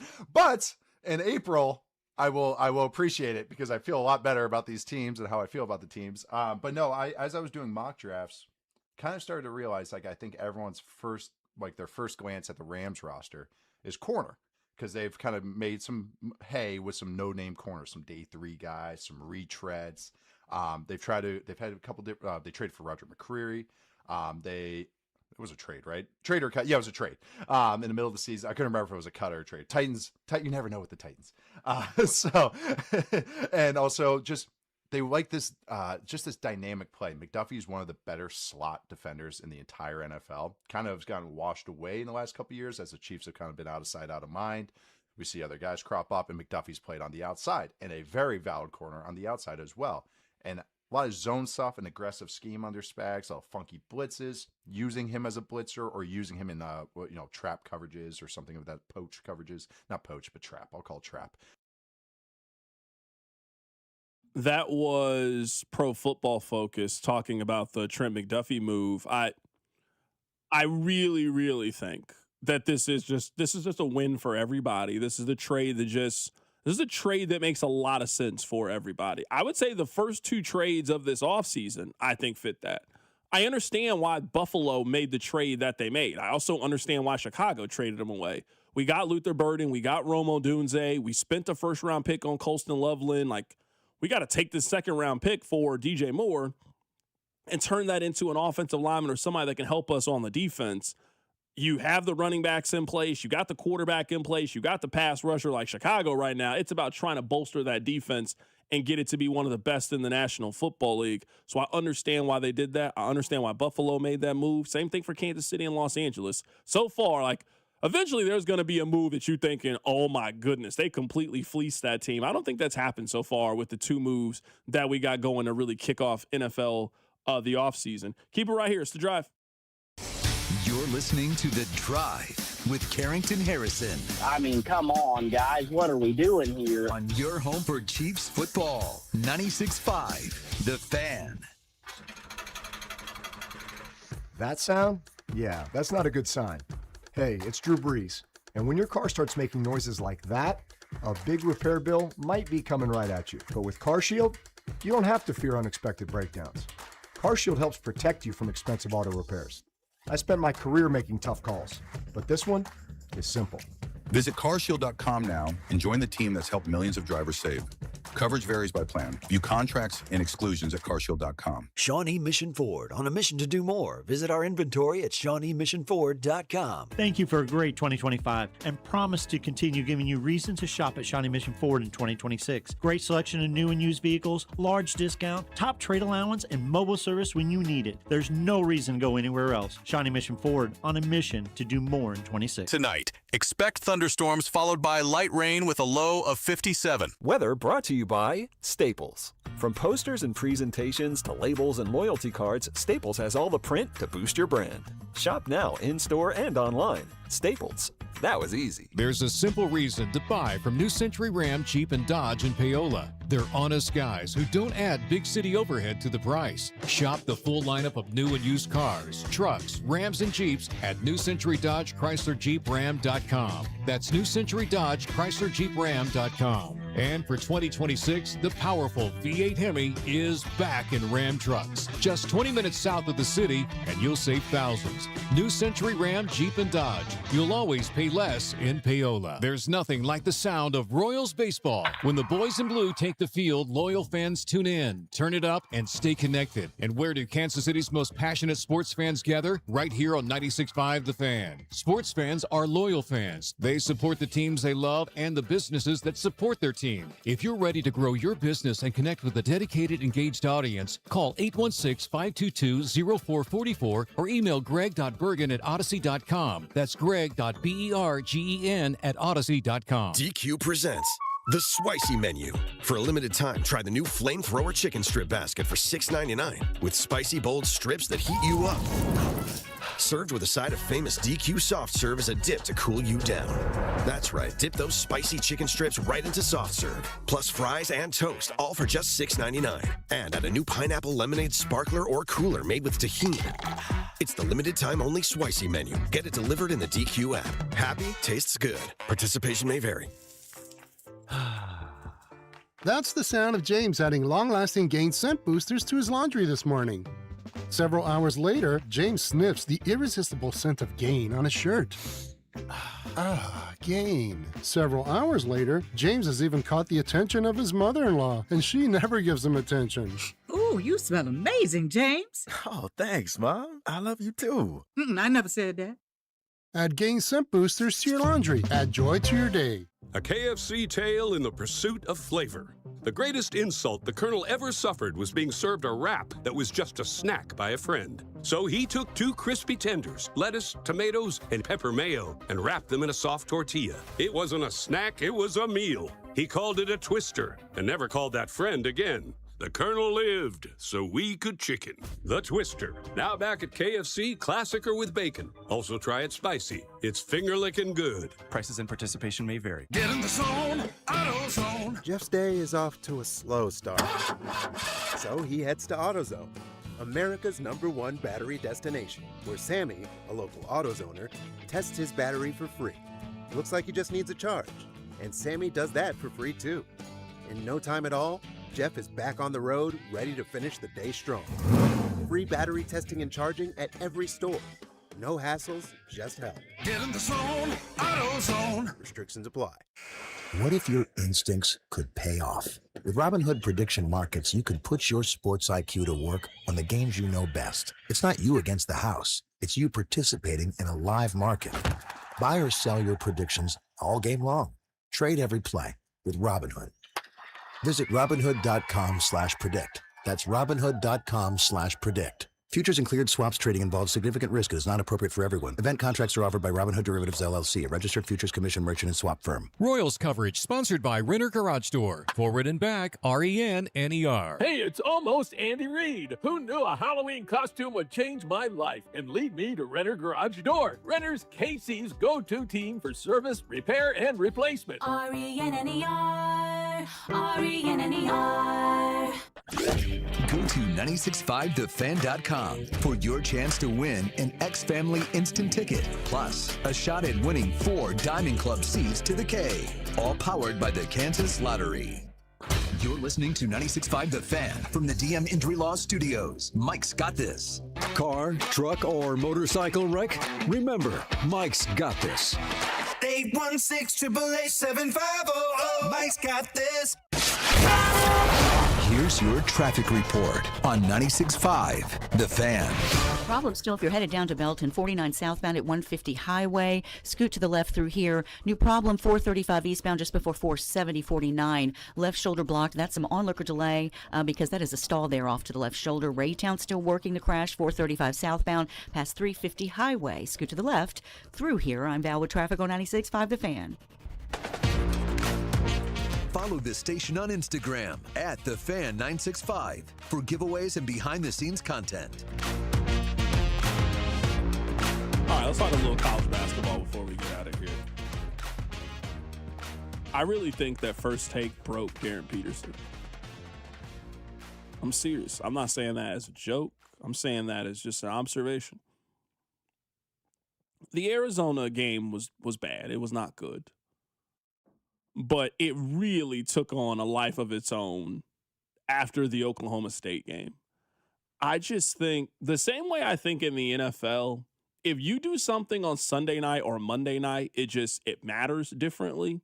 If Odell Beckham had made that catch on a noon game on CBS, I don't know if Odell Beckham is a superstar that he is. It's the fact that he made that play on Sunday Night Football that I think changes it, and against the Cowboys. And I think it's all of those things. I think the Darren Peterson, Oklahoma State, was just the perfect timing. It's after football, looking for things to talk about, looking for big topics. And this, if in sports talk, it's manna from heaven is what it is. Wait, the number one potential overall prospect in the NBA draft asked out of a basketball game? It was just such a layup. And sometimes I think when we have these conversations about kids, and they're kids, I think we feel because they're now pros and they get paid, that now they're not 19 years old. And they just don't have a normal 19-year-old existence. And I'm not talking about just the money. Like when you were 19 years old, you couldn't turn on television and they are talking about you. Or when you go on social media, everybody has an opinion on you. And I know we can tell them to turn it off. This generation behind us, Rob, they've always grown up with it. I remember what my life was like without Facebook. I remember what my life was like without Instagram. I don't think Darren Peterson knows what that life is like. I don't think that these guys know what life was like before then. They've always grown up with Facebook. They've always grown up with social media. I don't know if they can turn it off in the ways that us now as adults have the ability to turn off. It is clear to me after the Oklahoma State game that he is a different player. He's shooting 32% from the field. That's terrible. He's shooting 24% from three. He's shooting 40% on 2-point shots. He's not shooting well on shots you're supposed to make. I really think the conversation after the Oklahoma State game, I think it broke Darren Peterson. I don't know how you get it back, but Kansas has to figure it out because, I think we always knew, they're not getting to their goals without Darren Peterson. They really aren't getting to their goals with this version of Darren Peterson. He takes 15 shots. He made 4 of them. You're losing. I don't care who you play in the NCAA tournament. If you are losing, if that is the scenario, they got to figure out a way to get him back. Or the supplementary pieces also disappearing at this time. We were joking about it a couple days ago. It was Tuesday. We were talking about, what player's going to have 15 tonight? You joked, Flory's had 4 bad games in a row. He's about to dominate. Trey White had a couple bad games in a row. Watch out for Trey White. It feels like everyone has hit the skids on Kansas at the exact same time. Now, Darren's the most important player for them to score. He is their best scorer, so him hitting the skids is obviously the worst of all of it. But one of the reasons they survived the Arizona game is because Flory and Melvin Council put on a show. There has been no supplement to Darren Peterson missing shots. So on the text line says Peterson's not even talked about going top 5. A show on ESPN mentioned top draft prospects and Peterson wasn't mentioned. Peterson going in the top 5. I still think he's going top 3. Yeah, I would be very, very surprised if he didn't go in the top 3. I think 1 is still very much in play, too. The NBA just drafts on potential so much. Yeah, but I do think we are getting to the point where, and it all depends on who gets the pick. AJ DeBansa just feels like a much safer prospect. But he's going back. He did say that. He did say that. If I was making $8 million, my employer said come back from that year, I'd be tempted to do the same. Yeah. I know we joke they're not going to come back. I actually think they like playing college basketball, especially now that they get paid. I can see how you want to stay in school. Now, you would know this, Rob, way more than I do. Somebody like Joel Embiid. I actually think Joel Embiid wanted to come back to school. I don't think he really had the choice. I think he had to go to the NBA. Hey, your foot, you're going to be a top 5 pick. You cannot come back to school. I just can understand how you being 18, 19 years old, how playing college basketball at Duke is fun. Like, think about how much fun you had in college, whoever you are. Imagine how much fun it would have been if you were the most popular person on campus and now also rich at the same time. Yeah, you'd have had a lot of fun. Would have been a great time.